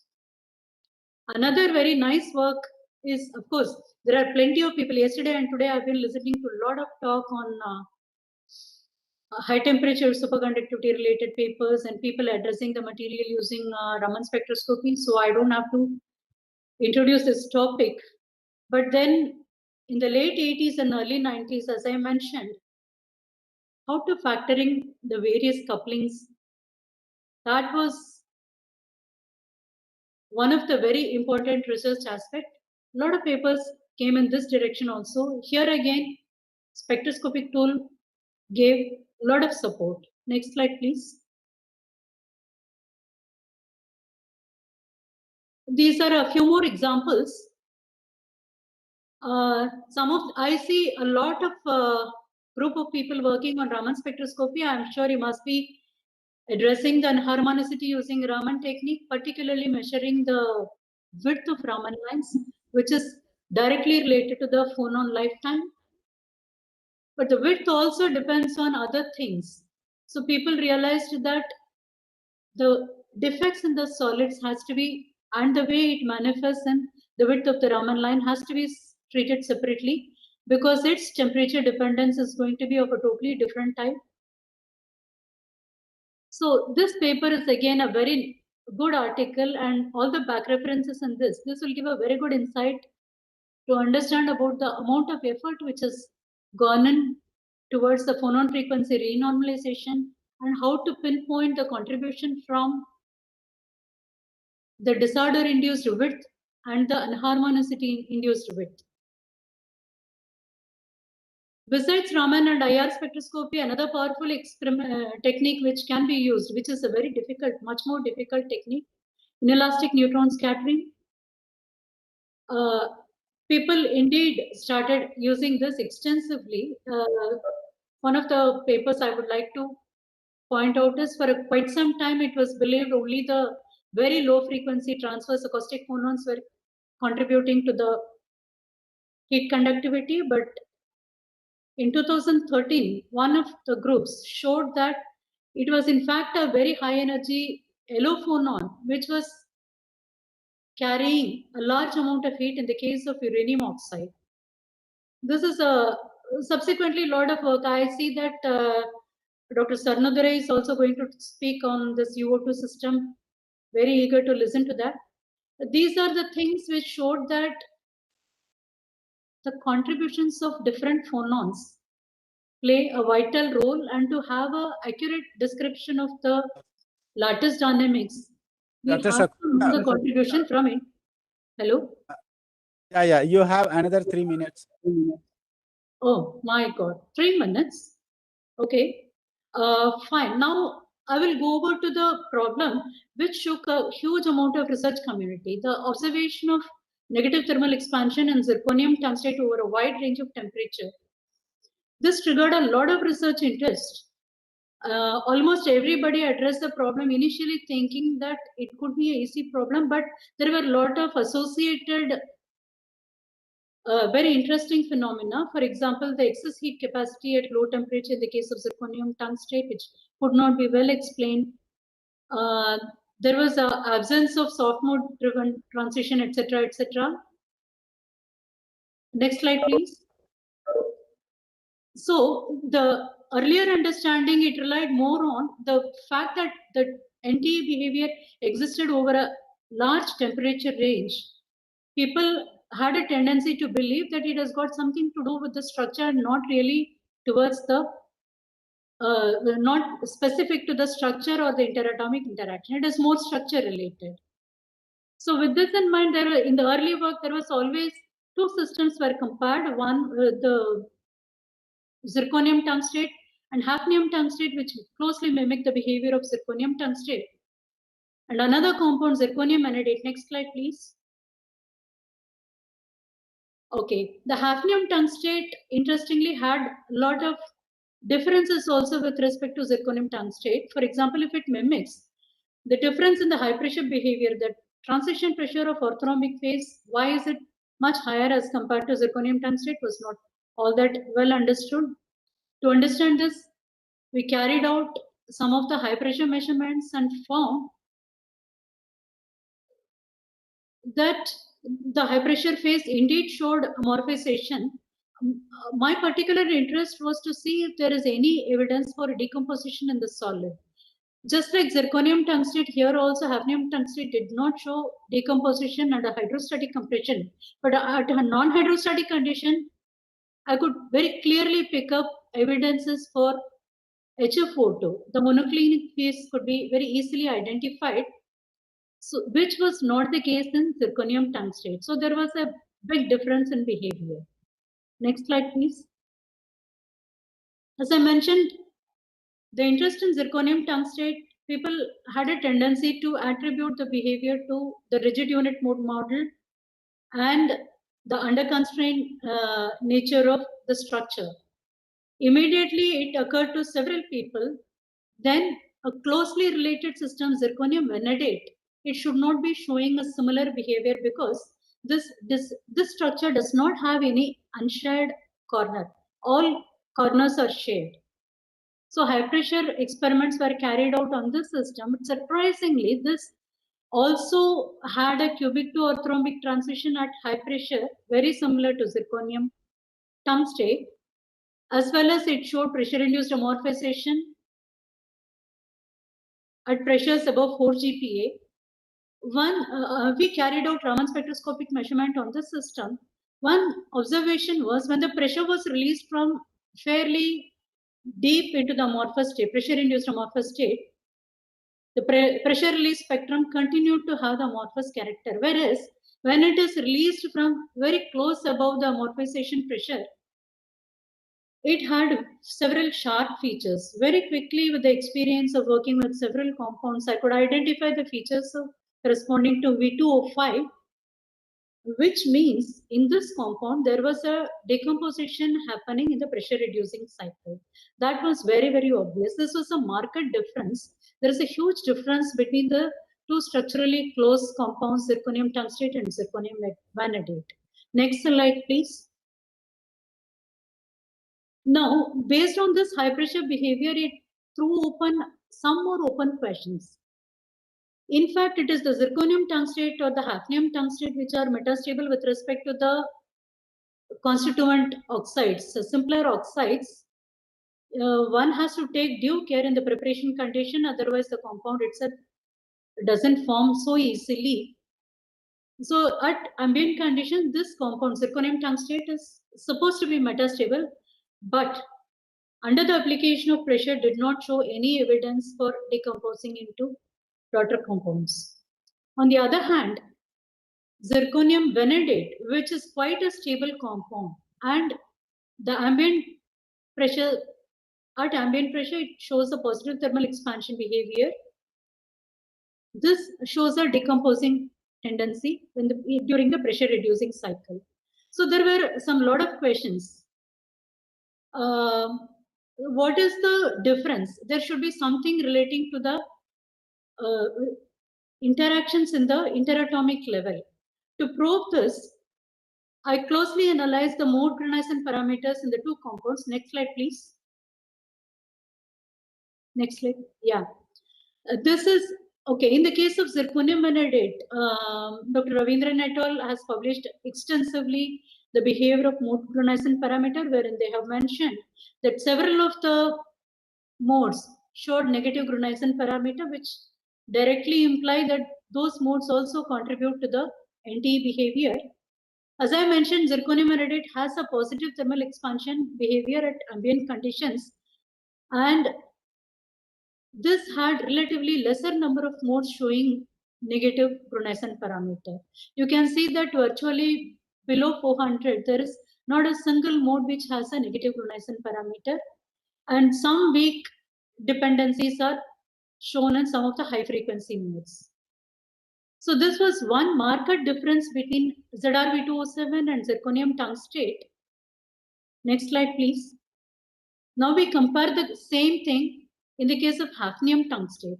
Hafnium tungstate, when you see the Grunison parameter in the cubic phase, the behavior was found to be very closely related, similar to what is in the case of zirconium tungstate.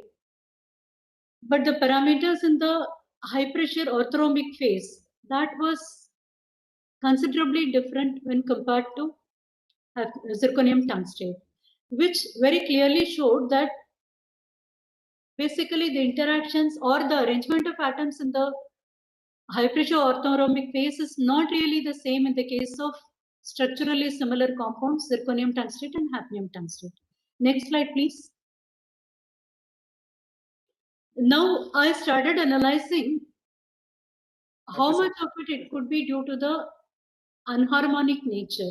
Another work of Dr. Ravindran and Arora showed that in the case of zirconium tungstate, the unharmonicity was divided into the volume dependent part and the true unharmonicity. And in the case of zirconium tungstate, they found that. Dr. Shakuntala, can you conclude your talk? Yeah, I'm just close to conclusion.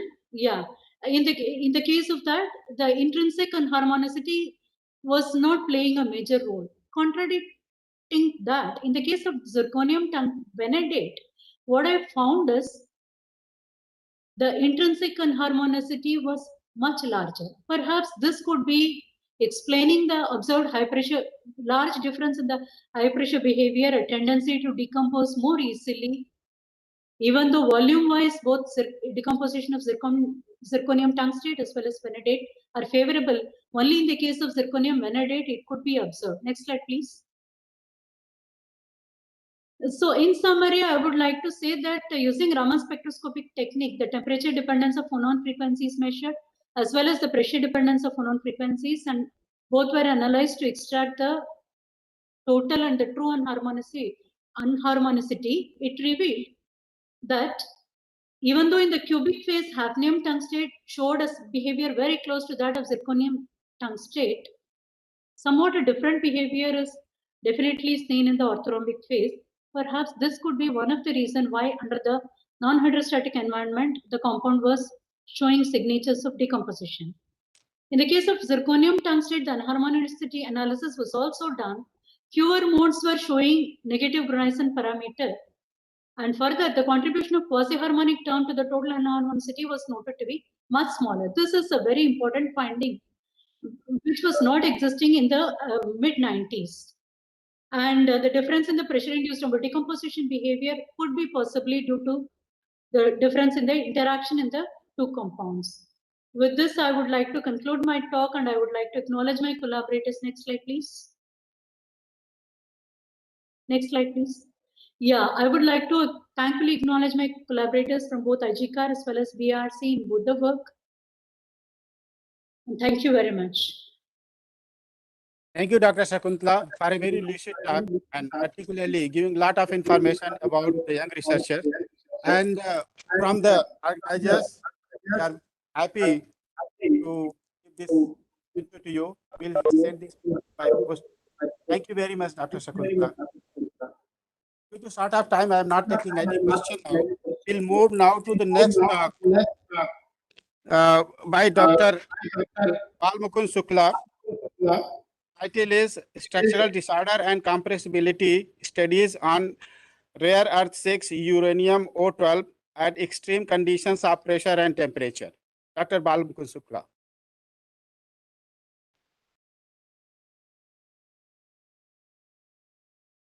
Good afternoon, everyone. Today I will be sharing my recent work on rare earth uranium systems. Topic of my talk is structural hotel at extreme conditions. So as we all know that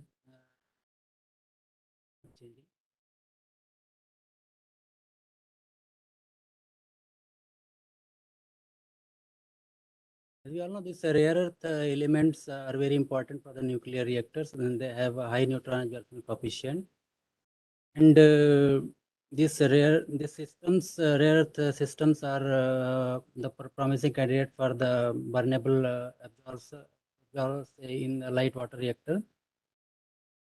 Because of these reasons, these rare earth elements, along with the uranium systems, they are widely studied. Also, these elements are the major fission products during the irradiation of the fuel.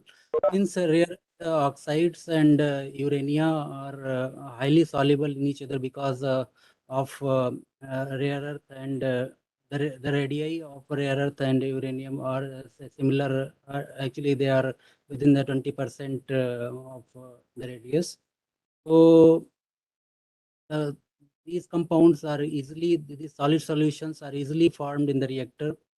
And one of the basic stoichiometric compound in rare earth uranium system is Re6UO12. And actually, this is one of the only one stoichiometric compound which exists in this phase diagram.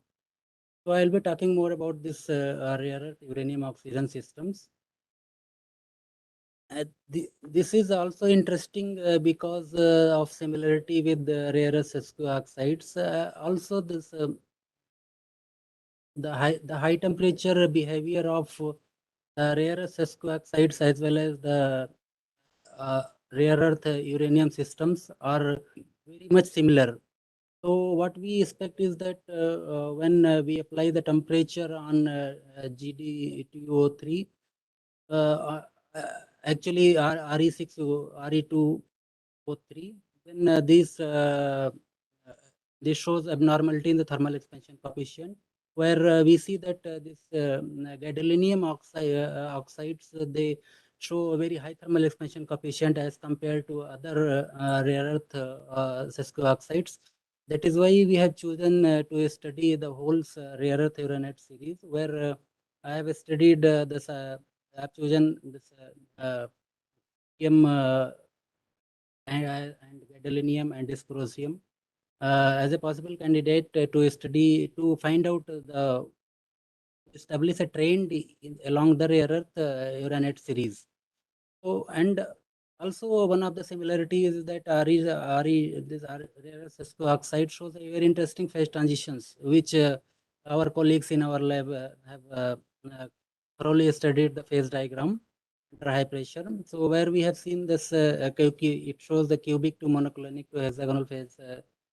So what we expect is that when we compare it with the sites, then these compounds, when we dope, when we see in comparison to this, we are also expecting a phase transition similar kind in the rare earth uranite series. Also, one of the another interesting point is that what behavior it will show under high pressure and high temperature, which is still unexplored till now. And to work on this compound in the ion irradiation point of view was that when these compounds were irradiated with ion, then Tang et al. Has shown that there is a order to disorder phase transformation happening, and the compound is seen to go from rhombohedral to chloride structure. Chloride structure means this is a CF2 structure. So we also expect we also expected a similar kind of phase transformation when we began with high pressure studies. However, the results were astonishing later stage. Now moving on to the how we did the high pressure experiments, we prepared the sample using a sol gel method. This rare earth oxides and uranium oxides were mixed in a proper stoichiometric compositions and were heated. So here is I show this and the nitrites of these two solids were mixed and heated, and the urea were added slowly to enhance the kinetics. And finally, we obtained a gel was which was burned to obtain a solid mass, and again it was heated to 73 K for 4 hours to obtain the powder, which we characterized at synchrotron source. And what we found that is that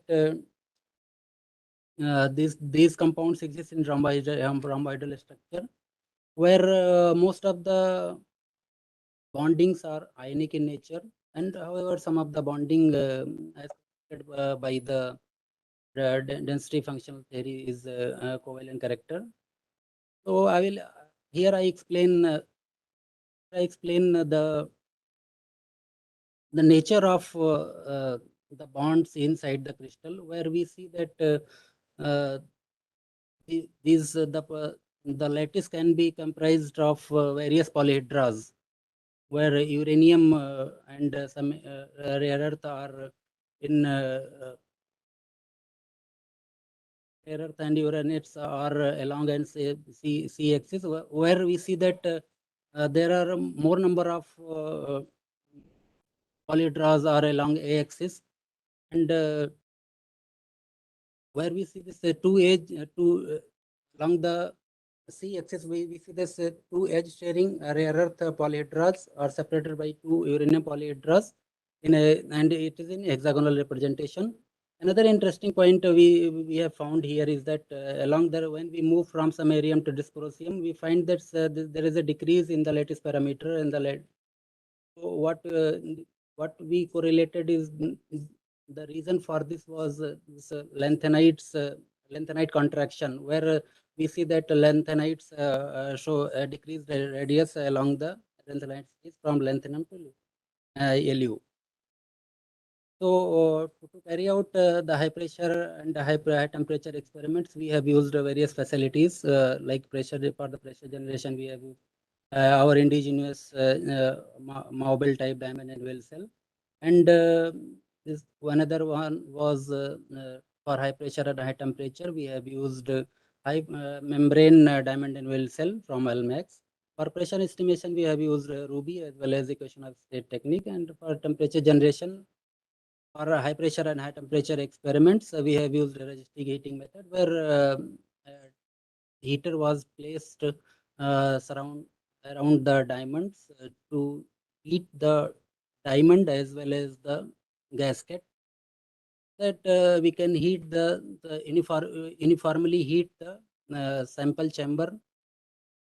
And temperature was estimated in thermocouple. Thermocouple was I will come to the details of this at a later stage. So the XRD was carried out, the high pressure, high temperature X-ray diffraction was carried out in our laboratory, and the high pressure experiments were carried out using proton X-ray source. I'll come to this silent features of the microscope at a later stage.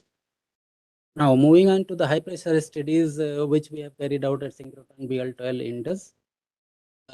These compounds RE6UO12, where RE is we have selected as La, lanthanum, samarium, gadolinium, and dysprosium.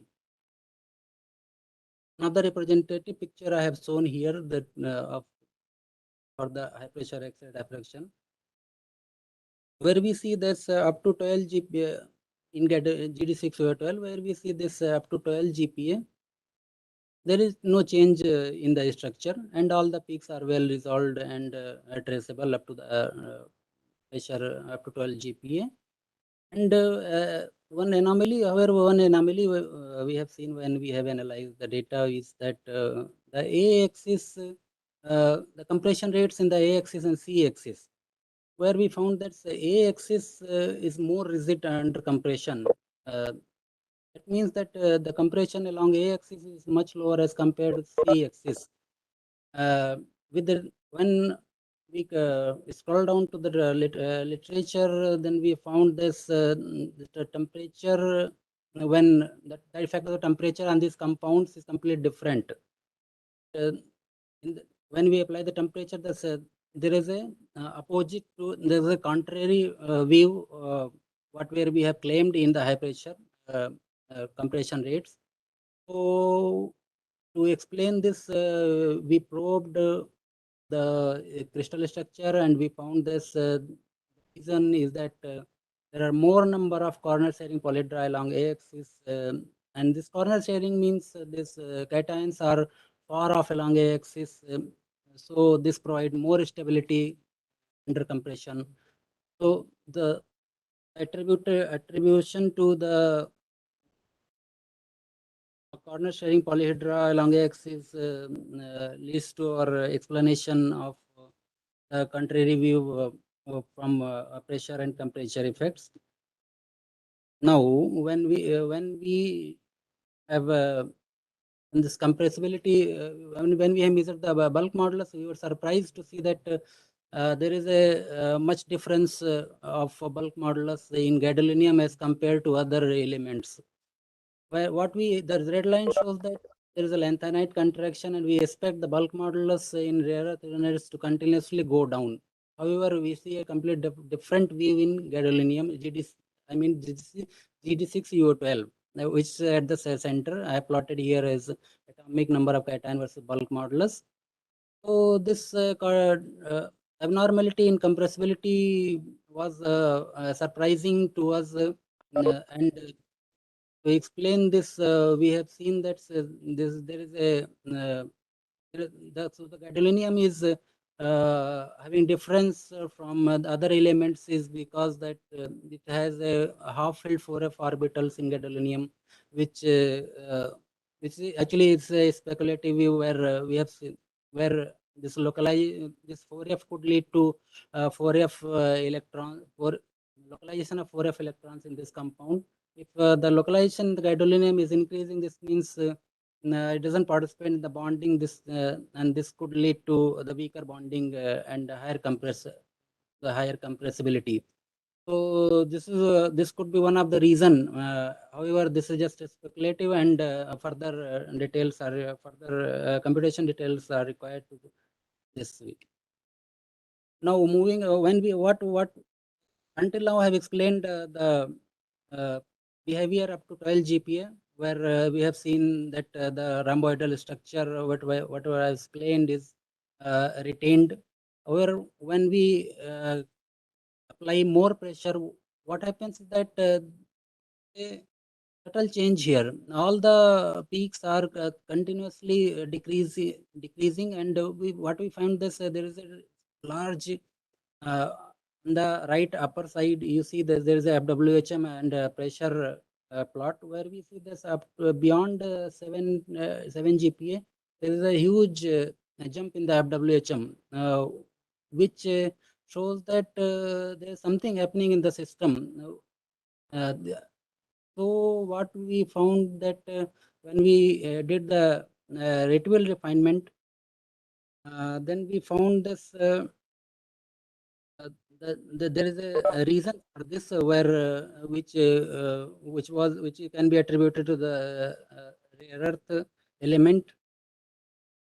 So now moving on to the to explain why this kind of disorder is appearing, where we see this at some of the peaks are crossing like between 12 to 14 GPa. The peaks which are much lower at just 3% of the at ambient, it is crossing the 100% peaks. So and the intensity of other peaks are also decreasing. So what we did, we tried this ritual refinement and found that at higher pressures the cations are starting moving. Cations here it is the rare earth. This is in mostly an ionic system. So Re3 plus ions started moving when we apply much pressure. One of the to begin with, we have found this the pressure here, the pressure induced phase transitions are not similar to ion induced phase transition. Ion induced, I explained that what were we expected that this also go to CAF2 kind of a structure, which we have not seen here. The pressure here, the the pressure induced, this is a kind of disorder. It is going from order to disorder transition. The order structure is a rhomboidal structure, and when it goes to the disorder structure, the cations are starting moving, and and this is happening beyond at 18 GPa, where I will show you. Yes, here. So what we see here, that up to 18 GPa, the cations are fixed and they are not moving. Beyond 18 GPa, we see that there is a movement in the rare earth elements. So this was one of the first kind result where we have seen that this pressure induced amorphization, pressure induced order to disorder transition was seen in rare earth uranate systems. But what happens since the FWHM, I have shown that this FWHM is increasing from 7 to 18 7th GPA onwards. So what could be the reason for that? Beyond 18 GPA, we see that there is a cation, cations start moving, and there is a cation disorder. But below, between 8 to 18 GPA, there is no such region. We have not found any region to explain. So for that, we did a Raman spectroscopy, where the oxygen atoms when I see, then we see a perspective in perspective to octahedra, whatever is inside the crystal. So we wanted to probe the octahedra, what is happening to the octahedra. So since this was the first study in the Raman system in this rare earth uranate system. So we did we did computation to assign the modes, and this we found one of the, here I have shown a red circle where I have shown that there is a extra peak appearing, which we could not assign any modes. So this distortion, I will explain why it could be a distortion. Since similar kind of papers are also appearing in the literature, and this paper shows that there is a splitting in the uranium oxygen mode. So whatever is at 700 to 700 centimeter inverse. So this uranium and oxygen, this is a symmetric stretching mode, and this is splitting. So this is splitting, what they have they have attributed it to the disorder in the polyhedra. So what we see here, that at ambient itself, this uranium and uranium polyhedra, we can draw a conclusion that this uranium and oxygen, these bonds are highly distorted, and then this leads to the distortion in the polyhedra at ambient pressure itself. So since this uranium polyhedras are distorted at ambient, and the rare earth polyhedras, we don't see any such signature in rare earth polyhedra. So when we apply the pressure, there are more chances that uranium polyhedras are going to be distorted or getting it collapsed. So for this reason, we have done the high pressure Raman spectroscopy, and we have found that there are many changes in the system when we apply the pressure beyond a certain. What we expect is that between 8 to 18 GPa in the which we could not explain. Since I will explain just how this experiment was carried out. This high pressure Raman experiments out with Ruby, and the pressure transmitting medium was methanol ethanol. So and we do not see any such new appearance of peaks which correlate to the phase transformation. However, we see some of the disappearance of the peaks. where first coming to the peaks, the behavior of the peaks. The peaks are with respect to pressure, they are shifting to the higher pressure, and this is actually usual hardening of the modes. So I will not go through in details. Yes. So here you see that the FWHM of the peaks are constantly increasing, and there is a large decrease in some of the peaks intensities, which I have shown here in FWHM and intensity versus pressure plots. So what we see here that both the gadolinium and uranium modes are getting affected by the pressure. When we apply the pressure, there is a large decrease in the intensity of both the modes. However, we see that the uranium and oxygen modes are more affected as compared to gadolinium oxygen modes. And we had already speculated from the distortion peaks that since the uranium peaks were splitting, so our speculation that uranium oxygen mode was weak, and it is seen here that under pressure these uranium oxygen modes are getting affected, and I mean this intensities are decreasing. So there are chances that uranium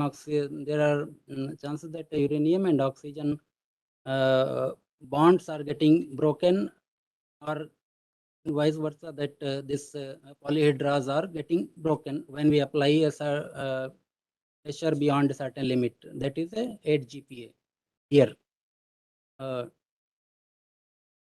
So in 8 GPa and 18 GPa, the scenario is that uranium and oxygen modes are getting oxygen bonds are getting broken, and however this is not the case for the gadolinium oxygen, which are stronger as compared to EO bonds. So beyond a certain pressure, what is so I have explained that between 8 to 18 GPa, we see that the anions are playing anions, I mean the oxygens are playing a major role. The bonding between oxygen and cation is playing a major role. And beyond 18 GPa, we see that there is a movement in the rare earth atoms, which indicates that there is a cation disorder. So we could explain the reason behind the disorder. So the order to disorder transition is that there is the anion disorder.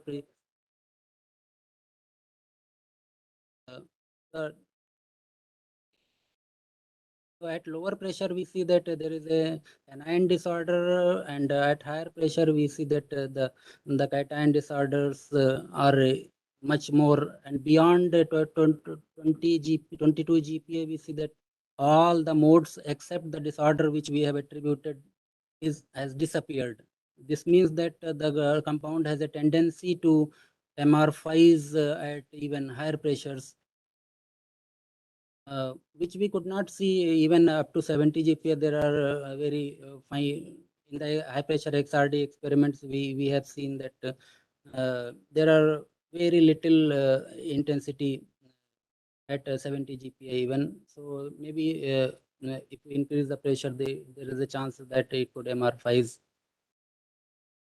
Moving on to the high pressure and high temperature experiments, where we expect a similar kind of behavior to rare SSQ oxides, where gadolinium SSQ oxides are seen to show higher thermal expansion coefficient as compared to other lanthanide SSQ oxides. So this high pressure, high temperature study was carried out in our laboratory, where a very fine X-ray beam was used to probe the materials where the membrane. And this is actually one of the novel system we have in our laboratory, which combines the gas membrane driven diamond anvil cell with the microfocus system. And this was one of the first study where we have done the temperature calibration and pressure estimation for the DAC. Since the temperature calibration is required because the thermocouple cannot reach up to the sample chamber, and it just touches the cradle. So we have to do the temperature calibration, and the pressure estimation was carried out using the initial peak. This initial also acts as the pressure transmitting medium. So we have a quasi hydrostatic system in the sample chamber. Now coming to the compressibility behavior, when we apply the pressure, high pressure and high temperature simultaneously, we see that there is a softening in the bulk modulus high temperature. Actually, this is a usual behavior under temperature. The materials become softer. However, we have whatever we had whatever was reported in the rarest SQ oxides, that gadolinium shows a complete different behavior as compared to other rare series. Similar kind of behavior we have seen in this GD6CO12 system, where we see that the thermal expansion coefficient of GD6CO12 are much more as compared to other rare earth elements. However,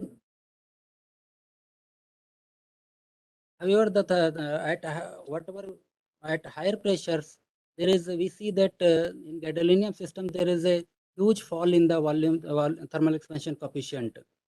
So this was one of the interesting thing, and from not only from the physics point of view as well as from the reactor point of view, that since this is happening at below 1 GPa, so this, and we could not explain the reason for this, why there is a sharp decrease in the thermal expansion coefficient at higher pressures.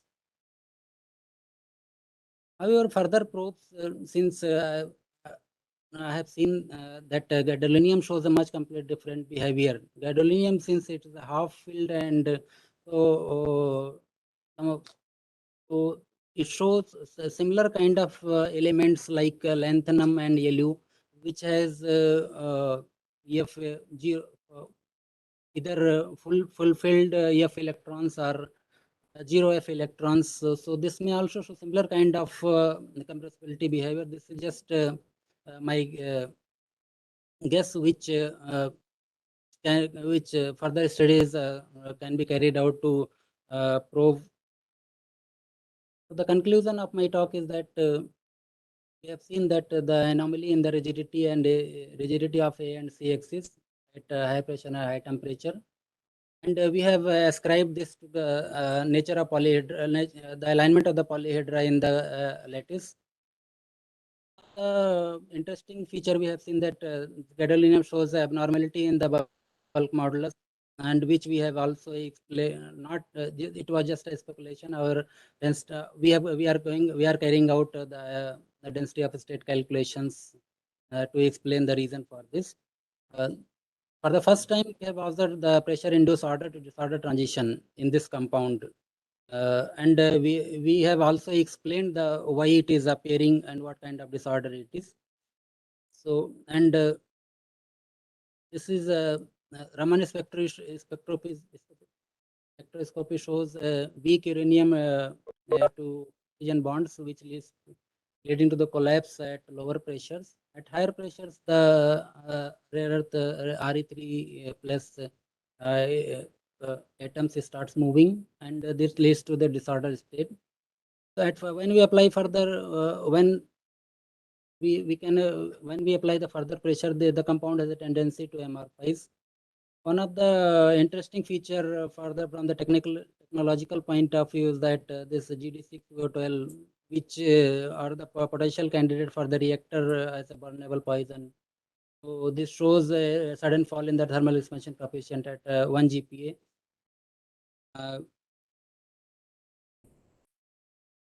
Thank you, Dr. Shukla, for concluding your talk. We are running out of time, so it is not possible to take any question at this stage. From the organizers, my duty to give you a memento you can have.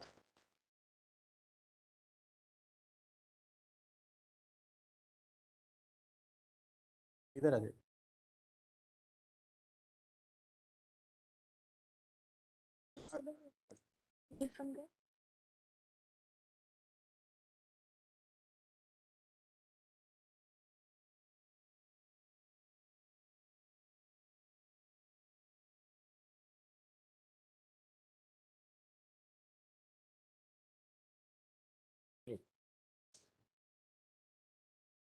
Thank you, sir. Now it's time for oral presentations. So we have 5 oral presentations now, and the first one is by Mr. Anand P. Kumar. He is from IGCR Kalpakkam, and the topic of his presentation is high pressure investigations on neutron irradiated ferroboron. Thank you, Soumi. So today I will be presenting on some studies, high pressure studies on ferroboron and also the neutron irradiated ferroboron. So the plan of talk will be to give introduction to the ferroboron, which is a technologically important material, and also discuss the aim of the project and show the experimental techniques and discuss the results on the high pressure XRD results on pristine samples and as well as the neutron irradiated samples, and then finally give the summary of the experiments. So see, sodium cooled fast reactors is an important goal of DAE for India's energy needs. Towards this, extensive R&D has been undertaken by IGCAR and fast breeder reactor technology. And by doing these experiments and gaining the knowledge on this, they have designed a prototype fast breeder reactor, which is constructed and being under commissioning stage. And in this fast breeder reactor, you have fast neutrons which has to be blocked or which has to be shielded within the core. So invisible shielding of the fast neutrons is huge challenge and essential to reduce the sodium activation in the which can lead to a gamma radiation in the steam generator building. So the current PFBR plan has stainless steel and B4C rows of stainless steel and rows of B4C to shield the neutrons within the vessel. So if you this leads to a huge size of the reactor as well as the cost of the reactor. So it is pertinent to search for the materials which are cheap and which can also reduce the size of the reactor for ease of the operation. So when you search for in the literature, you have gadolinium and gadolinium oxide, which are effective, which are neutron absorb, but they are not effective in leaking the fast neutrons. And also in other class of materials where we have carbides and borides of metals, which are effective as the current PFBR configuration, are much better than the current design of the PFBR. But the availability of these materials and the cost also they are not cheap. So the alternate which is currently focused is ferroboron, which is commercially available and also cheap. So when you see the composition of ferroboron, it is boron weight percentage of between 15 to 17%, and the balance is iron. And we have trace elements of silicon, aluminum, carbon, and sulfur and phosphorus. So when you take the XRD pattern of this ferroboron, you see that there is a major phase of FAB and a minor phase of Fe2B. So some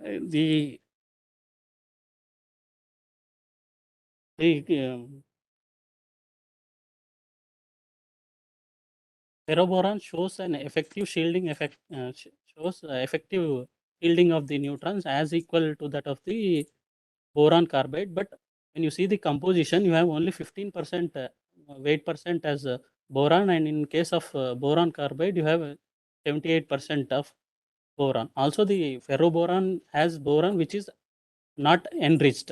So which can so without enriched boron, you can effectively shield the neutrons within the vessel. And also studies carried out at IGCAR have showed that ferroboron is in fact compatible with the stainless steel clad at reactor operating temperatures.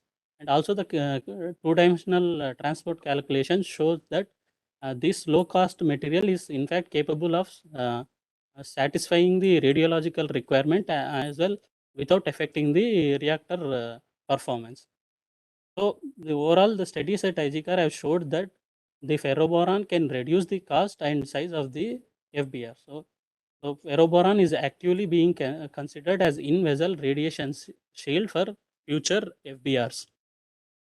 So the aim of current study is to carry out structural stability study on the phases of ferroboron, then evaluate the equation of state and evaluate the bulk modulus. Also after do irradiation, neutron irradiation on the phases of ferroboron, that is Fe2b and Feb, and then study its structural stability and then evaluate the bulk modulus and also equation of state, and then compare the both.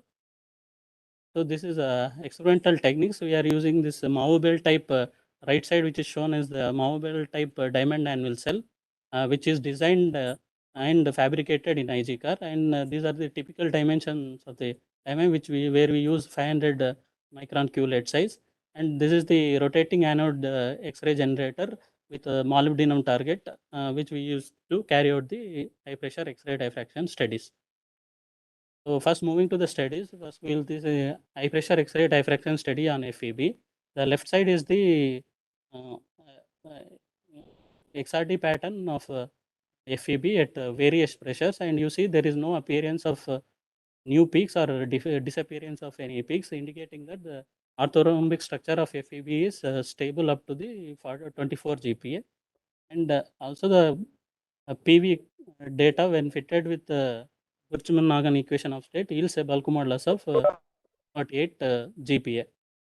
Then we move on to the HPXRD studies on Fe2b, which shows an interesting behavior, where in the left side you see the XRD pattern of Fe2b at various pressures, and you see a new peak appearing around 9 GPa.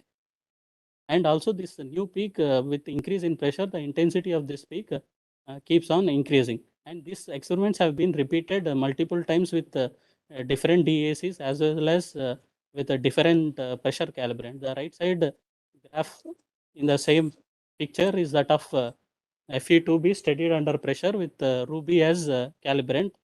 And we see that here at around 6 GPa, there is a phase new peak appearing, and similar behavior is seen as in the left side figure. So we see that a new peak appears in all the cases, and it shows that there is some structural transition happening at higher pressures.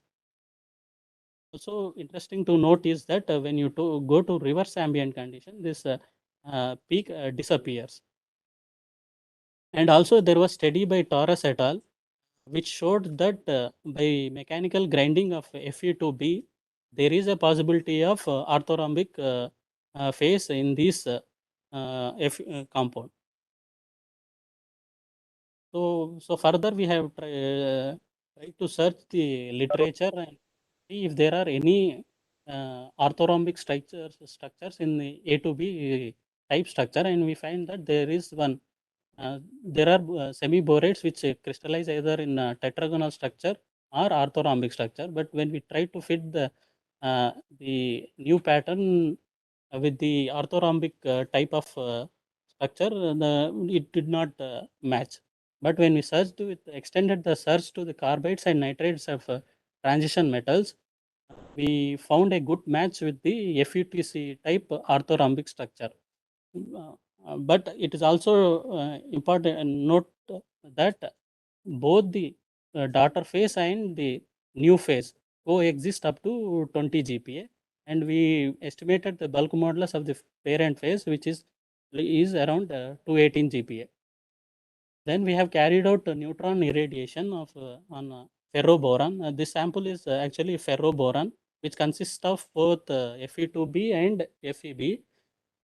Fe2b, so when we load the sample in diamond anvil cell, we see only the Feb phase and there is no Fe2b phase because of the small volume fraction of Fe2b. So the irradiation details are shown on the right, where it is irradiated with fluence of neutron, fluence of 8.04 into 10 power 21 neutron per centimeter, and the operating temperature at which it was done was 390 to 475 degrees Celsius. So these particular experiments were carried out in Helios DAC, that is membrane type DAC, and we see that the orthorhombic structure is stable up to 15 or 16 GPa. But when you see the PV curve, which is plotted in the right bottom, you see there is a discontinuity in the PV curve. There is a change in slope at around 6 CPa, indicating that from 0 to 6 CPa, there is stiffening of the sample, and beyond 6 CPa, that sample compresses normally. Further, this neutron irradiated on Fe2b, and it was carried out, the neutron irradiation details are shown here with which neutron fluence of 10 power 17 neutron per centimeter square, and these were carried out at room temperature. So when you see this, the study pattern, which is shown in the left, you see that the peak which was observed in the earlier runs without irradiation, that is in the pristine sample, that peak is not appearing in this study. So this shows that on neutron irradiation, there is phase suppression, phase transition suppression in the neutron irradiated Fe2b. And also when you so we could not carry out any further experiment because of the small size of the sample, and further experiments are being planned to see what type of defects are created with an helium ion irradiation. So when we fit the PV curve, we estimate the bulk modulus to be 254 GPa with irradiation, and which is without irradiation it is around 218 GPa. So it shows that upon neutron irradiation there is hardening in the sample. So to conclude, there are two studies which I have undertaken on both FEB and Fe2b, and also upon irradiation we have studied high pressure XRD study. And if in a case of FEB, we see that orthorhombic structure remains stable under pressure before and after neutron irradiation. But however, you see a change in slope in the PV curve in the neutron irradiated FEB. But in case of Fe2b, we see that there is a without irradiation, the tetragonal structure undergoes a phase transition at around 6.3 GPa. But after irradiation, we do not see such a phase transition under pressure. So after also see that after irradiation, there is increase in bulk modulus, indicating that there is radiation induced harness. However, we are planning to carry out helium ion irradiation studies on these samples to see what are the defects which may be leading to this behavior. I would like to acknowledge my guide and through introducing this problem, Dr. N.V. Chandrasekhar, and also I will thank to the members of high pressure studies section and also the other collaborators at our center. Thank you. Thank you, Dr. Anand. Thank you, Anand, for giving finishing well within time. We can have one or two quick questions from audience.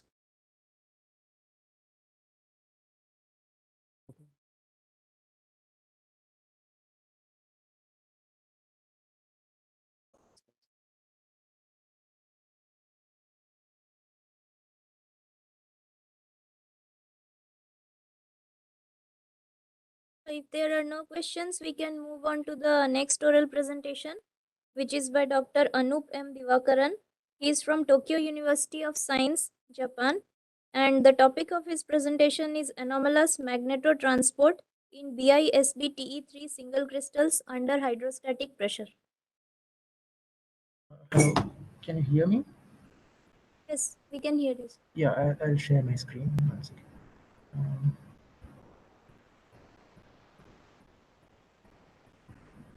Now the screen is visible, I think. Yes, it is visible. Hello, good evening all. I'm here to present our work on anomalous magnetotransport on BISB-TE3 single crystals under hydrostatic pressure. I'm thankful to all the coordinators and organizers of this wonderful workshop for allowing me to present my work out here. And outline of the talk, we will be slightly discussing the Fermi level tuning in these bismuth-based TI systems and magnetotransport under high pressure. And summarize the talk. We have like our basic theme was to study the bismuth telluride. Sorry, I'll just see the pointer.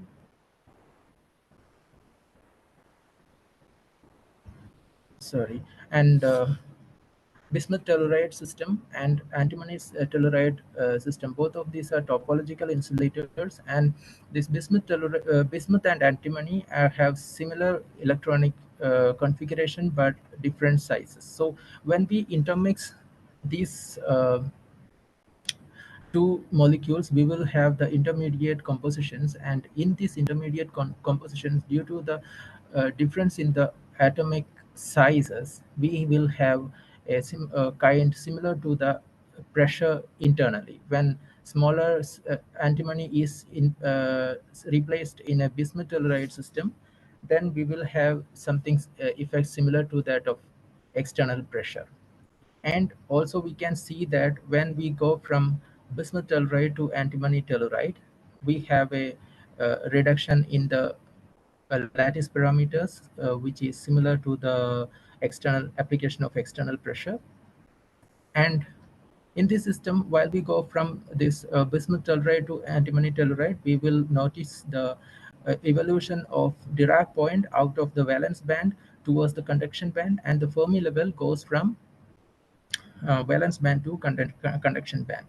And also one more thing which we notice over here is that in this system, up to a pressure of 10 GPa or 8 GPa, there is no visible structural transition. So we have limited our studies up to the lower pressure of 3 GPa or below that, where there is no structural transformation or structural phase transition. Only the electronic phase transitions are noticed. And further, this system was like we have prepared this bismuth telluride up to antimony telluride, and as per the previous literatures, we are supposed to get some good uh, anomalous behavior or something of that kind in this bismuth antimony telluride. And further, we have applied pressure on this system, and then we have studied this compared this pressure study with selenium substitution at the antimony side, the tellurum side also. So this is now the current talk, and but the pressure study is included over here. So first, we have synthesized the crystals, and we have got good single crystals, and we have studied, done the basic characterizations like XRD and the compositional analysis. XRD indicated that the crystals were of good quality, and the intense peak and regularly evenly spaced peak in these crystals indicate the oriented single crystals in C direction, and the composition as we calculated from XPS analysis is it is a bit have the similar formula of nominal compositions. Slight variations are there. However, for BA1, SB1, TE3, we have BA 0.9, SB 0.9, and TE 2.8. It is something like if you take the percent, it is 1, 1, and 3. So further, we have done this Hall coefficient measurements and other. We have also calculated the strain from the XRD data that for the BISBT3, we have as the number of antimony in BI systems. Like if it is 50-50, we suppose there is some relaxation in that compound, and we have the strain is in this case is a bit lower than the other compounds. Obviously, the end compositions, since there is only bismuth and only antimony, it should be having the minimal strain, and the intermixtures should have higher amount of strain, and the BISBT3 at the middle composition, it should be having strain in between these two, and it was observed over here.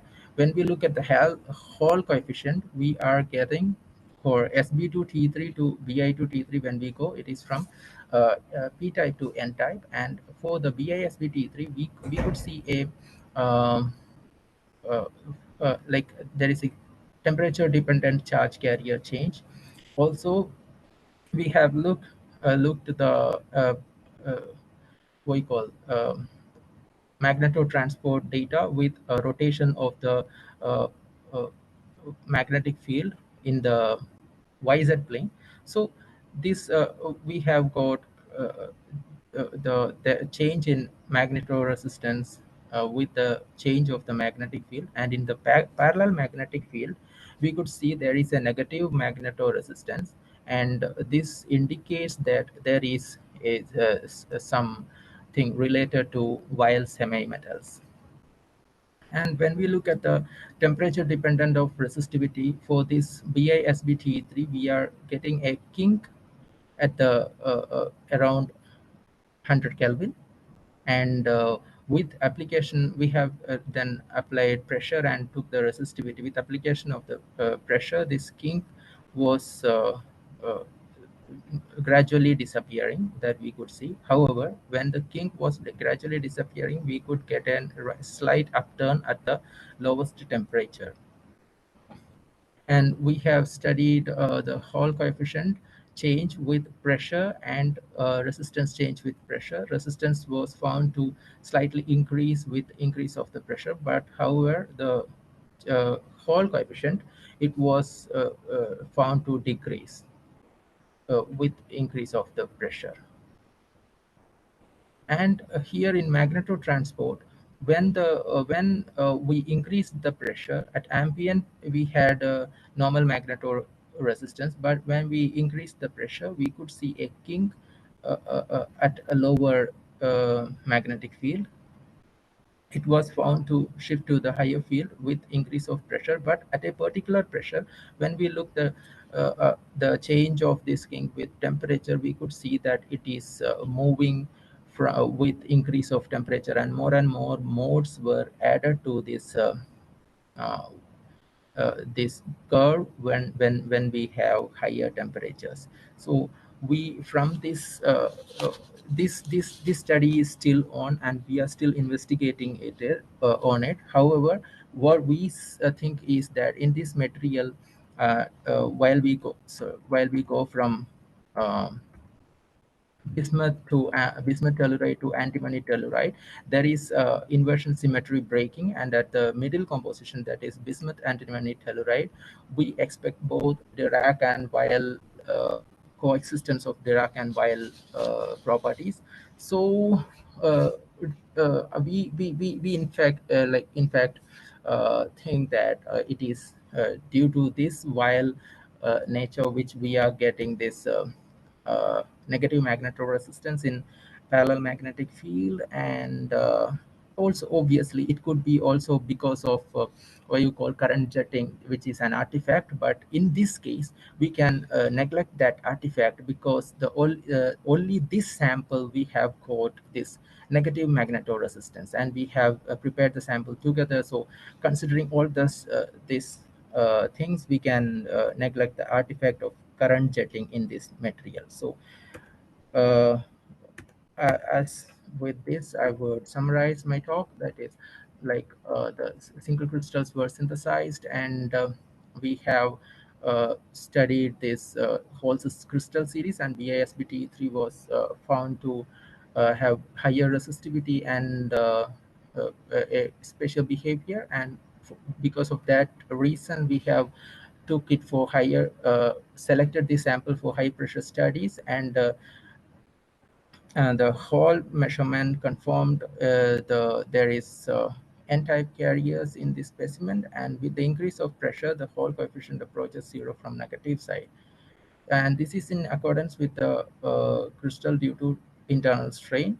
Magnetotransport curve also show low field kink in indicating it is an anomaly. We are still investigating it on from our side. And finally, I would like to acknowledge the Department of Physics, Faculty of Science and Technology, Tokyo University of Science. Here I'm working, and the Department of Physics MNIT Jaipur for supporting me during my PhD, and Dr. Manoj Kumar and Dr. Ryuji Okazaki, with both were my mentors during my PhD and my postdoctoral research respectively. Material Research Center, High Pressure Physics Lab, and Okazaki Lab for all the support, and Professor Ichikawa, Dr. Anku Jain, Dr. Dinesh Shukla for their constant support for the characterization and other related support of the measurements, and all the colleagues and lab members. Thank you. Thank you, Dr. Anup, for a very nice talk on topological insulator and transformation to well semi-metal. So you have finished well within time. We have some time for a few quick questions. I have one elemental question. Yes. Now, the Hall coefficient is positive for metals like beryllium and cobalt, right? Yes. Carriers are when they're metals, right? And so Hall coefficient, is it? I mean, of course, you measure Hall coefficient for all systems, but I have this is a basic question. Hall coefficient? In the beryllium, cobalt, many metals have got positive Hall coefficients, and electrons are current carriers. Yes. And again, intrinsic semiconductor has got a negative Hall coefficient. It is pure intrinsic. The p-type is positive, and that is what we normally say current carriers, electrons or holes and so on. No, this is a very basic question. If the majority charge carriers are electrons, then the Hall coefficient should be negative. That's right. Yeah. But metals like beryllium and cobalt, the Hall coefficient is positive. Many things have come, but still, anyway, this is a very elementary thing.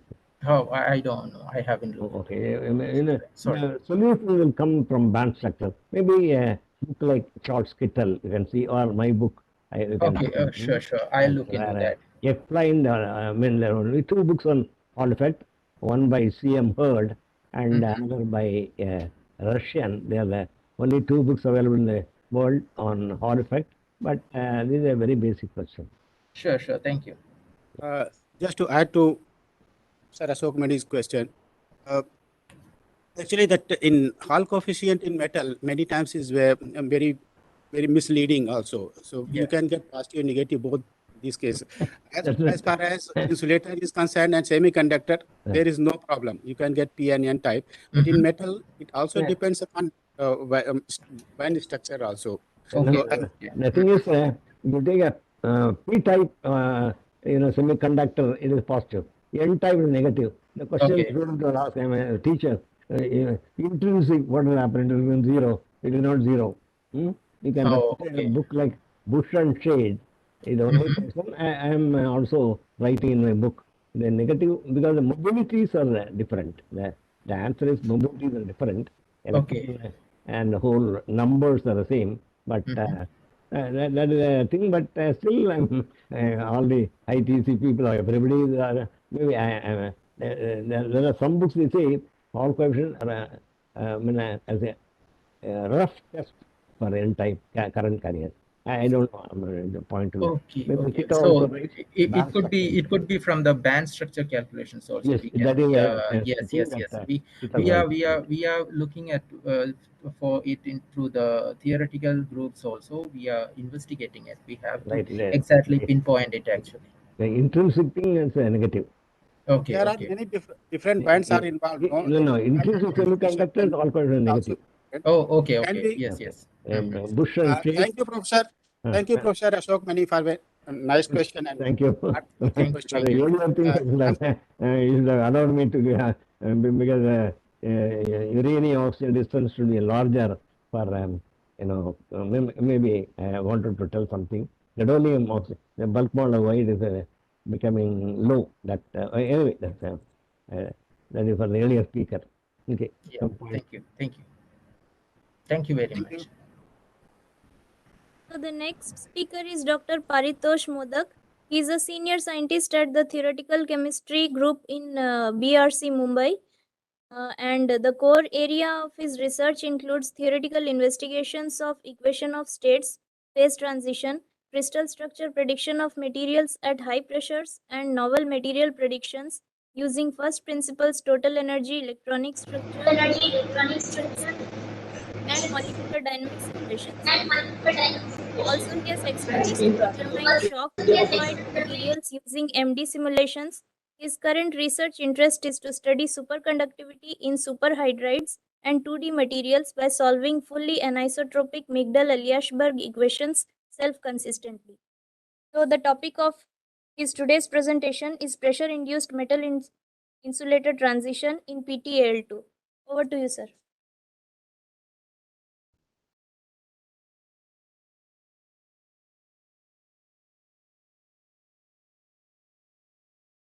Modak?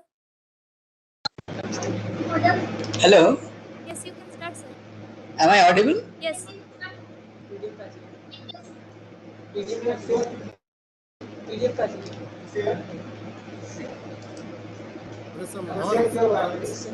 Already share किया है. Can you see my slides? No, no. Hello?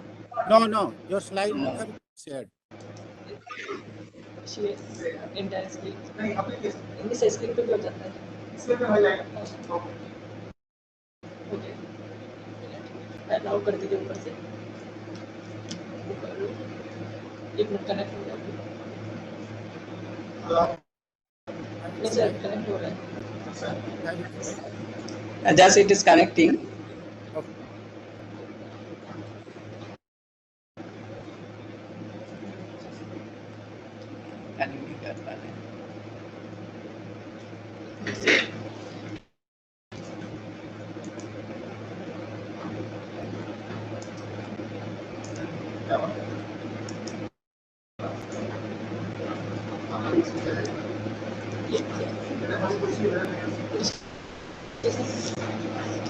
Can you see my slides now? Yes. Yeah. Hello? Yes, we can. Yes, we can see. No? Noisy. It's a bit noisy. You can do something. I would like to thank the.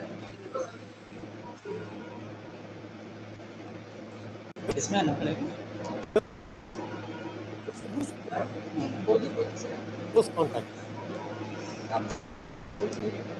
Hello?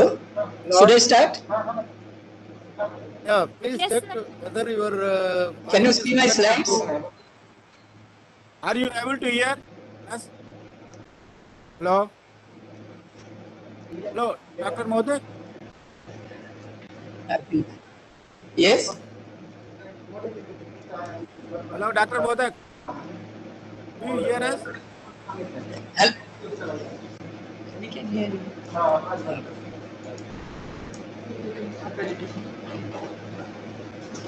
Start. Yeah. I would like to thank the organizer. Hello, can you hear me? Yeah. Go ahead. I would like to thank the organizer for giving me the opportunity to present our work in this forum. Today I am going to present our work on PTL2, where we have predicted a pressure-induced metal insulator transition and also its mechanism. I will give a brief introduction and then I will discuss our results. Now, when metal insulator we think about metal insulator transition, first question comes in our mind is what distinguishes metal from insulator? We all know that it is its transport properties. But what is the microscopic origin of metallicity of any material? It can be understood only if we consider the electronic band structure of solids. The band structure of solids arises mainly because of the periodic arrangement of atoms, and the distinction between metal and insulator is depend on the filling of these bands. At 0K, metal have a partially filled bands at Fermi level, whereas insulator, they have completely filled valence band and that is in its electronic spectrum, there is a gap at Fermi level. This theory is based on the assumption that electrons are non-interacting or weakly interacting. Though this theory is very successful in explaining many properties of materials, however, Debord and Barrow first noticed that transition metal oxides, which have partially filled d electron band, but they are poor conductor or sometimes insulator. They put the example of nickel monoxide.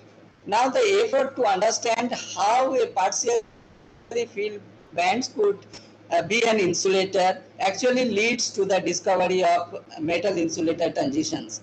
Over 80 years, huge amount of work has been carried out, and it is understood that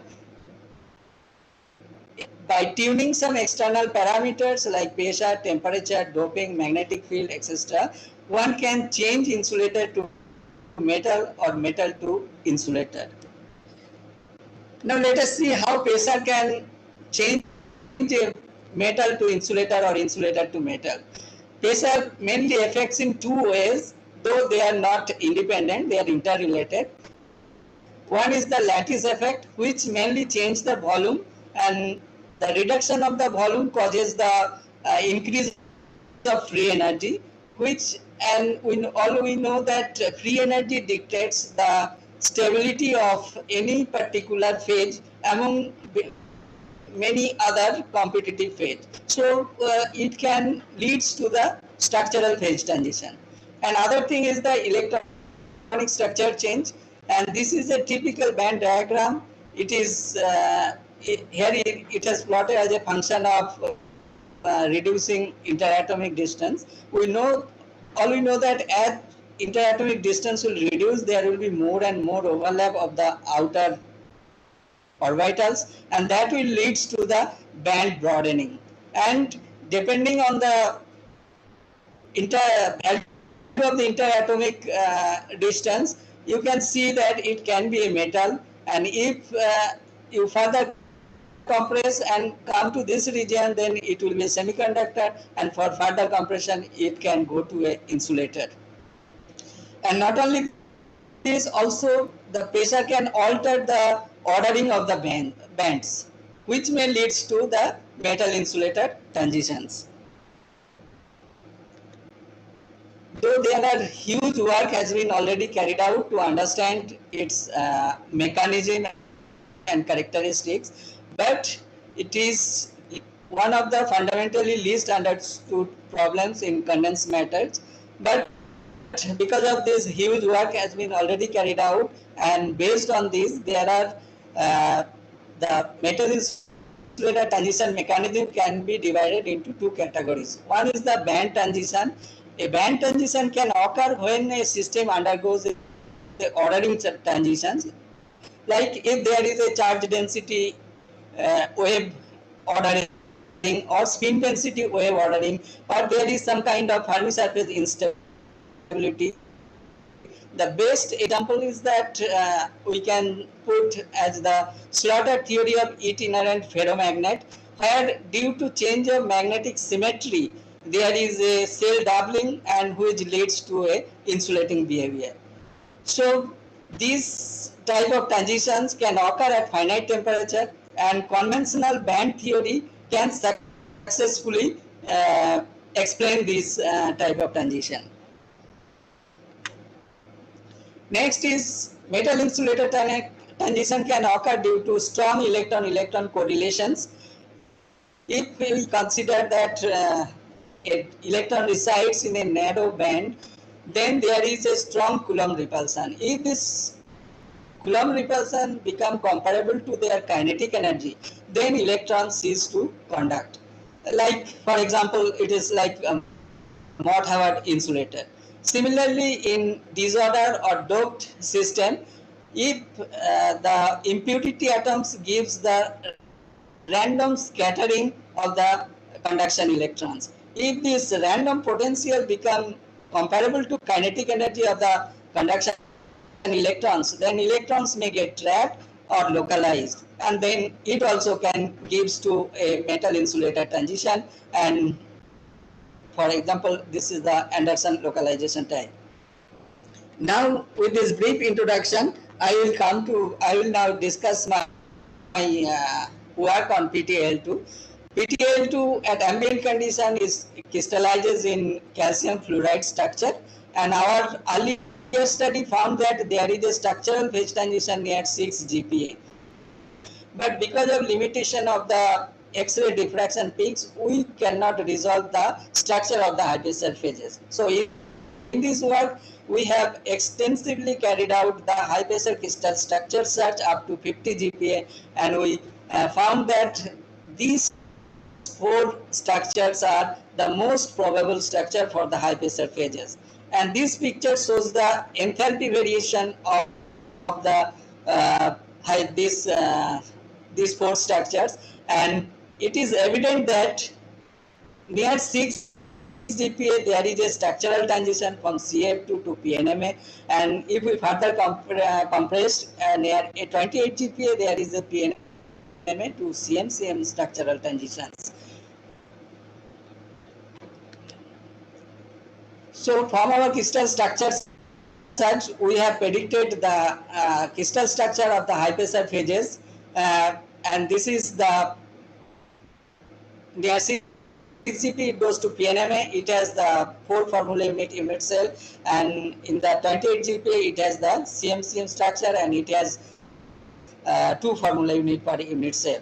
And we can see that there is a continuous increase of coordination number under pressure.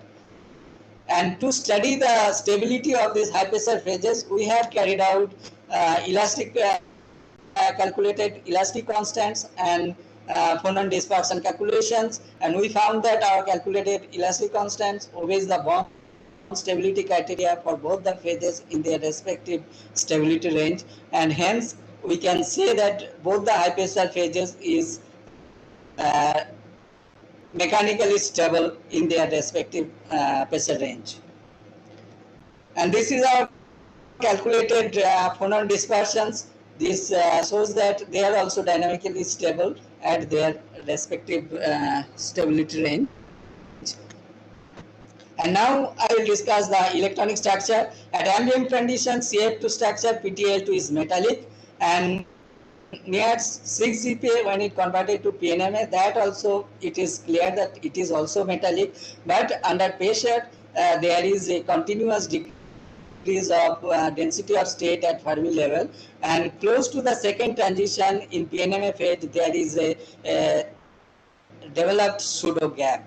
So this shows that there is some kind of electronic reordering takes place in the structure, and finally in CMCA we found that there is a clear gap in the electronic spectrum, and our calculated band gap is of the order of 0.2 eV. So we have predicted a metal to insulator transition near 28 GPa in this intermetallic. Now to understand the origin of this or the mechanism of this metal insulator transition, we have studied the Fermi surface. We have plotted the Fermi surface, and we found that one of the Fermi sheet shows a large flat portions. That is, it may leads to Fermi surface nesting. It may leads to Fermi surface nesting. It may leads to just another 2 slides. It may leads to Fermi surface nesting because of this large number of zero energy excitations, and to see that whether this electronic system is really stable or it get instability, we have calculated the linear response function. You can see that in linear response function, the real part of the linear response function close to q equal to 2 kf shows a anomalous behavior, which shows that there may be a charge density instability which may lead to this metal insulator transition. And this picture, to understand this picture, one can refer the pulse picture for one dimensional atomic chain. This is if you consider the one-dimensional atomic chain of lattice constant A, and each atom has single electron, then your free electron band structure will be like this, and this band will be half filled.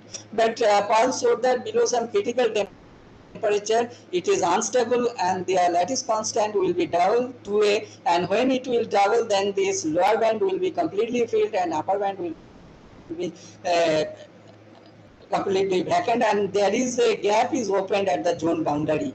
And due to this effect, if you see the this linear susceptibility, this term will be a singular. This shows a singularity in one-dimensional linear susceptibility, which is shown here. So in one-dimensional it is a singular point, but in two or three dimensional it will show anomalous behavior. Similarly, this also the reflecting phonon, the phonon wave vector corresponding to q equal to 2k will screen the motion of the atomic motion, and it will lead to a phonon softening. And to see that, we have calculated the phonon spectrum in PNMA structure, and we found that there is a phonon softening at q equal to 2k, and hence we conclusively prove that there is a charge density ordering which leads to this method to insulator transition.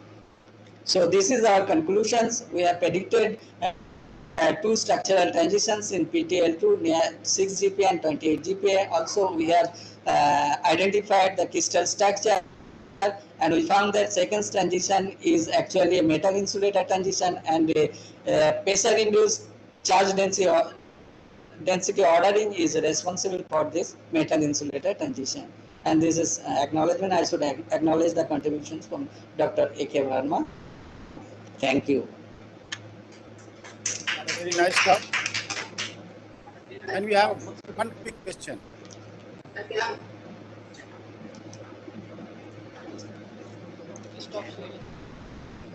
There is no question. We can move to next talk. So the next talk is by Dr. Sornath Rai. He's from ICReACH Kalpakkam, and the topic of his presentation today is high pressure structural stability of uranium oxide by evolutionary algorithm. Sir.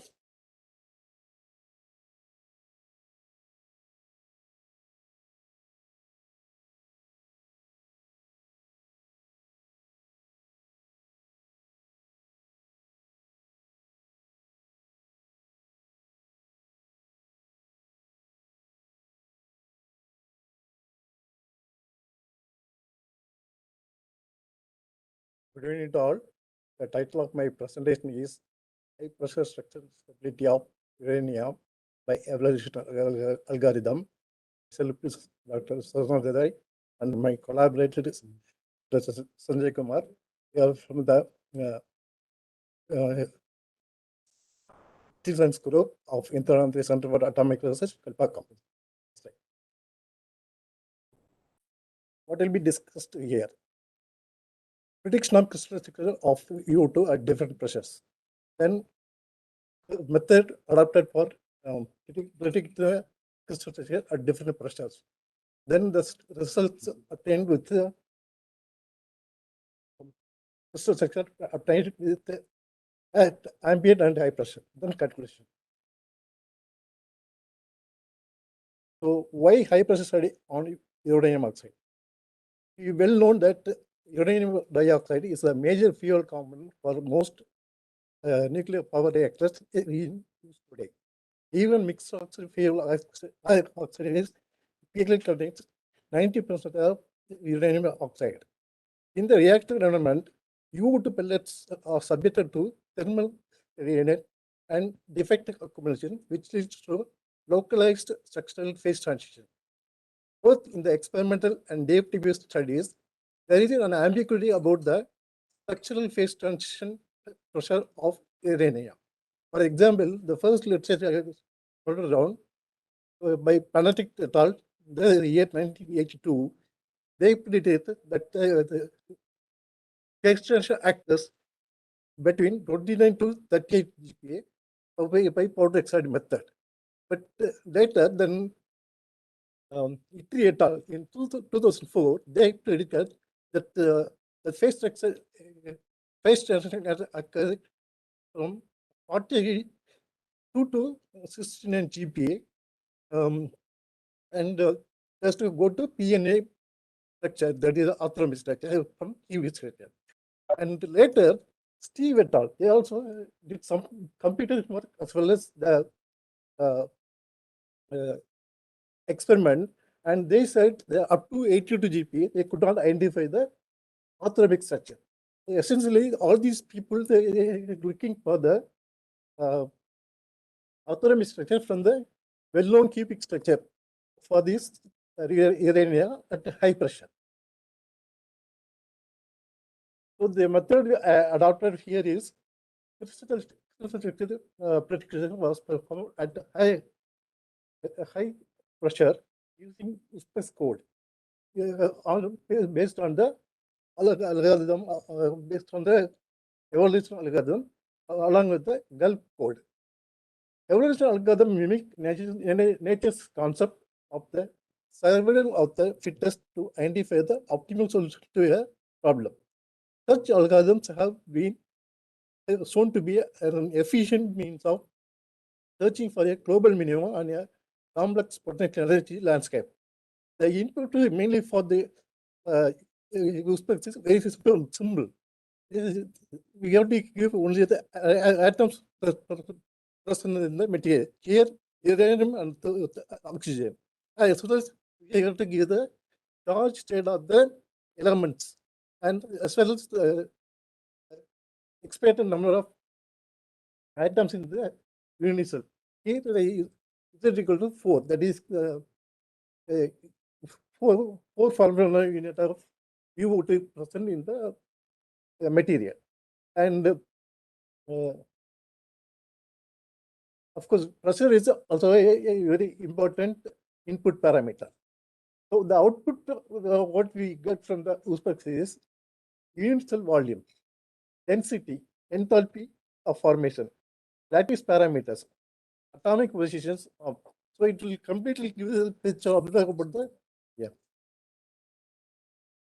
Let's look at details about the material. Next slide. So for the Gulf code, essentially we have to give only the Buckingham potential. This is a potential form. What I have written here. V of R equal to A into e to the power R by rho minus C divided by R to the power 6. Here I have taken this rho C parameters for this uranium oxide from this literature and Journal of Nuclear Materials published in 2014.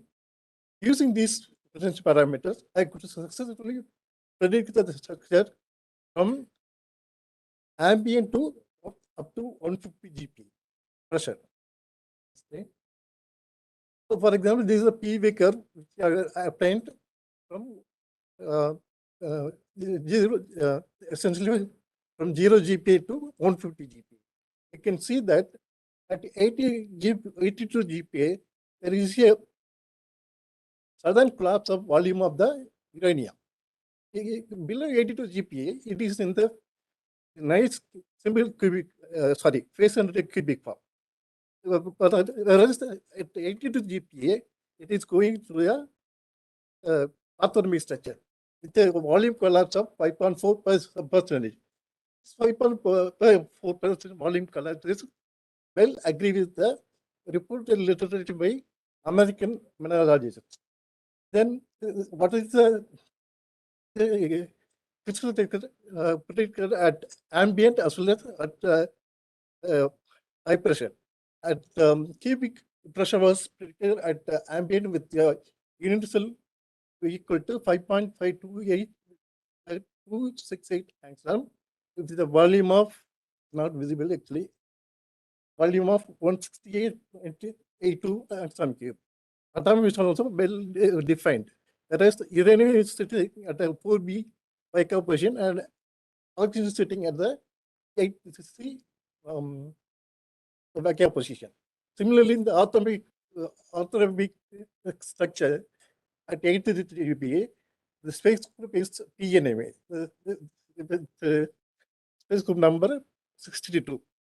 The lattice parameter values obtained are A equal to 5.642 angstrom, B equal to 3.99 angstrom, and C equal to 6.49 angstrom with a volume of 124.455 angstrom cube. And the atomic position also well defined here. For example, the uranium atomic copy 143 by position, and the other two oxygen positions are occupied by a similar by position of 4C only. Next slide. Here I have plotted the lattice parameter variation for both cubic phase as well as the orthorhombic phase. The lattice parameter of cubic phase decreases, and similarly, the lattice parameter of orthorhombic phase also decreases with respect to pressure. The orthorhombic lattice parameter A and C are higher than the cubic lattice parameter A. Similarly, the compressibility of the cubic phase is higher than the orthorhombic phase. You can see in the right side bottom picture that compressibility of the cubic lattice parameter as well as the orthorhombic phase. Okay, here that most compressible lattice parameter in the orthorhombic is A, and then B, then C. So it's first time being identified like this. Okay, next slide. Dr. Srinath, you have another 2 minutes to finish. So the bulk models obtained for both the cubic as well as the orthorhombic phase with the Bijimuna equation of state, and we found that the bulk models of the cubic phase equal to 210 GPa with P naught equal to 3.6, which is very close agreeing with the reported value. And similarly for the bulk models of the hypersphere orthorhombic phase is also found to be 217.7 and A naught prime equal to 3.64. Next slide. Next slide. 1 minute, previous slide. The right side, you can see that there is a density loss, density of the material with respect to the pressure. You can see a sharp jump in the density with respect to pressure at 82 GPa. Again, it confirms the phase transition pressure. Next, sorry. This is another interesting result we got it actually. This is the enthalpy plot versus pressure plot. Here you can say you see in the inside around 80 GPa. You can see that there is a small overlap between the cubic phase as well as the orthorhombic phase. So again confirming that at 82 GPa, clearly there is a crossing of the two phases. So now after 82 GPa, this orthorhombic phase is more stable than the cubic phase. Right? So conclusion. Cubic phase with space group FM3 body emits converted into orthorhombic phase and occurring at 82 GPa. The predicted relative parameter of the cubic phase is close to the expanded value, and the bulk model value is also very close to the reported values. Similarly, the orthorhombic lattice parameter values are reasonably with the cubic values, and the enthalpy formation applied with applied pressure shows an accurate phase transition at 82 GPa. The uranium density also shows the short phase transition at 82 GPa. Thank you all.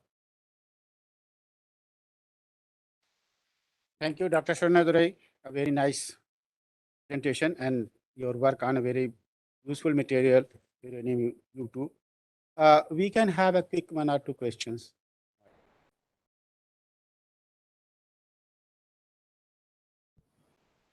Can I ask Dr. Swarnadurai? Yes, it is Ram. How are you? Fine, fine. Nice talk. Thank you. Yeah. So, how about the magnetism in the high pressure? Because the antiferromagnetic nature is seen in the ground state of UO2, no orthorhombic, which is non-collinear. Repeat the question. No. How about the magnetism under high pressure? I did not concentrate on the magnetic properties in this work actually. Oh, okay. Fine. Thank you very much.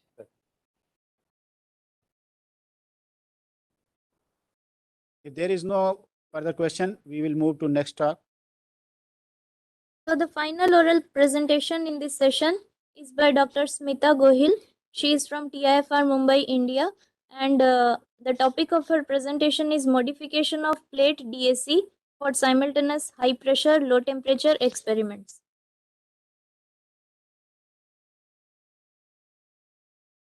Dr. Smita. Am I audible? Yes. Okay, thank you. I will start sharing my screen. Share yours.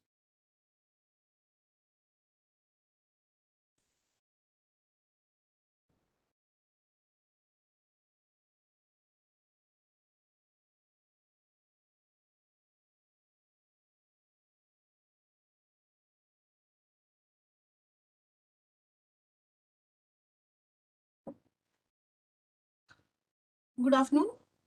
Myself, Smita Gohil from the Department of Condensed Matter Physics and Material Sciences at TIFR. At the onset, I would like to thank the organizing team to give me an opportunity to present our work at this forum. We know that a lot of information such as properties of materials, phase diagrams, etc. can be deduced from the data obtained from simultaneous high pressure, low temperature experiments. But at the same time, techniques to perform these experiments have also been a topic of research. How much maximum pressure can be achieved? What is the lowest temperature that can be attained? How much is the heat load of the DSC? How do we minimize the radiation losses? What are the calibration standards? What pressure transmitting medium can be used? What are the advantages? What are the disadvantages of the setup? Resources available, ease of use are some of the questions that need to be addressed while designing such a setup for such extreme conditions of pressure and temperature.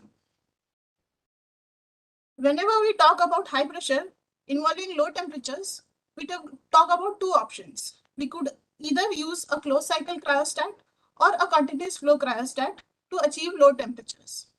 In case of closed cycle cryostats, we can stay at one temperature for a long time and they have more cooling power. However, vibrations hamper the quality of the data collection and the cost of the equipment escalates as sophisticated vibration isolation measures are incorporated in the cryostat. The other option we could use is a continuous flow cryostat, which offers minimal vibration. However, the duration of the experiment depends upon the availability of the cryogen. To go to high pressures, we use either a membrane-driven DSC or a screw-driven DSC. In case of membrane-driven DSCs, we can control pressure externally at constant temperatures. Hence, it is possible to perform a variable temperature experiment at constant pressures or a variable pressure experiment at steady temperatures. In case of screw-driven DSCs, since it is not possible to change the pressure externally without breaking the vacuum, we can only do a temperature scan at constant pressures. Today, I will be presenting the measures we have used to modify our existing plate DSC procured from LMAX Easy Lab for conducting micro-Raman measurements at low temperatures under high pressures. Now, if we talk about the plate DSC, it is known that the plates of these DSC uniformly deflect in all directions when pressed against each other via the gearbox as shown in the picture. The gap between the diamonds reduces, thereby increasing the pressure. As seen in the schematic here, we have tried to modify this DSC to go to low temperatures. For that, we have attached copper disc on the top and the bottom plates of the DSC. The bottom disc of the DSC is attached to the cold finger of the cryostat. The temperature of the cold finger is governed by the type of the cryogen and the flow rate. So this is the picture of our modified DSC. Here we see that we have done considerable modifications and incorporations to achieve low temperature stability. Some of them being placing thermal shots across that connect the top and the bottom plates. We have placed temperature sensors on the top and the bottom plates to measure temperature gradient across the cell and the temperature very near the sample. We have also placed a cartridge heater between the two plates of the DSC to allow us to record data while heating from low temperature to room temperature. All these modifications have been carried out in a very small area available for working. While we do all these modifications, it is also important to note the thickness of all the parts and ensure that the wiring fits inside the small volume of the cryostat. We have made new aluminum flanges for the cryostat and fixed quartz windows for optical access. Once these changes were incorporated, we carried out multiple experiments to determine the temperature stability at low temperature. So we have plotted the temperature profile of the DSC with respect to the cold finger temperature. So this gives us an indication of the temperature difference that might exist within the cell. So we see that the lowest temperature achieved is not same as the cold finger temperature.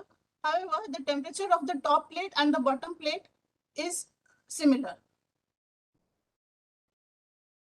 We have used Ruby spheres to calibrate the pressure, and we see that at low temperatures, the Ruby peaks shift,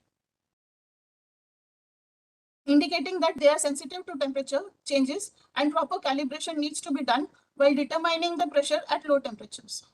We plot a semi-log plot of the ratios of the Ruby peaks with respect to the inverse of the temperature. The linear behavior indicates that the applied pressure has a weak dependence on the sample temperature. We have also done finite element analysis to compare our simulation and experimental results, and we see that there is a small temperature gradient about 1 Kelvin across the sample chamber, and it matches our experimental results. So with this modification, we are able to achieve a stable temperature of 26 Kelvin and pressure up to 10 GPa, and we have done several experiments on our sample which are not being discussed here. We have published a detailed paper in RSI about this work. With this, I would like to present broad highlights of our modified setup. We could go to low temperature as low as 26 Kelvin, although it is a non-copper beryllium cell. It would be still possible to go to lower temperatures if we minimize the radiation losses further. We could record Raman spectra from the same spot of the sample as the vibrations are negligible. In most high pressure low temperature experiments, only cooling data is recorded, but we have incorporated an additional heater so we could heat the entire mass of the cell and record the heating data as well. Further minor modifications will help us to use this setup for X-ray, Brilliant, IR measurements and resistivity measurements. So that was the highlight of our modification of the plate DSC that we could do for our simultaneous high pressure, low temperature experiments, especially at the times of COVID when it is difficult to travel to the beam line and get our experiments done. I would like to thank Professor Shankar Ghosh for his valuable inputs and discussion from time to time throughout the course of this work. I would like to thank Dr. Nandini Garg for providing the cell and valuable inputs.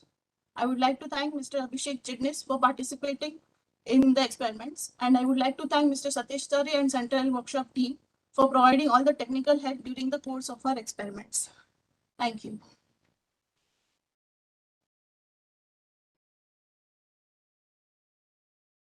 Thank you, Dr. Smita Gohil.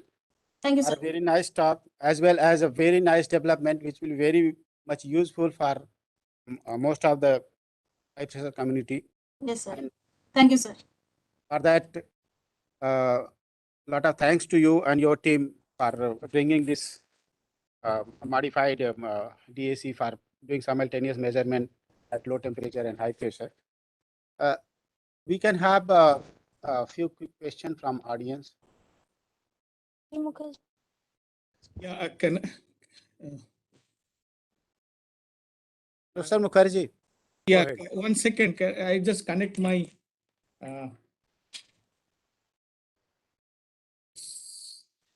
Yeah, can you hear me? Yes, Yeah, sir. sure. Yeah. So Smita, it's a very nice piece of work to to use, because we use this plate DSE for generally high pressure, high temperature experiments. Yes, sir. Just I don't know, have you taken Raman using this DSE? Yes, sir. I have done Raman on some of our samples. So some Yeah. So no question. My question is, this is a continuous flow crash study, is it? Yes, yes. Okay. So have you taken Stokes anti-Stokes data for any calibrant like sulfur to see the actual temperature of your sample?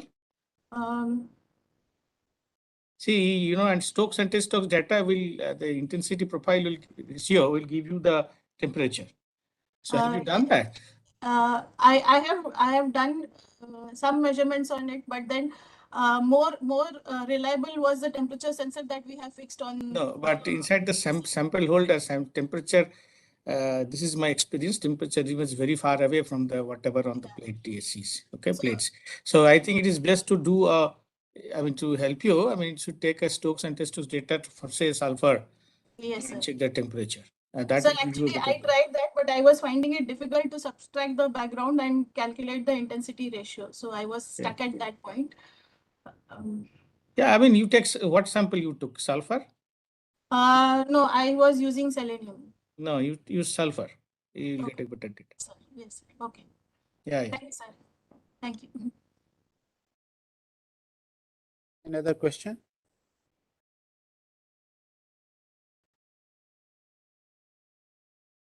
If there is no question, just thanks to speaker Dr. Smita Goel for a very nice talk and as well as very useful development. And with this, we come to the end of this session. And this is my August duty to thank all the speakers who has rendered their beautiful talk, particularly Professor Shakuntala.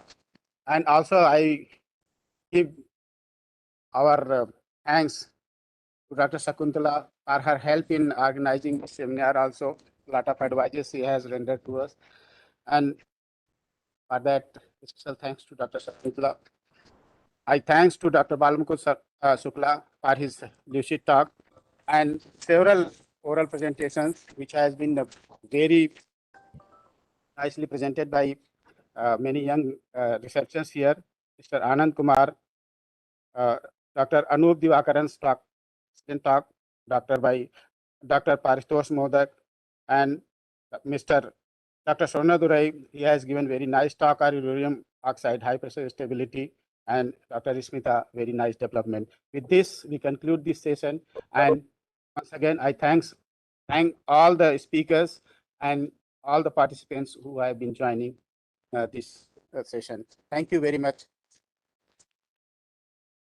Thank you, Professor Avdesh Mani, for chairing this session. I request the convener ICReACH, Professor N.V. Chandrasekhar, to present a memento to the chairman of the session.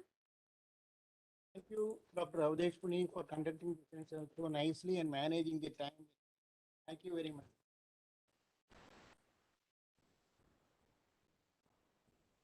So with this, we conclude the technical session 10, and we will be back in another 5 minutes at 16:30 hours.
பண்ணலாம் அம்மா வாங்கினாங்க எங்க meeting வச்சேன் பெரிய சம்பளம் சொல்லுவது இதெல்லாம் இன்னும் நல்லா இருக்கு வேலையா இருக்கும் வேலையாற்றுறாங்க சரிங்களா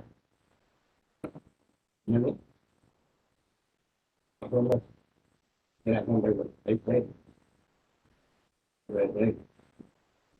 அப்புறம்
Madam,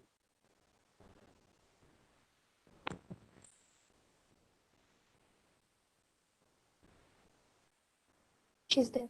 Are we ready to start the session? Yes, ma'am. Yes, we are just starting. Welcome back to the final technical session of the conference. This session has 3 invited talks. The first talk in this session is by Dr. N.R. Sanjay Kumar. He is head of the high pressure physics section at Material Science Indira Gandhi Center for Atomic Research. His area of research is high pressure synthesis by laser heated diamond anvil cell, in situ high pressure, high temperature X-ray diffraction studies, and high pressure structural stability studies. He has been awarded with the Best Thesis Award by Indian Physics Association in 2014, and he is the first to report first results in the country on high pressure synthesis by LHDSA. Second talk in this session is by Dr. Nishant Patel. He is from the High Pressure and Synchrotron Radiation Physics Division, Bhabha Atomic Research Center. His area of research is material studies under extreme thermodynamics conditions, and he is a recipient of Bhatnagar Best PhD Thesis Award in Solid State Physics 2019, awarded by the Indian Physics Association. The third invited talk in this session is by Dr. P. Leshma. She is also from Bhabha Atomic Research Center, Mumbai. Her area of research is intense laser matter interaction physics, high powered laser driven shock studies in metals and polymers, and laser produced plasma, optical, and X ray spectroscopy. Professor T. Shakuntala is going to chair this session. Professor Shakuntala is the head of the High Pressure and Synchrotron Radiation Physics Division, BRC, Mumbai. We listened to her highly educating talk on phonon and harmonicity in the last session. Now over to you, ma'am. I invite Professor Shakuntala to chair this session. Welcome to everybody for the last session of this very interesting and vibrant conference. I welcome all the speakers. Now, without wasting much of time, over to Dr. Sanjay Kumar.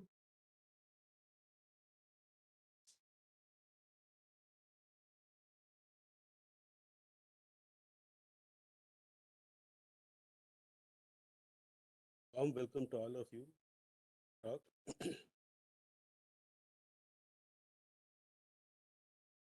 Titled the talk as High Pressure Synthesis of Super Hard Transition Metal Carbides by LHTAC at ICReAcH. The purpose means, okay. The plan of the talk is like this. I will give a brief introduction to the facility that has been set up over here. And when it was set up, it was the unique facility in the country, first facility to be set up. And then a brief introduction for the sake of completion about the role of pressure in high pressure synthesis, quest of super hard materials, and the experimental methods. Later on, earlier results on high pressure synthesis of ruthenium and osmium carbide would be briefly presented just to illustrate the standardization of processes, different processes and characterization tools that are employed. Later on, I will go on to high pressure synthesis of super hard MNC and of chromium carbide. To conclude that. HPHT experiments, as has been illustrated in this conference, have a very wide-ranging span. And at very high pressures, you can synthesis from exotic novel materials like metallic sodium carbide, Na3Cl, basically NaC, defying the octet rule. And there are various class of materials, like we had plenary talks talking about multiferroic materials and electronic and optical materials. These are all some of the materials which can be obtained by high pressure synthesis, or high pressure can be applied to enhance some of these properties. And the whole endeavor in this has been because of synthesis of geophysical interest and the synthesis of novel superconductors. So the role of pressure in HPHT synthesis is that it changes the free energy, and also the lattice and electronic structure is changed. However, phenomenological approach for high pressure synthesis does not exist, apart from few class of compounds like nucleation and growth in diamond synthesis, which was also talked about by Mittal, where he talked about Hg to CD, whereas it is Hg to HD, which is seen. This is because of nucleation barriers being. This is an understanding in a particular class of compounds which are there because of pressure. Similarly, pressure-induced electronic transition, KG8 compounds, and electronegativity is enhanced. The enhanced reaction kinetics in synthesis of perovskites is employed. So there are only few class of compounds in which high pressure effects are understood to some extent. However, there is no general phenomenological understanding of how high pressure affects HPHT synthesis. And some of the results, as has been said, is understanding the phase transition in olivine, which corresponds to the global discontinuity scene. And as I mentioned in the previous slide, the metallic Na3Cl structure is composed of alternating layers of NaCl and of pure sodium layers, where the sodium layers are conducting, basically. This was predicted by Usbek's calculation and has been experimentally realized. Now, going on to the next part of it, which is a brief introduction to the quest of super hard materials. It has been a driving force in the field of high pressure research, and diamond itself is obtained at HPHT conditions, and super hardness is basically defined as any material which has a hardness beyond 40 GP. The generic conditions to be met are high bulk modulus, which resist volume deformation, high shear modulus, which resist plastic deformation, and the approaches are three, basically, broadly. One is the two approaches are trying to mimic the covalent bonding, which is in diamond, which are once again well reported in nanopolycrystalline diamond having a hardness of greater 110 GP, 110 GP, and aggregated diamond nano. The other approach is combining low Z elements like boron, nitrogen to obtain super hard material.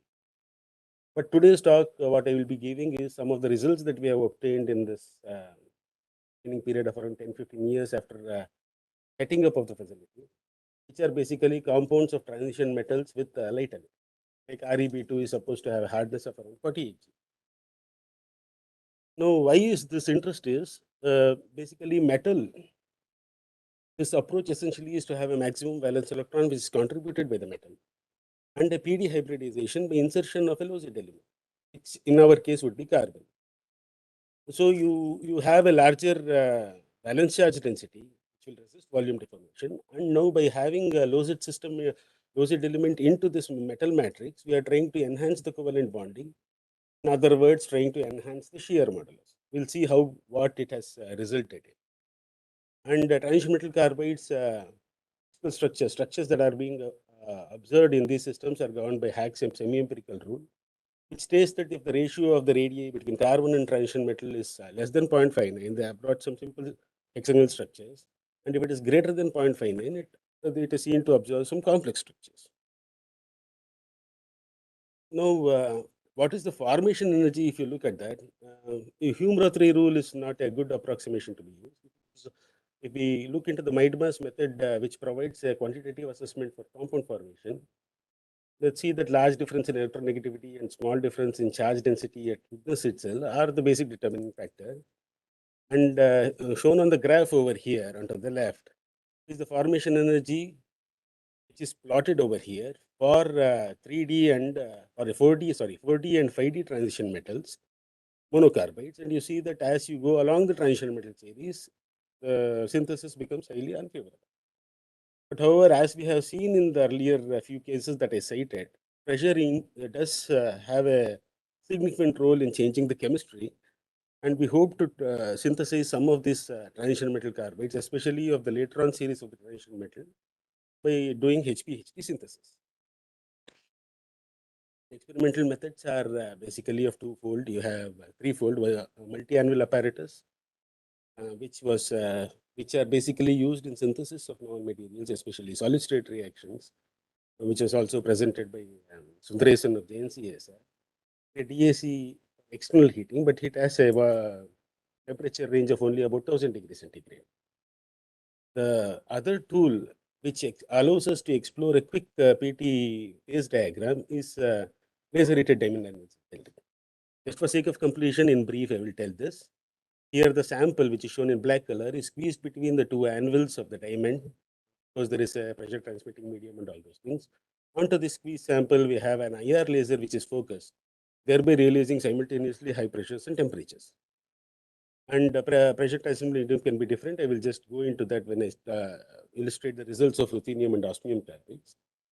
And IR lasers which are used for heating can take the temperature up to 5000 K, and it depends upon the pressure at which we are and the sample and so on and so forth. Sample volumes that we can have over here are of micrometer cube, but there is a large P and T range which can be studied, and various characterization tools can also be employed along with this. The choice of IR laser is once again dictated by the sample. If you have a metallic sample to be heated, then we go for a 1 micron laser. Otherwise, we can use a CO2 gas laser. Shown here is the schematic of the LHDAC setup, which is there in our laboratory. And this is the picture of the same. The DAC is mounted on a stage which has maneuverability by a nano mover. Onto the squeeze sample, an IR laser over here is focused through various components, and the hot spectrum from this sample is collected and fed into a spectrometer to obtain the temperature. And temperature is estimated by spectroradiometry technique, where you basically fit the observed thermal spectra by Planck's law. And the pressure is estimated. Pressure is estimated not at HPHT conditions, but at HP.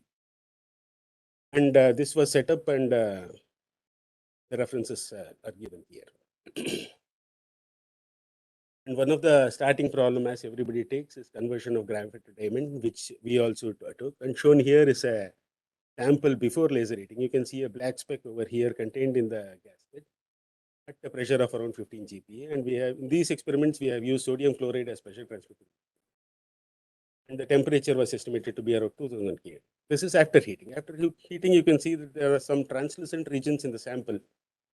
And sample retrieval is difficult in these cases. However, we were able to do the same experiment with argon loading, where the sample retrieval becomes non-trivial. You just open up the cell and the argon gas escapes away. And on this retrieved sample, we did micro-Raman and SEM studies. Micro-Raman clearly shows a diamond signature peak at 1331 centimeter inverse, and SEM morphology shows small crystallites of around size 2 micrometer. And these were also published.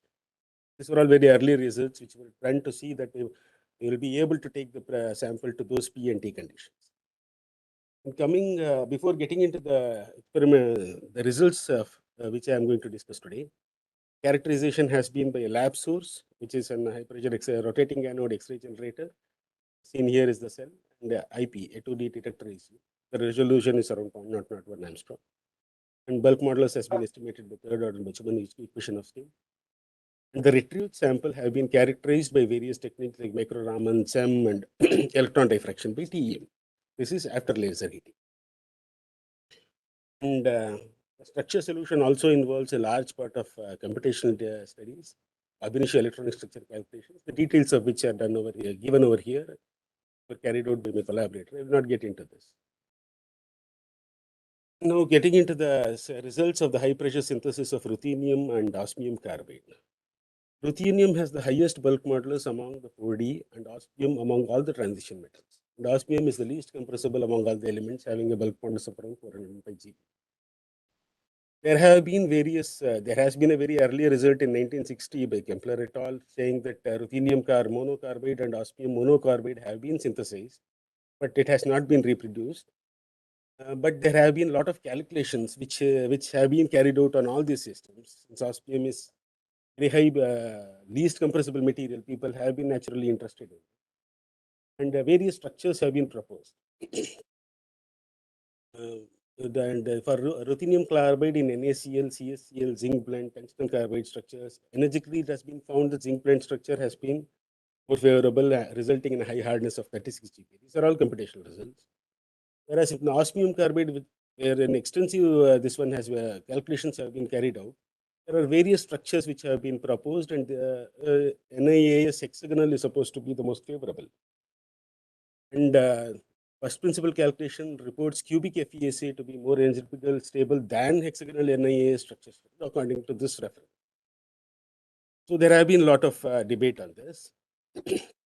In our experiments, what we have done is we have taken this metal and carbon in 1:4 ratio. If you remember, there was a talk in today morning by Goncharo where he talked about having difficulties in controlling the composition of in synthesis of novel hydrates. Even here, it is the same issue. If I hear it, in fact, it is much more because it is not in a gaseous phase, so we have much more problem. Whatever ratio you take, since the sample which has to be loaded into the cell is very tiny, what gets into the cell is always a problem. We have found out by trial and error that if you take 1:4 ratio, it results in a better heating. See, the ratio also is dictated by the fact that it is carbon which basically couples to CO2 laser, not the metal. Metal would have coupled to 1 micron, CO2 is 10 micron. And since the characterization is basically HPXRD, scatterer is the metal. So there has to be an optimization of these two to obtain a observable result.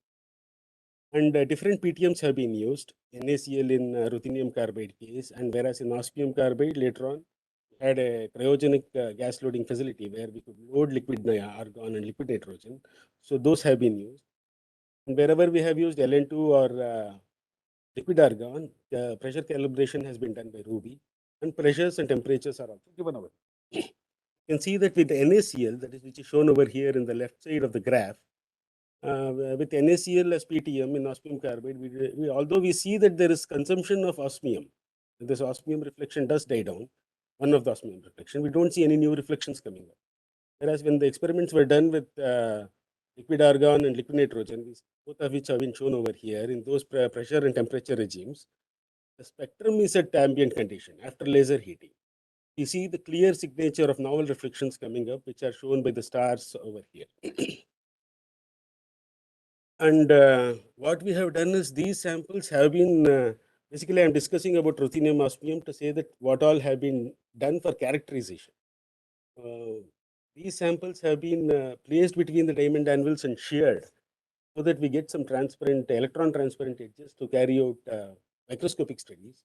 And TM studies have been also been carried out on these samples. Shown here is a graph of that selected area diffraction. And in this table, we can see that electron diffraction and the osmium D reflections observed in XRD do corroborate. So it is not off. They are repeatable.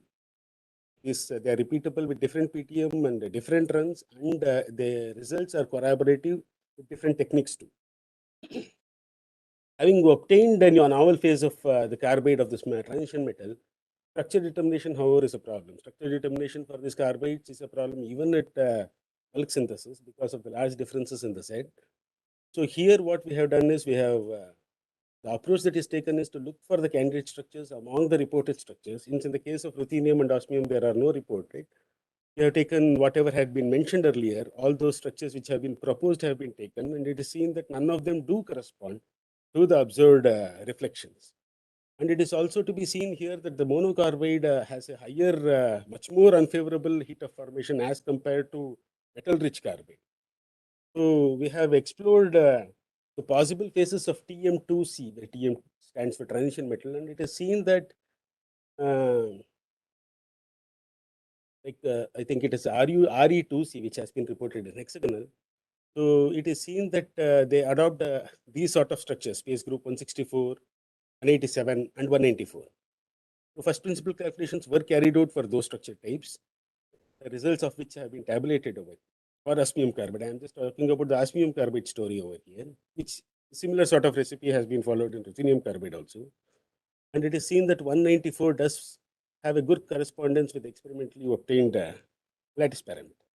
I think I have shown the experimentally obtained lattice parameter over here. Experimentally obtained lattice parameter was volume 69.8, and shown here is the computed lattice parameter of around 67, which is a good correspondence.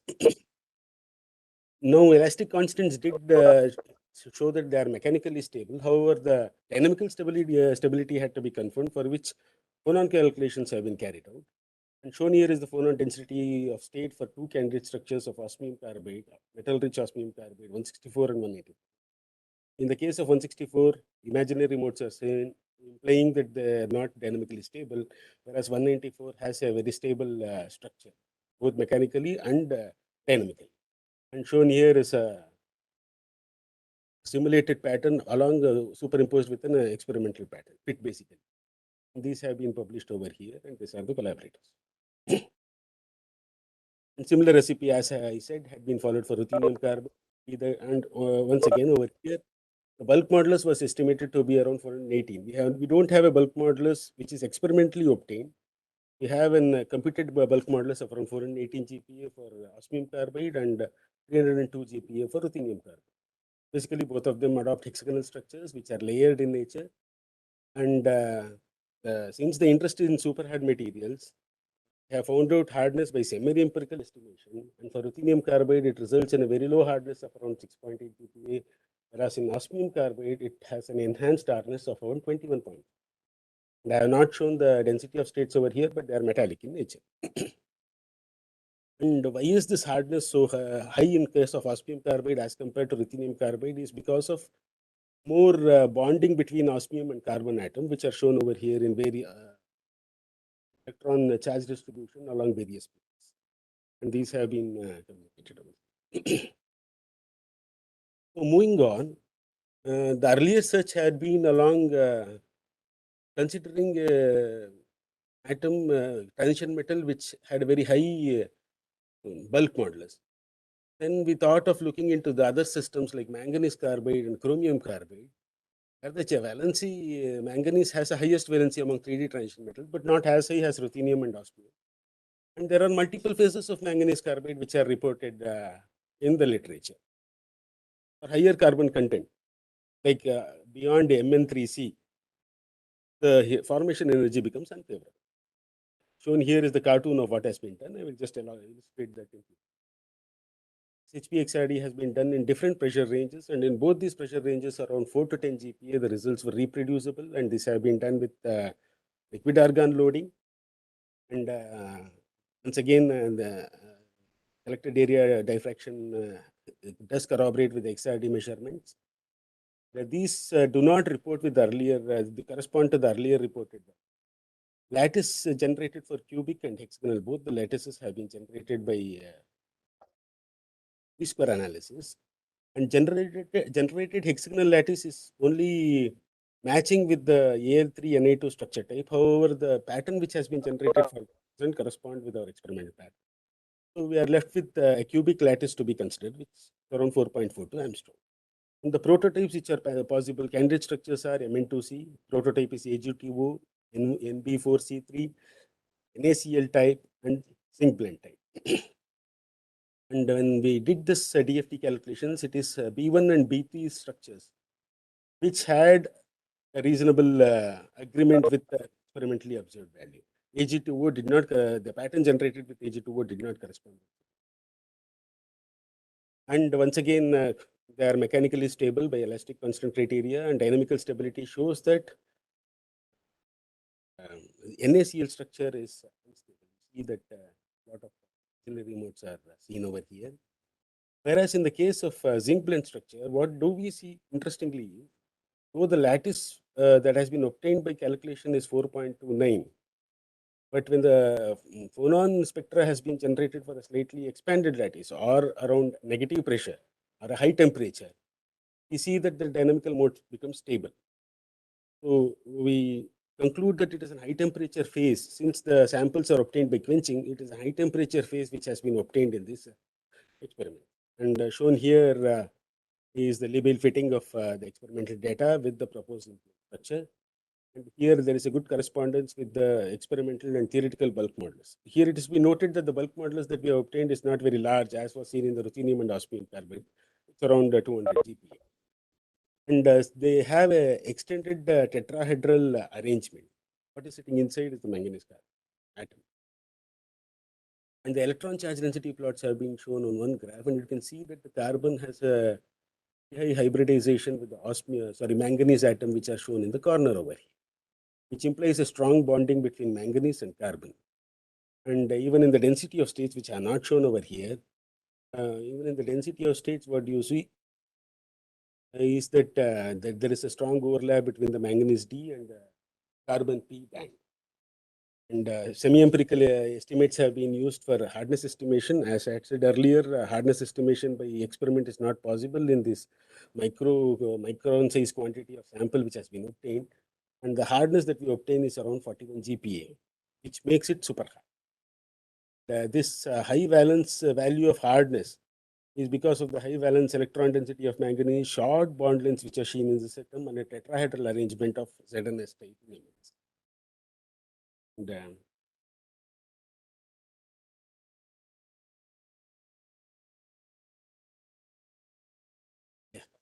go to the next slide. Then the same synthesis experiments have been carried out for chromium carbide in a pressure range of 5 to 6 GPa. And temperatures in these runs were around 1500 degree K. And here, just for comparison, I have shown that XRD image that has been obtained, an image plate, and you can see all the lines are dotty, which implies that they have seen high temperatures, and novel reflections over here are shown, which are also dotty once again. They have been compared with the visible phases of chromium carbide, which are reported, and the proposed phases of chromium carbide, which is shown over here. And they do not correspond to what has been experimentally observed. Generated cubic lattice, since because of the manganese carbide experience, we try to generate cubic lattice by the least square analysis, and they had a very low figure of merit. Where we are able to generate some hexagonal lattice for these systems, and the same recipe as has been followed earlier has been followed once again, and we see that there are different structure types like a CRC and CR3C.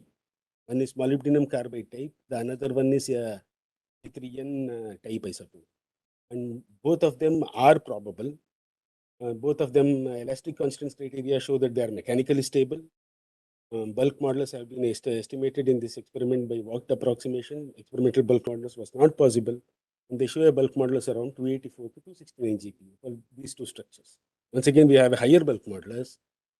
Dynamical stability was checked for both this proposed structure of 187 for CR3 and CRC, once again 187, and it is seen that CRC is stable. Monocarbide is stable, the metal rich carbide, and there is a PD hybridization even in this case. And semi-empirical hardness estimate in this case gives a hardness of around 21.8 GPa. This is hexagonal layered structure once again. So basically, what I'm trying to drive at is we have osmium carbide, where osmium is having highest bulk modulus, carbon rich OSC2, CRC, proposed OS2C. OS2C has been proposed. All of them have nearly same hardness. The standard notion is the more you insert a low-Z element into the system, you should have a better covalency. However, all of them seem to have the same hardness. If you look at the proposed structure of OSC, and see that it is basically the whatever carbon has been inserted into the structure goes into strengthening of the carbon-carbon bond and not with the carbon-metal bond. So, more than the charge density, bulk modulus, and whether it is a carbon-rich phase, our experience with high-pressure synthesis of MNC illustrates that it is the PD hybridization, short bond length, and tetrahedral arrangement, basically sort of mimicking diamond, will result in high. Thank you. Thank you very much, Dr. Sanjay Kumar, for keeping up the time as well. Very interesting piece of work. Could you make any XC2 measurements? XC2 we have done and CM. XC2 in the sense, keeping it in the DAC, but only without the temperature being there. No, apart from XRD. Okay, only XRD has been done that way. Yeah, basically, we take multiple runs to obtain. We'll have to use the locally available. Okay. Among these, which are the systems which could be retrieved at ambient conditions? All of them were retrievable at ambient. The high pressure, high temperature structure could be retained in Yes. ambient. All of them are. So some of them, the carbon-based systems, I think it would have Raman active phonons as well, right? No, they are all metallic. See Raman active mode. No, I don't think so. Okay. Okay, fine. Thank you. Any other questions?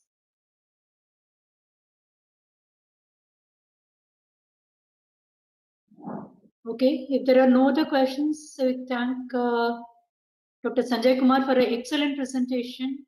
We also present him this organization committee and MRSA.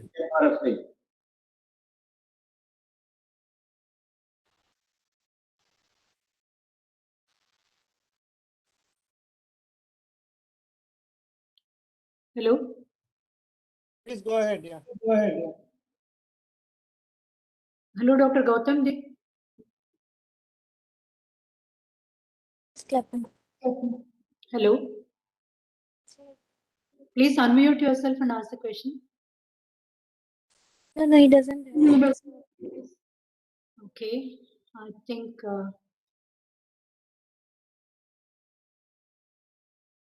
Ma'am, we can move on to the next speaker. Yes, I think, yeah, we can move on to the next speaker. Now I invite Dr. Nishant Patel to present his work, Novel Material Synthesis at High Pressure and High Temperature. Dr. Nishant Patel.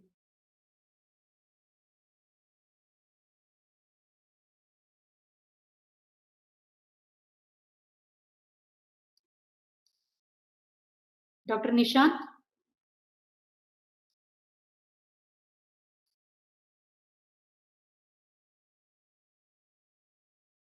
Dr. Nishant, are you available?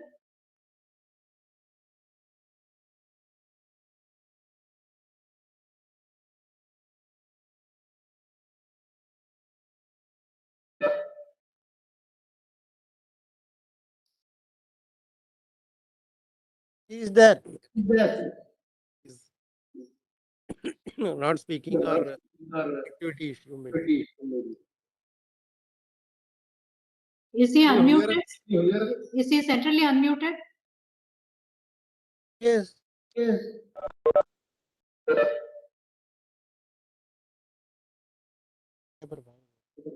Dr. Nishant?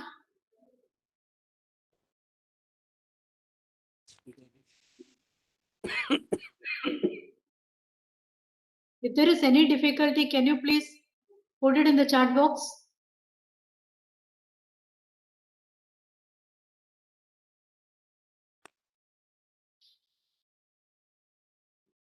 Do you have his phone number? In his place, there is no VC arrangement. He might have gone to another hall where it is available. Okay, we'll do one thing. We'll take up Leshma, then we can go to instead of wasting time. Leshma is there. Okay. Okay, then we proceed with Leshma. Yes. Leshma, are you available?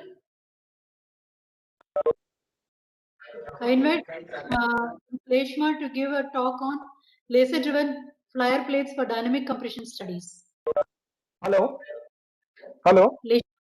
Hello. Yeah. Yeah, I have some problem during the connection. My Nishant? browser. Yeah, I'm here. I have some problem with connection. So I will try 1 second.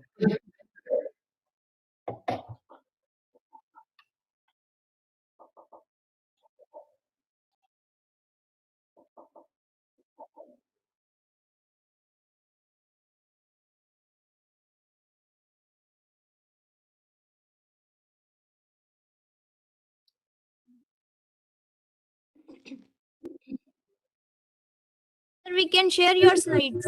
We have slides. Nishant? Can we Can you share please your use slides? laptop?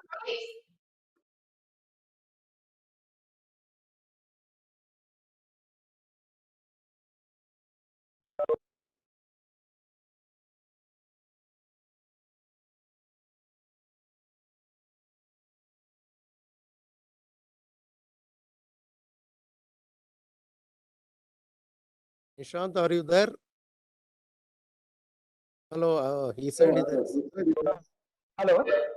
Hello. Your I slides can you can see share Nishant. from here. I think whenever I try to share my presentation, I go. Yes, yes. Yeah. Yes, sir. We can share your slides. Yeah, thank you.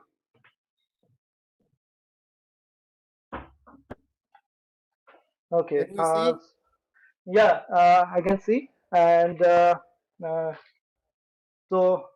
I audible? Hello. Yes, Am I yes, you audible? are audible. You are audible. Yeah. So I'll start my presentation. Good evening, everybody. First of all, I would like to thank organizers for giving me an opportunity to present my work on novel material synthesis at high pressure and high temperature. Please, next slide, please. So back in 1969, Mendeleev gave first periodic table where he used atomic weight and chemical property of the elements to arrange the known elements. Right? Basically, he used oxides and hydrides formed by the elements as a basic property of elements for their classification. So he arranged the elements with similar chemical properties in a column with increasing atomic weight. Even though the atomic structure is not known back then, uh, he was able to predict the properties of some elements even before their discovery with his periodic arrangement. And later on, the discovery of this atomic structure and electronic configuration, we have arranged the elements more sophisticatedly in our modern periodic table as shown in here. But the backbone of this classification, where periodic nature of chemical and physical property remains the same as that in Mendeleev's table. So one can easily predict what kind of reaction happens between the two elements. Most probable reaction happen between two elements by looking at the periodic table. For example, one can easily say that two hydrogen atoms are needed uh, to react with oxygen and forms H2O because oxygen needs two electrons where hydrogen has only one electron. So the most probable reaction is H2O. But the next question one should ask, does this periodic table remains valid under pressure? To answer this question, first of all, next slide please. Uh, Next slide please. So to answer this question, one must understand the pressure effect on the important properties of chemical reaction. So first is the electronic configuration, and it is well known that under pressure, the orbitals with higher angular momentum becomes favorable, and the atoms typically undergo S to P and S to D transitions. And second important property is the atomic size, which reduces with pressure, and electronic levels goes up in energy landscape. So the more number of electrons are now available under pressure for the bonding. And the third property which basically modifies under pressure is the electronegativity and the chemical hardness. And their variation with pressure is highly non-trivial. And in recent time, a few theoretical attempts were made to predict their behavior under extreme condition. For example, here I have shown in this figure that electronegativity as a function of pressure from ambient, all the elements from ambient to the 500 GPa. The general trend of this electronegativity and chemical hardness is that decreases with pressure, but the individual variation of this property for individual elements are different. So we have entirely new electronegativity table at 500 GPa compared to the ambient pressure. So the combined effect of all this basically provides the more number of electrons at higher pressure, and so the availability of more number of electrons and the modification of electronic configuration and the electronegativity and the reduction in chemical hardness basically makes elements more reactive under pressure. So this basically opens up the novel chemical reaction pathways for the synthesis of new materials. Next slide, please. So here I have shown some example. For example, recently LAH10 has been synthesized where the hydrogen cage is stabilized by the lanthanum atom and forms LAH10, which shows the room temperature superconductivity. Similarly, next example is the helium. Helium is highly inert at ambient conditions, start reacting under pressure with sodium and forms the compound. And the other interesting example is the nitrogen, where at ambient condition nitrogen forms the triple bond with other nitrogen atom and forms the molecule, nitrogen molecule, which under pressure forms the singly bonded structure, which is high energy material. Similarly, other example is Cb2n, which is ultra hard material. It's synthesized by the reaction of boron, carbon, and nitrogen under pressure and temperature. So these are the very few examples actually which experimentally realized under high pressure and high temperature, and many more have been predicted theoretically. So please next slide, please. Yeah. So the another interesting system where one can see the effect of high pressure on chemical reaction is alkali halogen system. For example, sodium when react with chlorine, because sodium has one extra electron to complete its octet, and chlorine requires one electron. So the sodium gives one electron to chlorine and forms the ionic bond and forms NaCl. This is very simple reaction at ambient condition.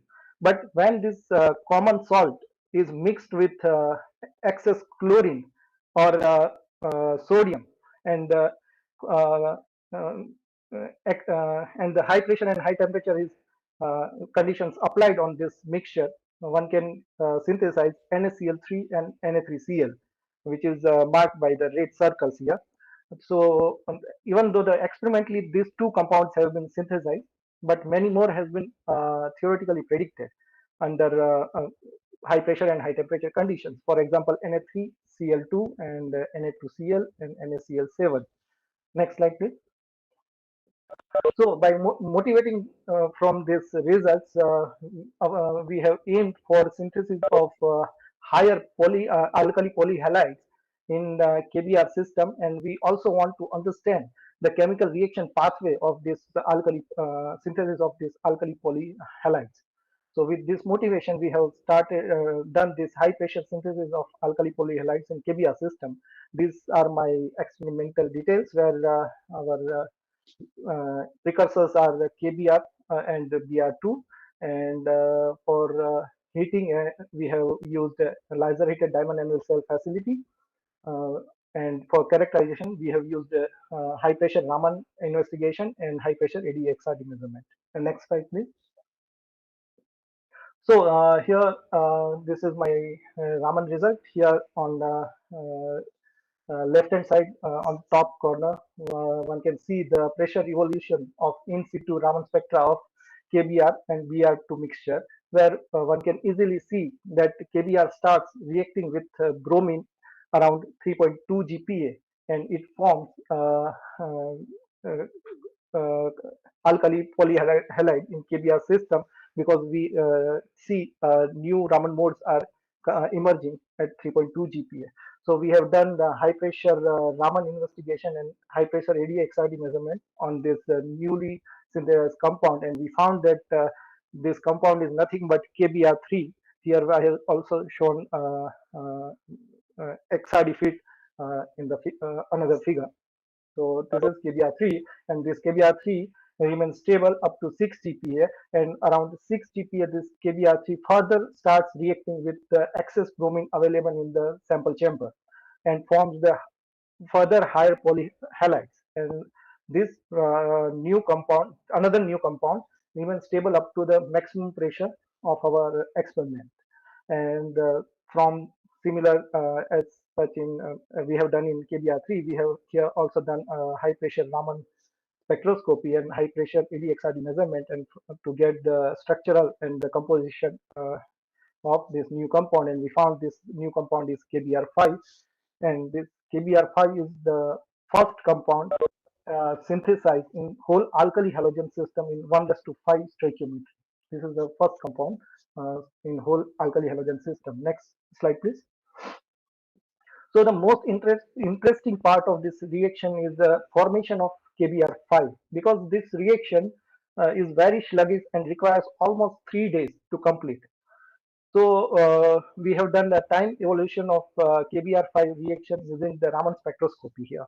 So one can see here in left hand side figure, my initial pressure is 6 GPa at time t equal to 0. I have bromine mode which is marked with green bars, and my Raman mode correspond to KBr3 are marked with blue bars, and the new modes appearing at time t equal to 0, which correspond to KBr5, is marked with red mark. And we can see with time the bromine mode correspond to KBr3 and bromine are reducing, and the KBr5 is emerging. So this indicates the reaction of KBr3 and Br2 forms the KBr5 with time. And we have also seen during this reaction unusual sample chamber pressure increase during the formation. At time t equal to 0, my sample chamber pressure is 6 GPa. So after 3 days, without applying any external load, my sample chamber pressure increased from 6 GPa to 8 GPa. That is tremendous pressure increase during the formation of KBr5. And because my system is isothermal, because diamonds are good thermal conductor, so any heat generated during this reaction is carried away by the diamond, so it cannot be the thermal expansion. So the what is the possible reason for this pressure increase is the internal energy change in internal energy during this reaction is directly converted into the mechanical work. So this is very interesting results we found. So we have further investigated this KBr5 using the laser heating. Next slide, please. Next slide. Yeah. Okay. So in laser heating, we found that above 1500 K, this KBr5 decomposes to the trigonal KBr3 and Br2 with large pressure drop. So the large pressure drop observed in this decomposition reassures our observation of large pressure increase during the formation of KBr5. Here, this newly synthesized trigonal KBr3 is different from the earlier KBr3, that is in the orthorhombic phase KBr3, and we have done the theoretical calculation and found that this orthorhombic KBr3 is in fact insulating, whereas this trigonal KBr3 is a semiconducting phase. So here we have also shown its XRD and Raman data and compared its experimental data with PV experimental PV data with theory, and one can clearly see the XRD data is completely different from the orthorhombic structure. Next slide, please. So here I have summarized whole experiment in this slide. So initially I have KBr plus Br2 at 2 GPa. They start reacting and forms the orthorhombic KBr3, which in the presence of KBr and Br2 above 6 GPa forms the KBr5. When we heat this KBr5 using laser heating above 1500 K and above 14 GPa, it decomposes into trigonal KBr3 plus Br2. So this is very interesting results we found.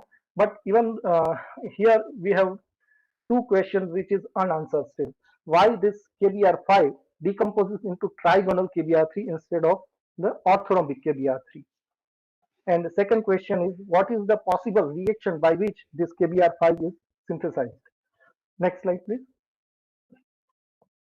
So to answer these questions, we have take the help of theory, and from theory we computed formation enthalpy of reaction of KBr plus Br2, which forms the KBr3, orthorhombic KBr3, cubic KBr3, and trigonal KBr3. This is left hand side top figure, topmost figure, left hand side. So here one can clearly see that the orthorhombic KBr3 formation enthalpy for orthorhombic KBr3 is lowest up to 12 GPa, but above 12 GPa, the trigonal phase becomes the lowest enthalpy phase. So the experimental condition is above 14 GPa and 1500 K. So every time we found the trigonal KBr3 instead of the orthorhombic KBr3. So it answers our curiosity of why it is going to the trigonal KBr3. The second graph at the bottom in the left hand side shows the formation enthalpy of different possible reaction to form KBr5 in our system. So first possibility is that KBr3 reacts with bromine and forms KBr5, and KBr does not take in this part in this reaction. Second possibility is only KBr reacts with two molecules of KBr and forms the KBr5. The third possibility is KBr, KBr3, and bromine. All three are reacting and forms the KBr5. So here from enthalpy graph, one can say that the KBr reacts with two molecules of bromine and forms the KBr5, has the lowest enthalpy. But our experimental observation in Raman spectroscopy shows that KBr3 is also consumed during the formation of KBr5. So the probable reaction is KBr3 plus 3 Br2 forms the 2 KBr5. The last reaction is the probable reaction. Now, to understand the anomalous pressure expansion in sample chamber pressure expansion, we have plotted the experimental. This is in right hand side top figure PV diagram. So we have plotted the PV diagram of KBr, Br2, KBr3, and KBr5. So here we can easily see that the per atom volume for KBr5 is highest among the precursors. It's highest more than the precursors. So it explains our pressure expansion during the formation of KBr5. Next slide, please. Now, KBr5 is the only compound synthesized in whole alkali halogen system in 1:5 stoichiometry. So we don't have any other compound to compare with. But for KBr3, there are other compounds available. For example, I have already mentioned about the NaCl3, which synthesized earlier.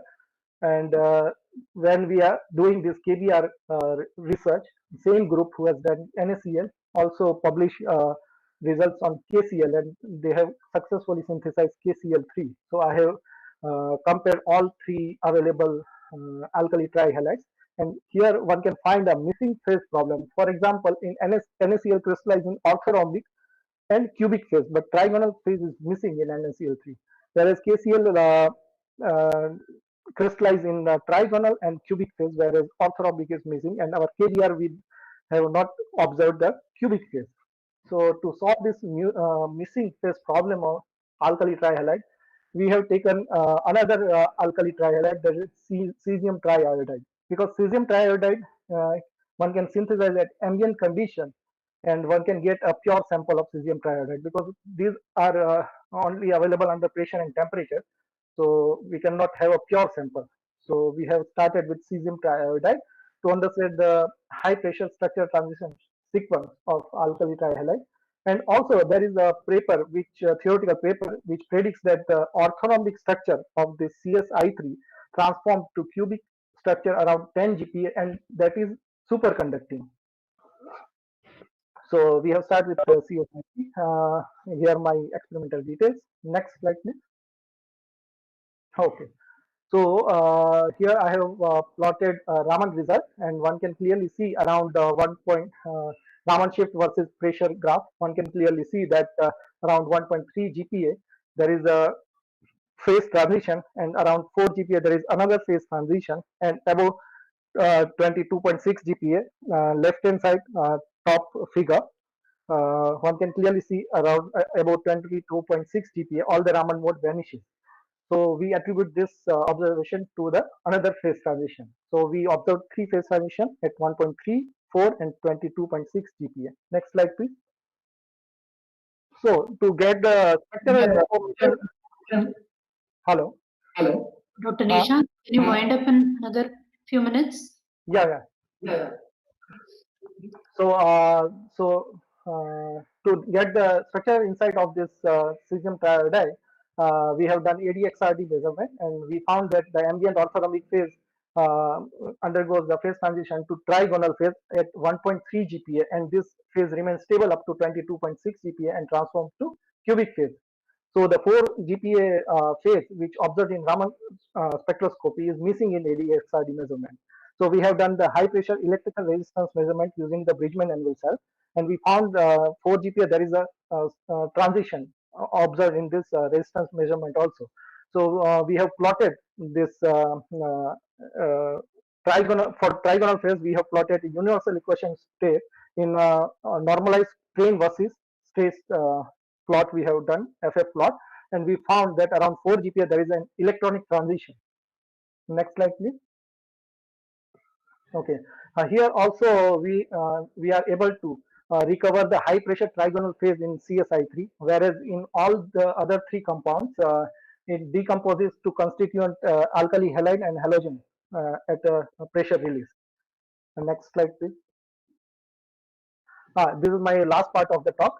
Here I would like to briefly describe the new development at our LHDSC facility. Recently we have augmented Raman spectroscopy to do high pressure, high temperature studies using the LHDSC, because right till now we can only study temperature quench reactions in LHDSC, because we don't have any in situ measurement during the heating.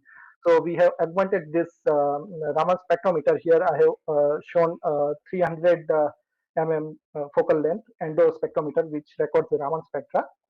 So here we use 532 and 457 solid state laser for the Raman excitation, and 90% of this collected radiation is basically reflected by this cubic 90-10 cubic beam splitter for Raman measurement, whereas the 10% of the collected radiation is used for the temperature measurement here.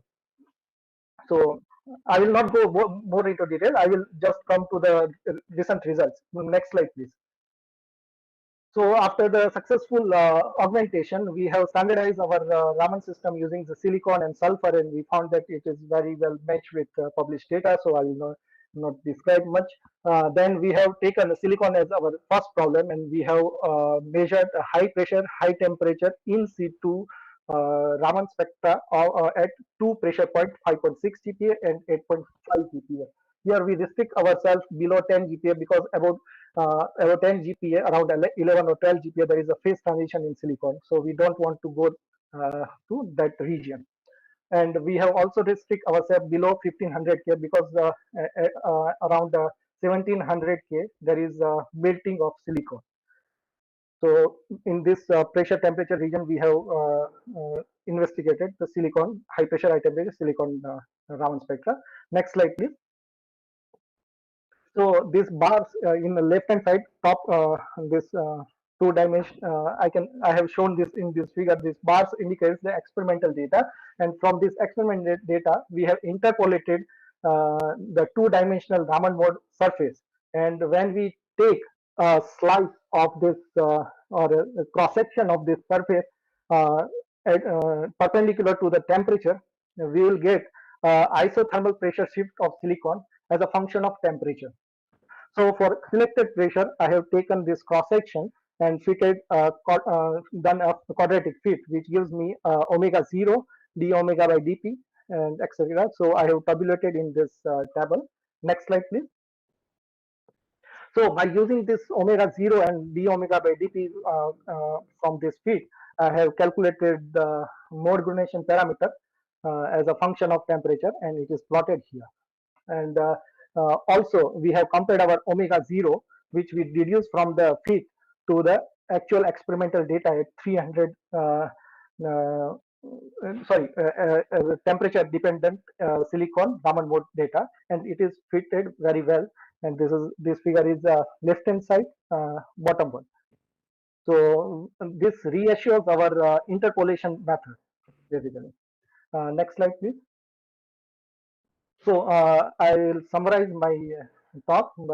In high pressure investigation of KBr system, we have synthesized two new stoichiometric compounds, KBr3 and KBr5, and we have this KBr5 decomposes at high pressure and high temperature, which results into another new compound, that is trigonal KBr3. To solve this missing phase problem, we have done high pressure investigation of CSI3, which shows that there is a phase transition observed at 1.3, 4 GPa and 22.6 GPa, where 4 GPa transition is electronic transition. Then recently I have shown the first results of our high pressure, high temperature Raman studies on silicon, and these basically enhance our capability to study materials and phase transitions and chemical reaction under pressure and temperature, which are reversible in nature, which we cannot quench at the ambient temperature. Thank you. Next, next slide, please.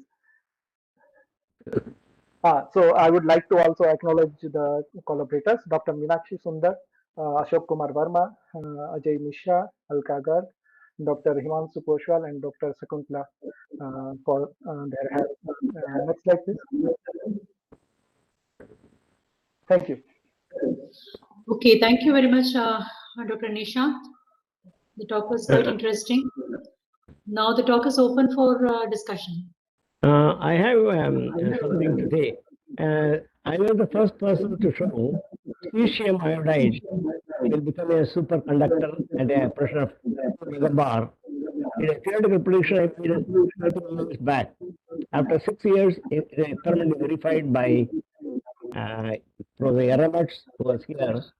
And that is, Aramatz asked for my paper because I gave the talk in the ERAP and that Bangalore by A.K. Singh. So, cesium iodide is a superconductor. CS-I3 that has not been proved yet. You made a mention about CS-I3 that is not known.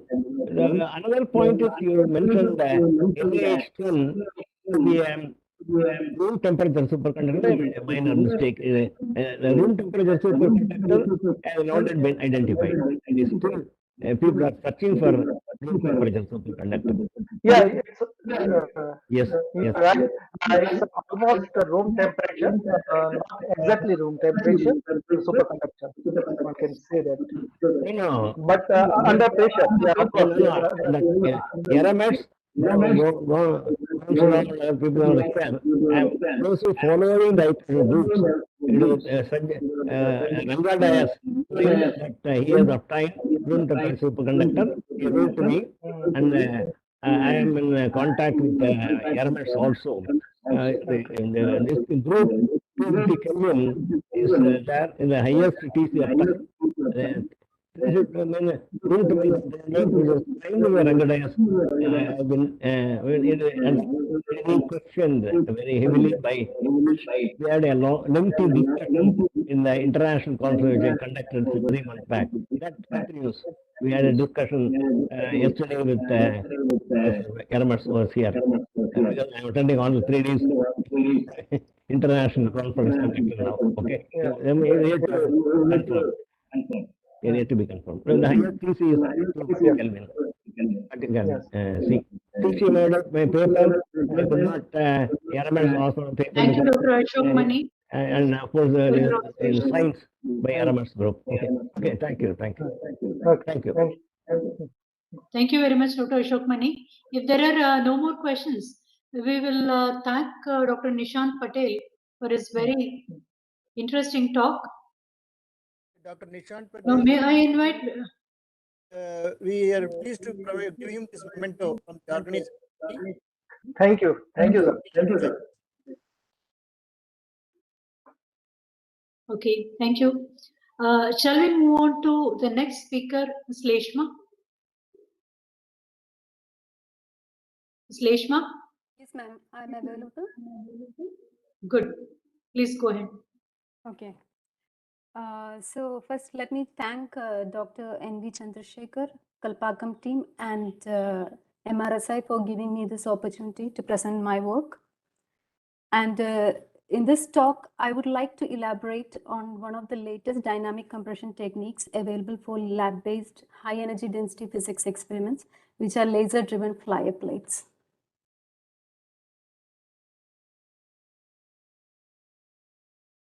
So when we talk about high energy density, basically high energy density states corresponds to conditions of pressure over 1 megabar and temperatures over few electron volts, basically 10,000 and more kelvins. So one often encounters such conditions in the field of astrophysics, planetary geophysics, and inertial confinement fusion research. So if we consider all the available techniques for high pressure generation throughout the years, only dynamic compression techniques are able to, in the lab, generate such high energy density conditions of pressures over 1 megabar and temperatures over few electron kelvins. So the basic theory of dynamic compression is that a high amount of energy is released in a short time scale comparable to the inertial response of matter. So the existence of shock wave becomes inevitable during dynamic compression of matter. Shock wave is nothing but a nonlinear discontinuity that moves at supersonic speed in matter, across which the material properties abruptly changes and changes irreversible. So to characterize a pressure wave as a shock wave, it has to have a very fast rise time of tens of nanoseconds, a very high pressure amplitude like 10 to 100 megapascal, and the pulse duration should be short enough, like a few microseconds or lesser. Now, shock waves are characterized by hydrodynamic properties of flow velocity, the shock velocity, the speed at which the shock is moving, the pressure, density, and the internal energy of the medium in which the shock is moving. And across the shock front, the conservation relations apply, like conservation of mass, momentum, and energy. Using these conservation relation, we can relate the state of matter ahead and after the shock wave, and these relations are known as Hugoniot-Rankine equations. And in a dynamic compression experiment, we basically try to solve this Hugoniot-Rankine equation to find the shocked state of the matter. And in dynamic compression technique, we basically experimentally measure the shock velocity and the flow velocity. Flow velocity is the velocity that as the shock sweeps through matter, what is the velocity attained by the matter behind it? It is known as flow velocity.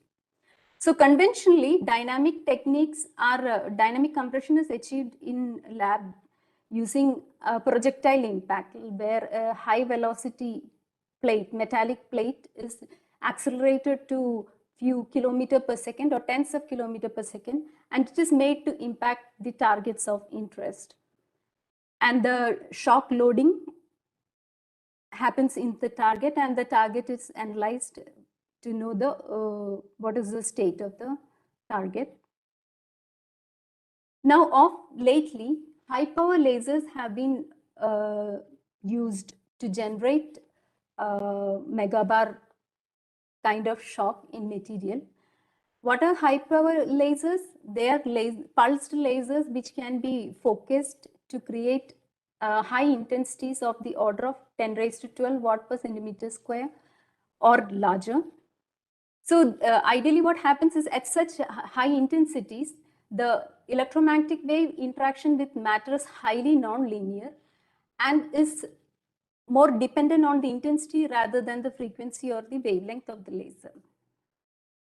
Now, how can we incorporate high power lasers in dynamic compression technique? So this is done by laser driven flyers, where we use high power lasers to drive projectiles to extremely high velocities. So the generation of high laser driven flyer can basically be detailed in 3 steps. So you can take a metallic plate which is of like micron to few tenths of micron in thickness, and when you focus this pulsed laser onto such a metallic plate, so what happens initially is the laser rapidly heats and ablates a few surface layers of the material, creating a plasma. This plasma expands supersonically and creates immense pressure on the remaining part of basically the solid part of the foil, sending in strong shock wave which impart acceleration to the material. So when the pressure exerted by the shock is greater than the cohesive energy of the material detaches from within that focal spot area and flies away as a laser driven flyer. Such laser driven flyers are capable of achieving very high velocities of the order of few kilometer per second to few tens of kilometer per second.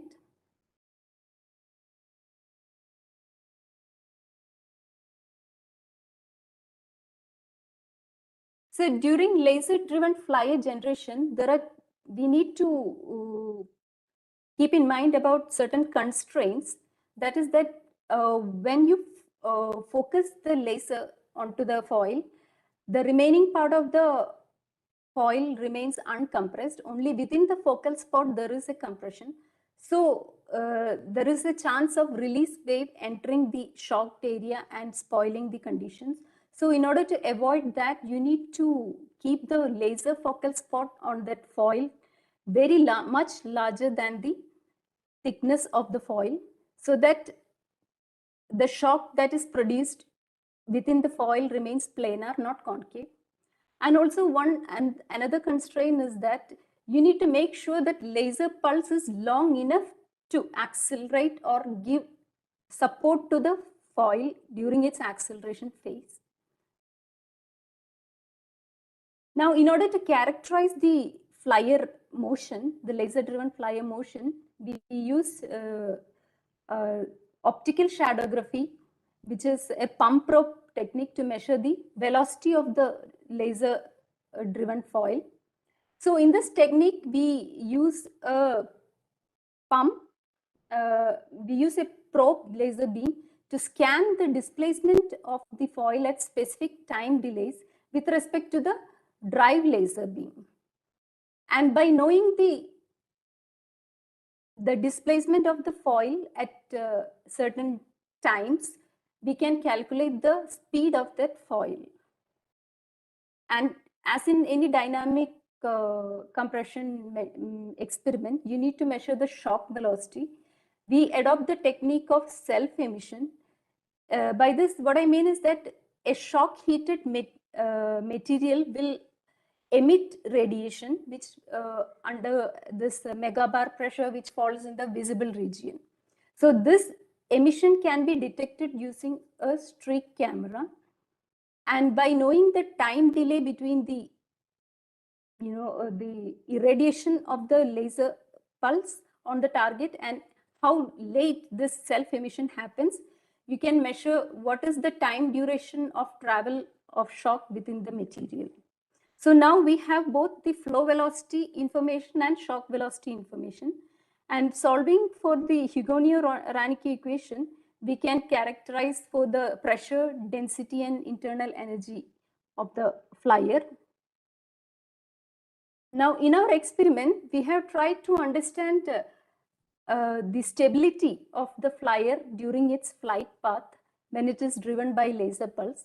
For this, we have used 3 different thickness flyer. Basically, we have used aluminum foils as flyer material, and we have taken 2 micron aluminum foil, 5 micron aluminum foil and 10 micron aluminum foil as our flyers. And under similar laser irradiation condition, what will be the stable movement of these flyers we have tried to analyze.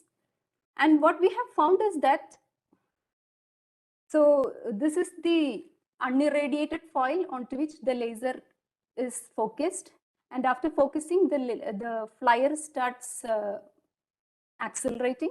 So this blob is essentially the flyer that is detached from the remaining part of the foil. So during its flight path, what we have noticed is that the 2 micron foil, flyer made out of 2 micron foil was highly unstable, while the flyer from 5 micron and 10 micron foil were more stable, and they could move for quite long distance, maintaining that stability. So this we think is basically because our drive laser pulse is Gaussian pulse. So the pressure wave that is generated within the flyer is also following the same Gaussian pulse, in the sense that this pressure wave will impart a very high velocity at the center of the flyer, while the remaining part of the flyer will have a slightly lesser velocity. Such high velocity gradients, this 2 micron foil was not able to sustain and was becoming highly unstable. So in our experiment, what we have found that the flight stability of 2 micron foil flyer was poor compared to 5 micron and 10 micron foil. And also the velocity attained by these flyers, obviously as expected, 2 micron flyers had much better velocity because very little energy goes into tearing away the flyer, 2 micron flyer, because it has less mass. While 5 micron and 10 micron flyer, they attained a slightly lower velocity but had more stability. So as a conclusion, we can say, like, if the flyer has low thickness, it might give you a better velocity, but to be used as an impactor, it should have stability as well. So thin, like 2 micron flyer was not a good candidate for that. Now we have made these flyers accelerate around 2 micron distance so that it attain more stability, and have made them load onto a stationary target. So you can see the flyer moving and loading onto a stationary target kept at a distance of 2 micron away from the flyer. And we have seen how much efficiently the kinetic energy transfer happens. So we have observed that of all these 3 flyers, 5 micron aluminum flyer was able to load the stationary target better than other 2 flyers. So this could be because in the case of 2 micron flyer foil, first of all, it had high velocity. So ideally we think it could load much better, but the stability was less. So it was not able to load the stationary target in a fruitful manner. But in case of 5-micron aluminum, since it had better stability, it could transfer kinetic energy better. So around 79% efficiency we could achieve using 5-micron flyer. And using 10-micron flyer, because the mass was more, so, and considerable amount of shock energy was spent on detaching the flyer from rest of the foil, it attained lesser velocity. Hence, the loading efficiency was less. Now, to conclude that we have seen that smaller thickness for flyer necessarily doesn't mean it might achieve high velocity. It might achieve a high velocity, but the stability might be poor. So we have used 5-micron aluminum foils as good candidates for laser-driven flyer. To compare this technique of laser-driven flyer impact with other conventional technique like gas gun and rail gun, we have done an equation of state study of titanium using this laser-driven flyer impact. In this technique, we have used 5-micron aluminum flyer, which was driven by a 2 joule 8 nanosecond laser with an intensity range of 10⁻11 to 10⁻12 watt per centimeter square. And this was made to impact on an impedance mismatched target, which has 20 micron of aluminum coated with 3 micron of titanium. And upon loading with this flyer, we have generated the pressure flow velocity equation of state of titanium. And what we have found is that for lower pressures, the match is quite good. But as we approach higher pressures or high velocity with the laser-driven flyer, it is within error bar, but can be better. So to conclude, what I can summarize is that we have successfully been able to launch high velocity flyers using laser drive, pulsed laser drive. And we have characterized these flyers based on their thickness and have found that a combination of thickness and velocity will make a good flyer.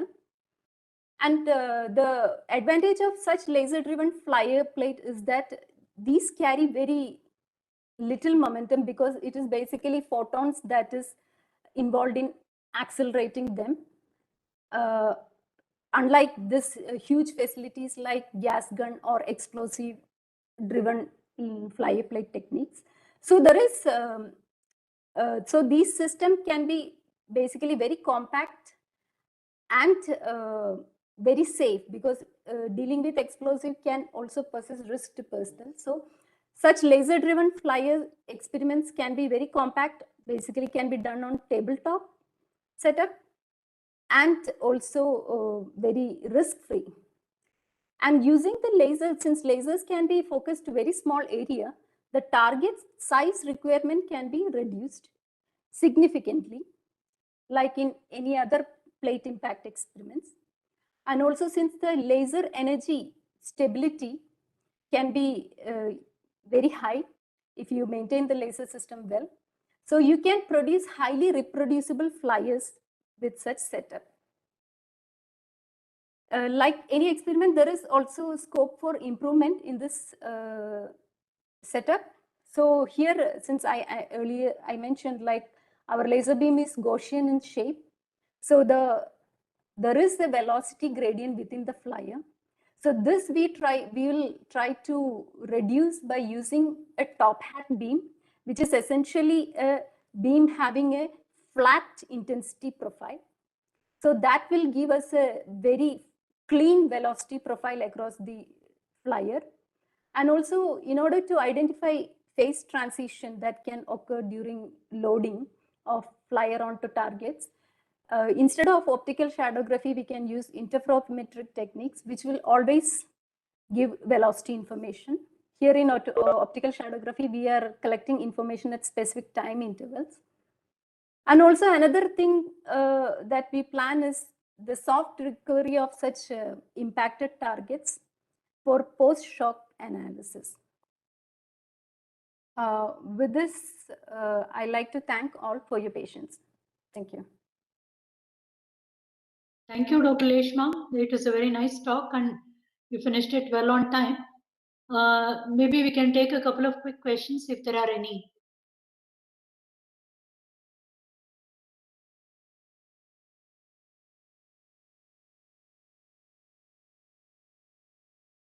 Are there any questions?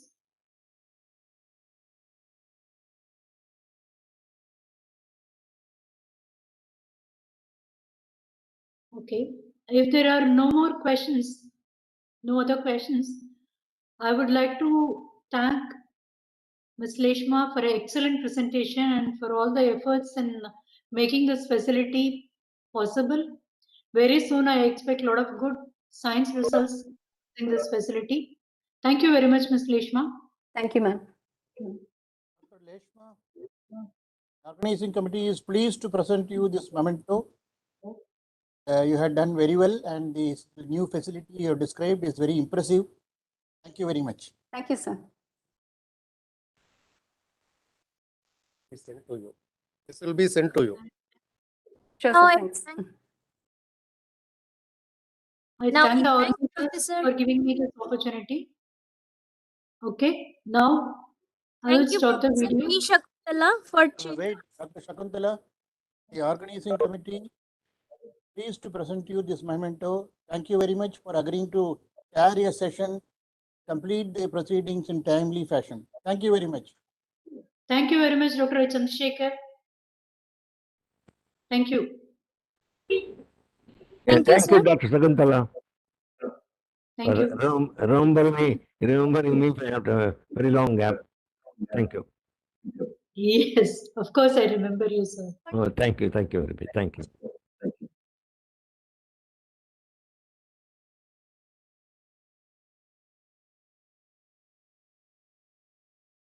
Now the session, the final technical session of this With meeting this, yes, is ending, right? Dr. Shakuntala, Yeah. will Hello. you now start the concluding session? Okay. Thank you very much. so with this we conclude this session and welcome to the valedictory function and prize distribution. Good evening, one and all. After 3 days of technically enriching and thought-provoking lectures by senior eminent high-pressure physicists and equally excellent oral presentations by young researchers and students, we have finally come to the concluding session in this 3-day conference. This conference has given young researchers a wonderful opportunity to listen to both national international experts in the field. The organizing committee thank all the speakers. Now I invite Professor S. Raju, Chairman ICReACH 2022 to share his thoughts. S. Raju.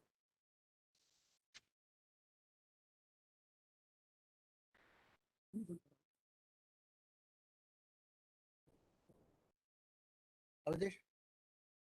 उनको भेज दे।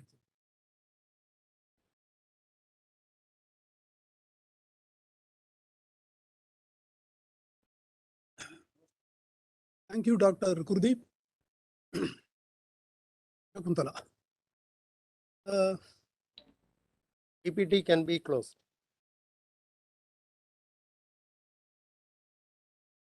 Reshma's PPT can be closed.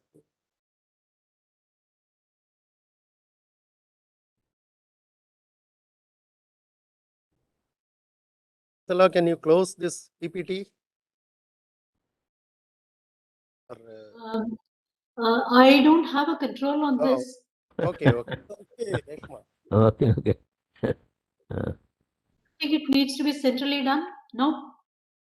Leshma? Leshma? Are you there? Okay.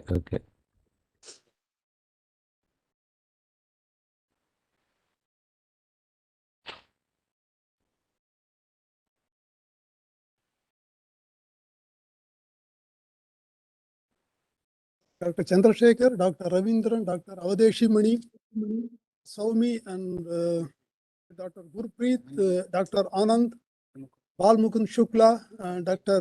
Sanjay Kumar, Satya. And you should forgive me if I have left out anybody accidentally. At the outset, my heartfelt thanks and gratitude should go to the ICReACH 2022 for having put up a very excellent show of taking stock of recent advances in high pressure research. And I hope you will all agree that we have extremely stuff-filled 3 days, very intense deliberations by both experienced people and an amateur high pressure scientist like me, and also very aspiring young research scholars. And now we have reached the end of the temporary end of the journey. I would like to share a couple of my, what you may call, feedback or suggestions for this. First and foremost, it is my pleasure to acknowledge that after a long time, we are acknowledging the high pressure section of ICReACH in the form of organizing this workshop. And I personally thank all the invited speakers from abroad and else, both from India and abroad, and other research scholars who have spared their valuable time in enlightening us and enriching our experience. And secondly, I was discussing this viewpoint with my colleagues here today that high pressure community is a sort of small and closed community, though extremely focused and oriented in the research. And this ICReACH 2022 should not end up as one of the event. Especially in India, there are not very many people who are indulged in what you call proper high pressure research in the proper definition of the word. So my humble suggestion is that there may be a small number of groups from other than ICReACH, BRC, and Bharatidasan University and University of Hyderabad, and maybe other people who are engaged in this high pressure research, both theory and experiment, in a small way or a little bigger way.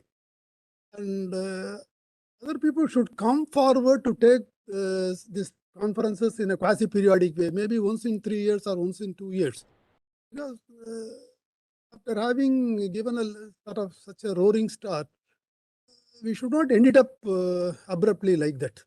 Because I'm sure that people would agree there is a lot more to be learned as well as done in the area of high pressure and high temperature. And we should try to involve more of chemistry and thermochemistry into this area and then make them attract to generate more experimental data into high pressure community, so that people like me who are working in the area of generating phase diagrams on metallurgy and material systems, if we get a little more thermochemical data, high pressure, we can do a lot actually. Unfortunately, I could not really plunge into high pressure thermochemistry for want of actual data, and even resorting to ab initio calculations. It is very difficult to do ab initio calculation or stainless steel or superalloys. I mean, those who are experienced in this field will know it is rather easy to do on intermetallics, but to work on system which has both substitution and interstitial disorder, and top of it with n number of compounds, only God is capable of doing ab initio on such systems. Therefore, it is better to get into take this high pressure field into little more mundane among mundane community and make them interest in make them interest in the beauty and charm of this field. And the one way that it can be done is to spread this area a little more instead of remaining as a little more close to community. Expand it a little more. In a paintbrush, we used to take that and extend it like that. Just a little more, be more inclusive of other areas also. And another thing that I was thinking, we wanted to include some people who are working in the area of biophysics, the effect of high pressure and something on biophysics. Maybe we do not know how the systems which are exclusively governed by polymeric and van der Waals interactions would behave under high pressure. And those things would wonderful stimulus for doing some good theory. And with these suggestions, I now over the stage to Dr. Gurpreet. Thank you, Professor Raju. Now I invite Professor T.R. Ravindran to summarize the proceeding. Thank you, Dr. Gurpreet. In this conference, we listened to 3 plenary lectures, 23 invited talks, 27 oral presentations, and 22 flash presentations. I'll briefly summarize some of the talks in this conference. Only plenary and invited talks, most of the invited talks. The technical sessions started with the plenary lecture by Professor Gautam Dev Mukherjee from ICReAcH, Kolkata, on pressure-induced reentrant multiferroic and ferroic behavior in certain oxide systems such as Fe4NB209. He talked about type 1 multiferroicity in which magnetic and ferroelectric orders occur independently due to weak coupling, like in BiFeO3. In type 2 systems, due to strong coupling, ferromagnetic and ferroelectric ordering occurs simultaneously. He also told us about the facilities available in his National Center for High Pressure Research, such as tungsten carbide, toroid anvils, high pressure electrical studies, dielectric constant under pressure, etc. This was followed by an invited talk by Professor A. Sundaresan from Jawaharlal Nehru Center for Advanced Scientific Research, Bengaluru, on high pressure synthesis of doubly ordered perovskites NaY, MnWO6 and NaY, NiWO6 and their multiferroic properties. They show unconventional spin density waves and helical spin structure. And he also showed us high pressure synthesis setup that he has that can go up to 4.5 GPa and 1000 degrees C. Then Dr. Ranjan Mittal from BARC Mumbai told us about his group's extensive ab initio molecular dynamic simulations to elucidate the phase transitions from hexagonal graphite to hexagonal diamond and cubic diamond. They found soft phonon modes in hexagonal graphite at high pressure that could play a role in the transformation. They have come up with a phase diagram between hexagonal graphite and cubic diamond phases. The afternoon session, Professor Chris Pickard from Cambridge University enthralled us with his new approach to map the complex chemistry of dense matter and ab initio random structure searching using data-driven machine learning algorithms. Professor Pickard also is the developer of a CASTUP package that we routinely use. Then Professor Leon Petit from UK talked on a novel PZ-SiC approach to predict electronic phase diagrams of materials such as rare earth mononictides and monochalcogenides. Professor Daniel Erandonia from Spain reported a joint high pressure experimental and theoretical study of zinc iodine oxide, cobalt iodine oxide and Fe iron iodine oxide samples. Later, Dr. Bobby Joseph from Electra Synchrotron Center, Trieste, briefed us on the facilities available to users in Electra and also talked about his talked on his research work on perovskite system LAMN7O12. On day 2, Professor Shanti Dimyad from University of Utah talked on her research on quantum effects that affect structural phase transformations in lithium at low temperature, among other things. Later, Professor G. Vaidiswaran from the University of Hyderabad presented the results of his ab initio calculations on pressure-induced metallization of solid iodinil that becomes a metal at 22 GPa. Dr. Avi Kumar from University of Illinois gave us an overview of his experimental and theoretical calculations of pnictides and functional materials. Professor Leonid Dubrovinsky from the University of Beirut talked of the development of a portable laser heating system with which they have studied a number of oxides, silicates, carbonates, etc. that are of geophysical importance. Later that day, yesterday, Dr. Subramanian Raju, Director Material Science Group and Metallurgy and Materials Group ICReACH, presented an analysis of thermodynamics of materials under pressure and stressed on the importance of high pressure calorimetric measurements that are scant in the literature.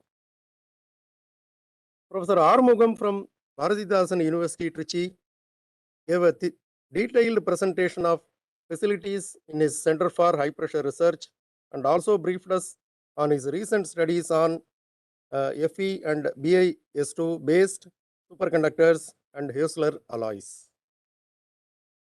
Professor Mikhail Eremets from Max Planck Institute for Chemistry, Mainz, Germany, gave a detailed presentation of his recent efforts on his quest for superconductivity in pure hydrogen and also the status of high temperature superconductivity research at high pressure on superhydride LaH10 and other hydrides.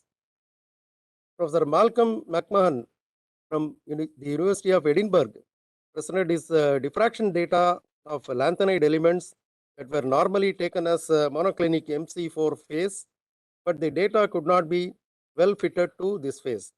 Rather, the patterns could be better fitted to supercells of monoclinic phases with different structures. Later, Dr. K.A. Irshad from Electra Synchrotron Trieste discussed his high pressure, high temperature structural studies on zeolites. On day 3, Professor Rajiv Ahuja, Director IIT Roper, talked on first principles methods he and his co-workers used to predict the crystal structure and phases of silane materials, that is CbBiO2X, where X is chlorine, bromine, and iodine. Later, Dr. Alexander Goncharov from Carnegie Institution of Science, Washington, D.C., talked of novel polyhydride materials that he synthesized at high pressure and high temperature. These materials potentially have ultra hard and superconducting properties.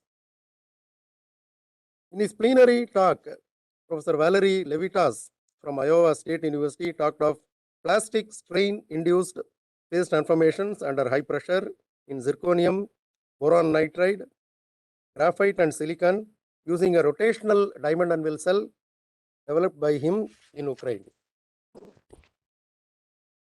Actually, the most of the afternoon session was sort of dedicated to him and his team from Iowa State University. Dr. K.K. Pandey, who was returned from Iowa to BARC, who worked with Professor Levitas, later presented some of the work that he carried out, Professor Levitas, on plastic strain induced phase transitions under high pressure in some metallic and non-metallic systems. He also gave more details of the rotational diamond anvil cell. Dr. Sorb Yesudas, who also working with Professor Levitas, gave his results on plastic strain induced phase transitions in silicon using XRD carried out in HPCAT APS. Dr. Sakuntala shared with us her thoughts on phonon anharmonicity and insights that can be obtained from Raman spectroscopy with examples of zirconium tungstate, hafnium tungstate, and zirconium vanadate. Dr. Sakuntala is the head of the high pressure division and synchroton radiation division in BRC. So then later Dr. Balamukund Shukla from ICReACH talked on structural disorder and compressibility studies on rare earth uranium oxide at high pressure and high temperature up to 5 GPa and 673 Kelvin. So this more or less summarizes, even though I have missed some of the last talks. I have attended most of the talks and enjoyed listening to the talks. They were all of high quality. I appreciated not only these invited talks, but also oral presentations and flash presentations. Very impressive, the kind of preparation and the quality of experiments and computations that are done by young researchers. With this, I hand over the mic to Gurpreet. Thank you. Thank you, Professor Ravindran, for summarizing the whole conference. Next, I request Professor N.V. Chandrasekhar, convener ICReACH 2022, to share his views. Thank you, Gurpreet, and a good evening to all. As convener of this conference, I am really overwhelmed by the enthusiastic participation of all the delegates, and almost we had 100% attendance of speakers, which is actually a rarity. So maybe it is because it is online. Large number of participants.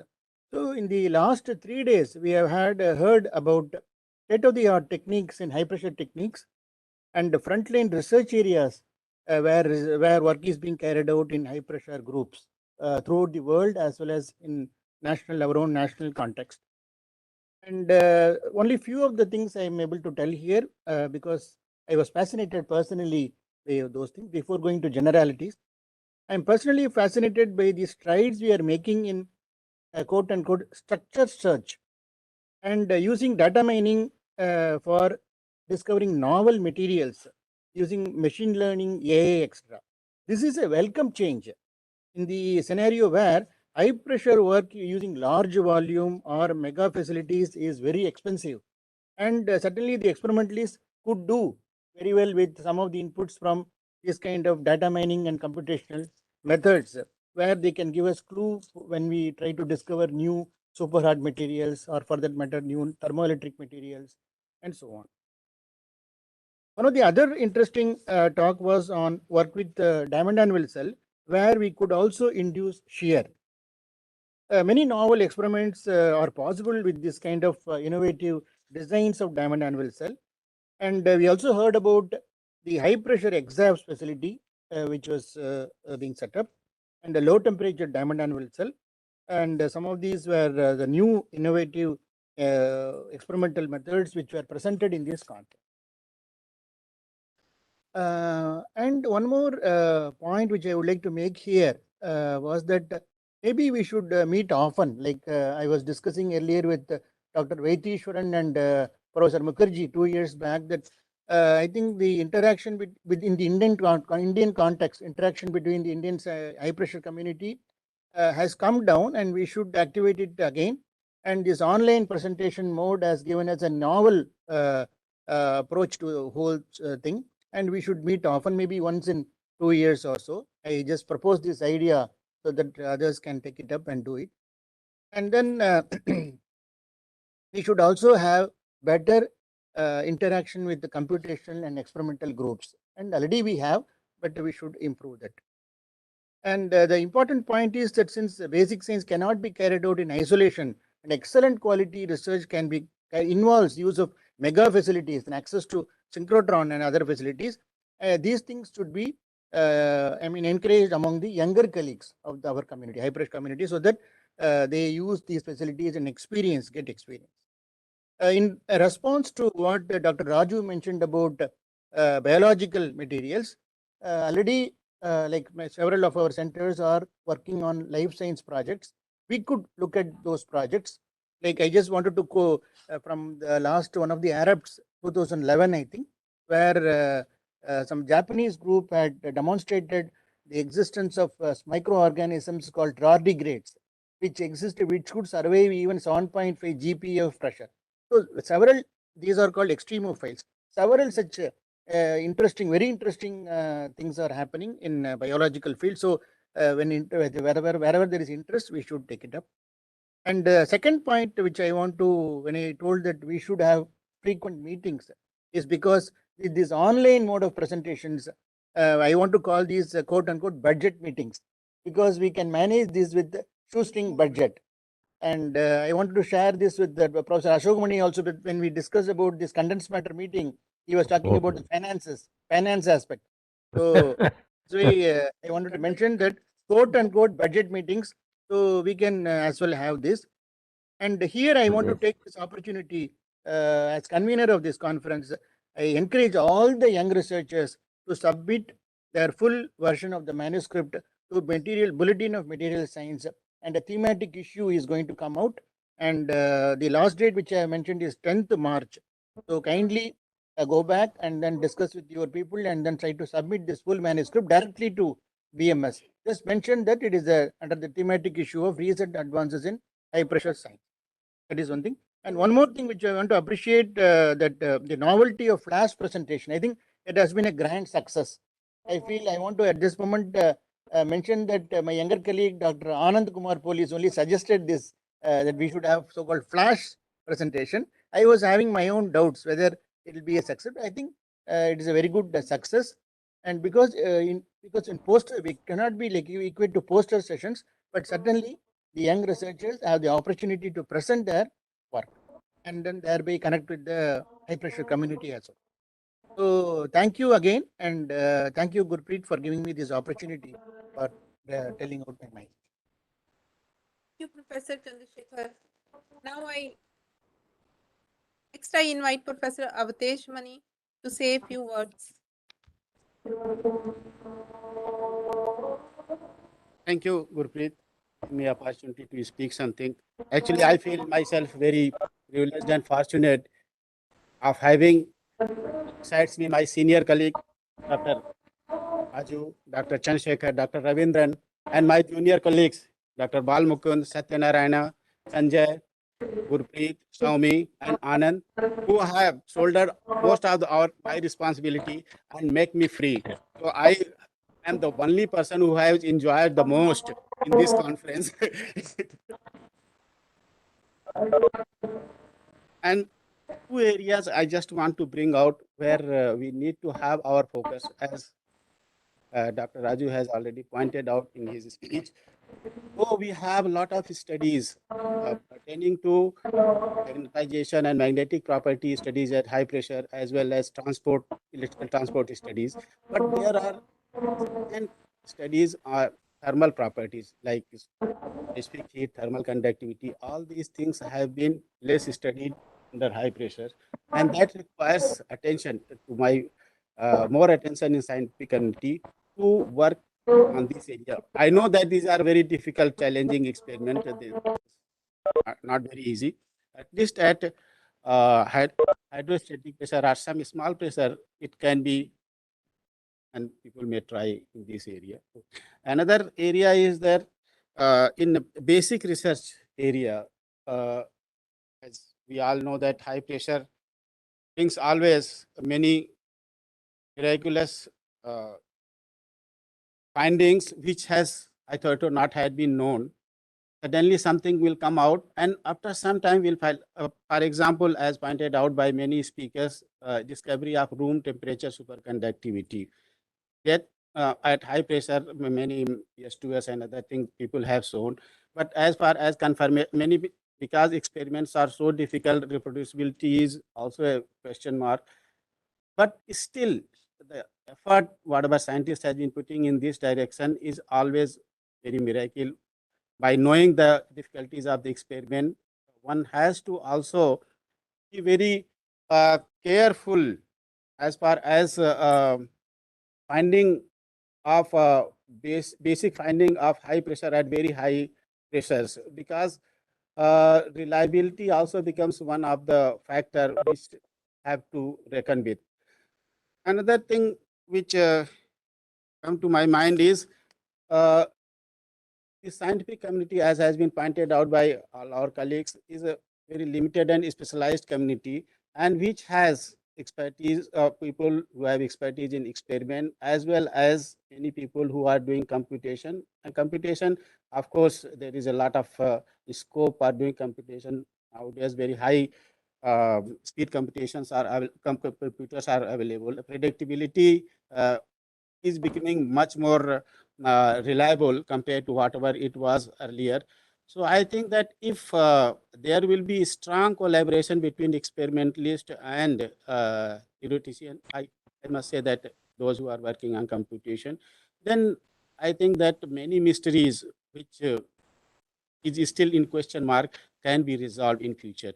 With this word, I close my talk, and I have seen Professor Ashokamani throughout our discussion. A special thanks to him. Anyway, thank will be given by somebody else. I will take in just 2 minutes time to share a few points with all of you. Professor Chandrasekhar said that he attended one of the ICReACH, and I attended a few ICReACHs. And in 80s, when we were in Germany, there were 600 people. The thing was conducted by conveners Hotzafel, and there were. I would like to stress the high pressure community in India. Only 3 people were there.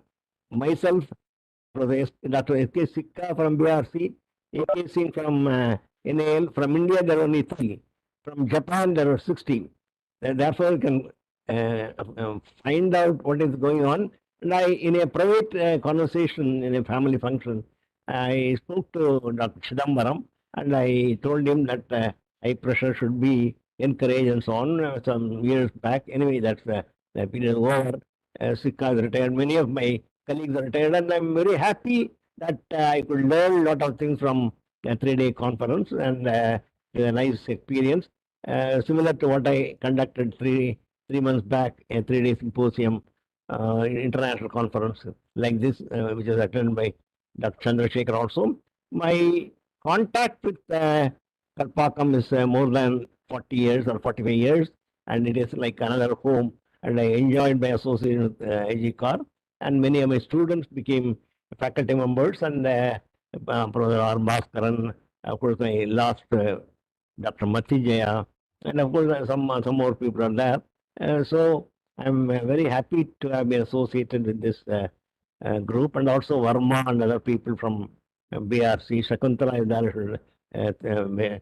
Profoundly thank her for acknowledging me and remembering me after a long gap. And the life was very comfortable with people like ICReACH, and I spent a lot of days in the guest house. I thank all the people from ICReACH. Thank you very much. And as mentioned, we should have once in 2 years national conference. The national conference was conducted by A.K. Singh. I was the first chairman, and they sent 2 cars to pick me up, and there's a problem between Kannada and Tamil at that time, some 20, 30 years back. Of course, now, of course, I'm missing Satish Gupta, Satish Sharma, and so on. Anyway, the time I was very happy to see after 20, 30 years. The DAE was a very important. Maybe you should ask for one session on high pressure, or maybe something like that. And also, I told the DAE people long back that they should invite foreigners. Now, as Chandrasekhar said, that now this mode of communication which we are adopting nowadays, I could welcome, I could have RMS, and also you had RMS. And so, anyway, within a 3-month period, we had 2 lectures from RMS. And this should be continued and encouraged, and all the people should take the and the combined work is important. I have been telling in many institutions that whether you take ITC or any area, there are many universities, many countries are collaborating, but unfortunately, in India, that kind of culture has not come. And I think you can see the LAH 10, there are 10 authors from 5 countries, and therefore, maybe in other ITC also, 17 people, 6 or 7 countries, India is not there. And unfortunately, India is lagging behind that respect. I am stressing it, and you should have a strong collaboration with other countries and also other institutions. Thank you very much. Sir Ashokmani. Thank you. And those who want to speak, can you just raise your hand? I mean, if we see the hand, then we'll be able to pick up, and one by one we can have. Please, yeah, Dr. Nandini. Yeah, hello, good evening, all of you. And Dr. Chandrasekhar and team, I would really congratulate you on this very good conference that we had today, which is concluding today. So I am a member on the High Pressure Commission at IUCR, and often whenever we get together in the meetings, I have seen that we always see that lots of MSc students and all are participating, So there are lots and lots of universities, students who just get into high pressure, and they have a vast base. Even very small countries have so many high pressure physicists, which I think is lacking in our country. So we as senior high pressure physicists should think of a way how to involve the universities to start this program, because then only our base is going to increase, and I have unless a and until we response, have a good Dr. Nandini. base. I just want to interrupt because you said how to involve universities. We have UGC DAE CSR, which is actually link between DAE and UGC. Yes, So I but think that they developing do those not get facilities into and they do not. Unfortunately, not brought to light by the faculty members. Maybe you should involve the faculty members first, and then only they will. Maybe I sent a lot of people. Sokan is an hypothesis in IISc, and he learned from the scratch. We made him to be at Kalpakkam for 9 months for an MSc project. That is how he became very good. give opportunity to other speakers, sir. We have limited time. Okay, Dr. okay. Nandini, you Fine. have finished? Fine. Thank you then. Thank you. Carry on. Right. Dr. Nandini, you have finished? You can continue. We cannot hear you. We cannot hear you, Nandini. Okay. Yeah. Yes. Yeah. No, Thank no you. work. Yeah. Anyone else? Dr. Mukherjee, Professor Levitas, are you there? Dr. Shakuntala, yes. Thank you, Dr. Chandrasekhar. First of all, let me congratulate Dr. Chandrasekhar and all his team, Dr. Ravindran, Dr. Avdesh Mani. It was very nice. Your organization was very nice. Thanks a lot. I am very, very happy to see a lot of youngsters doing very active work. This, after a long time, I think we are having this meeting, or I do not know, in between for a period of time, I might have missed if there was any national level conference. But really, it was a nostalgic feeling I had. As Dr. Ashok Mani was telling, 30 years back, we used to have such meetings. We used to go back to our labs fully charged up to do much better. Okay. So I got a similar feeling. I felt very good. And now regarding the message, what was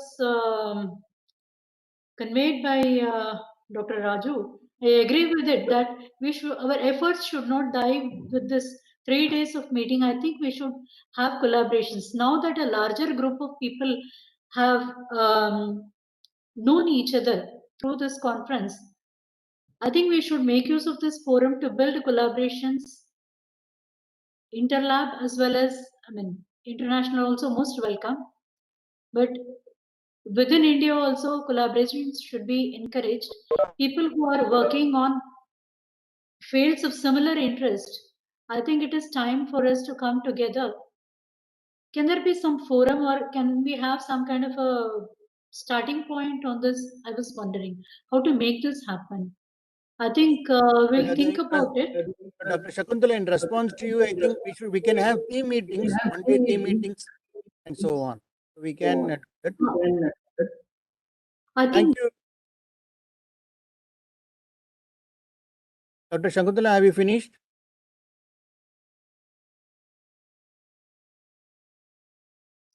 In between, the connection got cut, but this is all I wanted to convey. Thank you. Okay. Thank you, Dr. Shakuntala. Professor Levitas wanted to say something. Yeah, please go ahead.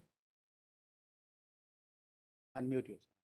Thank you. I would like to thank all organizers. It was really a great conference and I enjoyed it despite the difference in time of 11 and a half hours.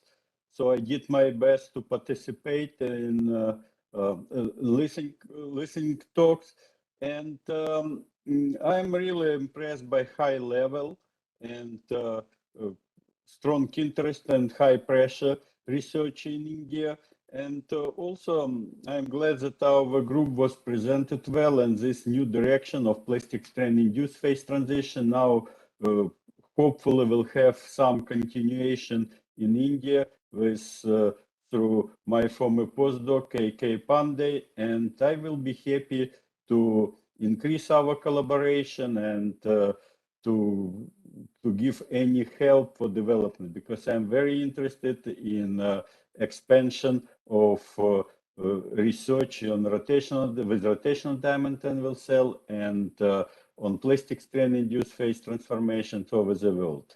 And congratulations with very successful event, and hope to see you on next occasion. Thank you. Thank you, Professor Levitas. And I'm sure that a lot of people will show interest in your experimental facility and they will contact you. Anyone else wants to speak? And at this occasion, in this occasion, I want to mention that the entire proceedings are available in YouTube. We have now uploaded and it is available live and recorded. Yeah. Anyone else? Professor Rajiv Ahuja, I can see his screen there. He is online. He wants to say something. Gautam. Gautam is also there.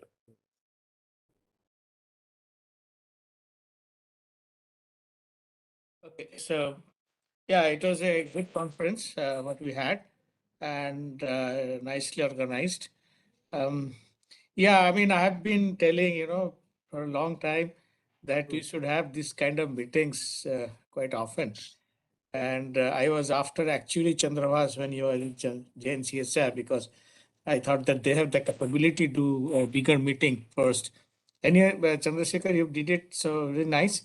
Hopefully, we'll take it up. Let us see when it comes in future within another year or two, I think. In-person meeting, I'll try to do something. Yeah. Sure. You. Among the younger people, Irshad, Poswal, I can see these names. Any response from Kamali, who is now in the CSIR lab?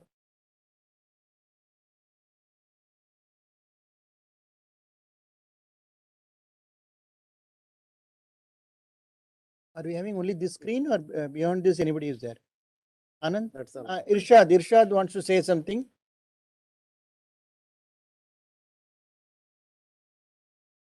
Yes, Irshad.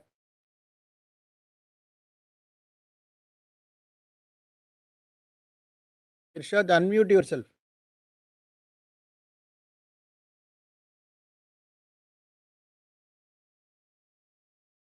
Maybe mic problem.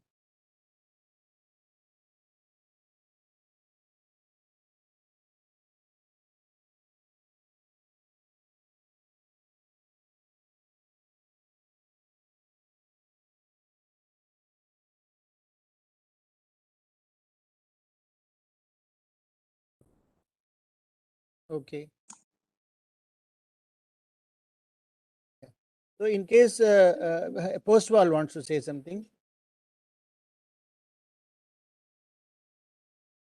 So Postwal. Yeah. Yeah. Good evening. This was a really nice meeting. I enjoyed this one, and I take this as an opportunity, and I invite all the local Indian user to utilize our beamline or any kind of help that we can provide for the high pressure synchrotron based X-ray diffraction measurement. In fact, Krishna Kumar Pandey already mentioned about the effort towards doing basically rotational diamond anvil cell based experiments. So that's all I want to say. Thank you very much. Thank you. So I think we have got the feedback from many of the people who are present. And now we can move on to the next program. Dr. Gurpreet. Now I request Dr. Sanjay Kumar to give vote of thanks. Okay. So as promised, the panel of judges evaluated the oral and flash presentations by young students and have come out with 5 prizes for each category. Now I request Chairman ICReACH 2022 to formally announce the winners. Okay, so we will project the prize winner names. Yes.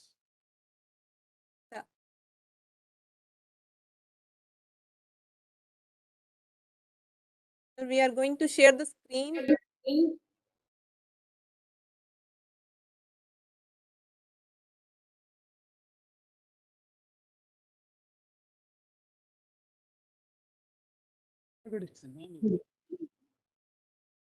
A few minutes we could have.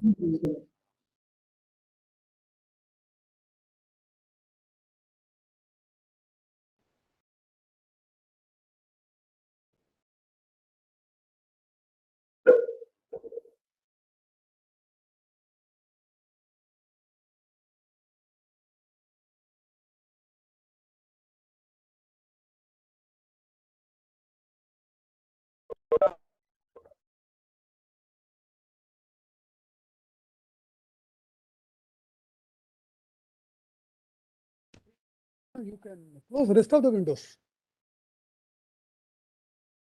Yeah, so we're sharing the list of awards. Next. So the best oral presentation award. There are 5 oral presentation award. I mean, of course. So the first award goes to Mr. Achyut Dhar from Iowa State University, USA, for his presentation on stress plastic strain. Echo. So the award goes for his oral presentation on stress and plastic strain tensor fields, contact friction and plastic strain induced stress transformation in zirconium, diamond anvil cell, hybrid experimental and analytical numerical approach. Congratulations.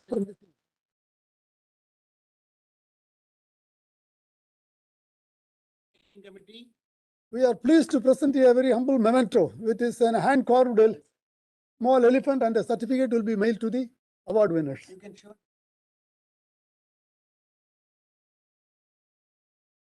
Is it visible now? Okay.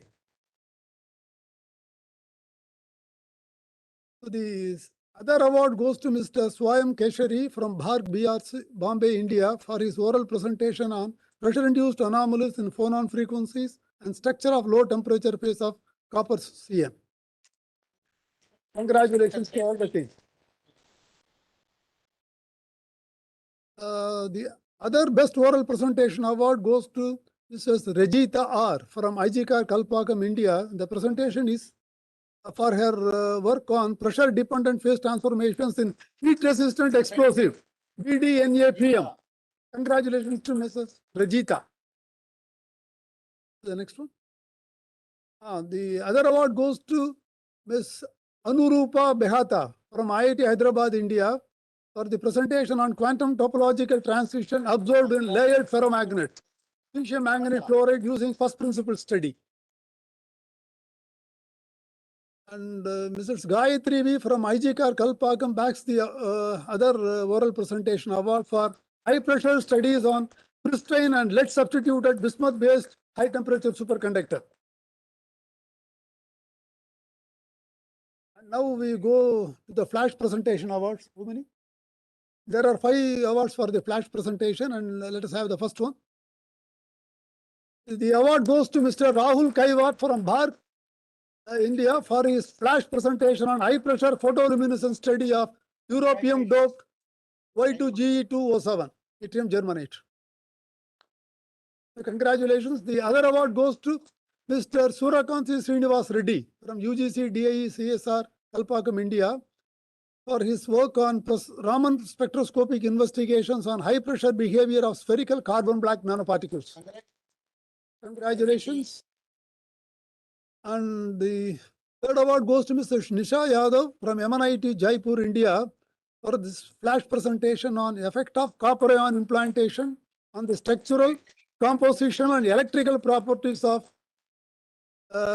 bismuth sp-Te3 single crystals. The other award goes to Mr. Devabrata Samanta from ICER Kolkata, India, for the presentation of her work on pressure-induced emission enhancement and bandgap narrowing, experimental investigations and first principles theoretical simulations on a model halide perovskite, cesium antimony bromine. Yeah, thank you, Dr. Raju. One more. I think there is one more. Ms. Supradeep Mukherjee from University of Hyderabad, India, for his flash presentation on electronic structure and vibrational properties of battery type scintillators. So thank you, Dr. Raju. So all these prize winners will be sent a soft copy of the certificate and a memento from the organizers. Thank you very much. And thank you to the panel of judges who have done their job. Thank you. Congratulations to the winners. The prize winners will be given a memento and a certificate which will be posted to them. Now we have come to the end of this session, and I request Dr. Sanjay Kumar to give vote of thanks. Thank you, Dr. Gurupi. Honorable dignitaries on the stage and also those present on the online platform. My pleasurable duty to propose a vote of thanks. The outset would like to thank Director ICReACH, Dr. B. Venkatraman, and the ICReACH management for the support to conduct this conference. Would like to thank Director MSG, Dr. Raju, for his support and suggestions in conducting the conference. I extend my sincere thanks to MRSI for the financial support. Thanks are due to the head computer division, Mr. Jagadisan, Mohit Kumar Yadav, and the staff members for providing the platform, the medium for conducting this online conference. Enormous efforts have gone in conceiving the conference in this format, obtaining various approvals, arranging resource persons, and so on. For this, I thank convener ICReACH 2022, Dr. N. Chandrasekhar. I thank General Secretary ICReACH 2022, Dr. Avdesh Mani, for screening the submitted manuscript and for his very valuable inputs in preparing the schedule of the conference. Thanks are due to Dr. T.R. Ravindran, who is the Publication Secretary ICReACH 2022, for the excellent ebook brought out due to his efforts. Many thanks are due to Dr. Balmukund Shukla for designing the memento and the website.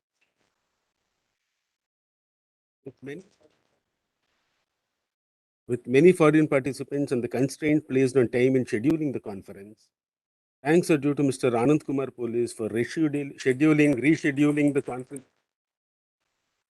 and for also ensuring that the various nuts and bolts are in place for running this conference. I thank Dr. Satya for providing timely monetary assistance. ICReACH 2022. Thanks are due to Dr. Soumi and Dr. Gurupreet. Most of the time faceless transference. Last but not the least, I thank all the participants for the excellent presentations without which the conference would not have been possible. Inadvertently left out any of the people. Thank you all once again.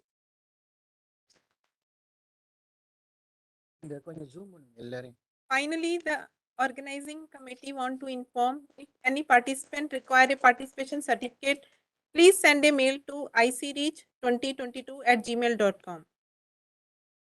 And also all the sessions are available on YouTube. You can access.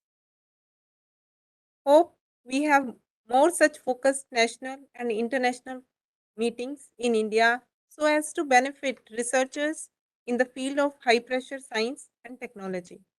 So good day to all. Thank you. Thank you. Thank you. Bye. Thank you, everyone. Good evening.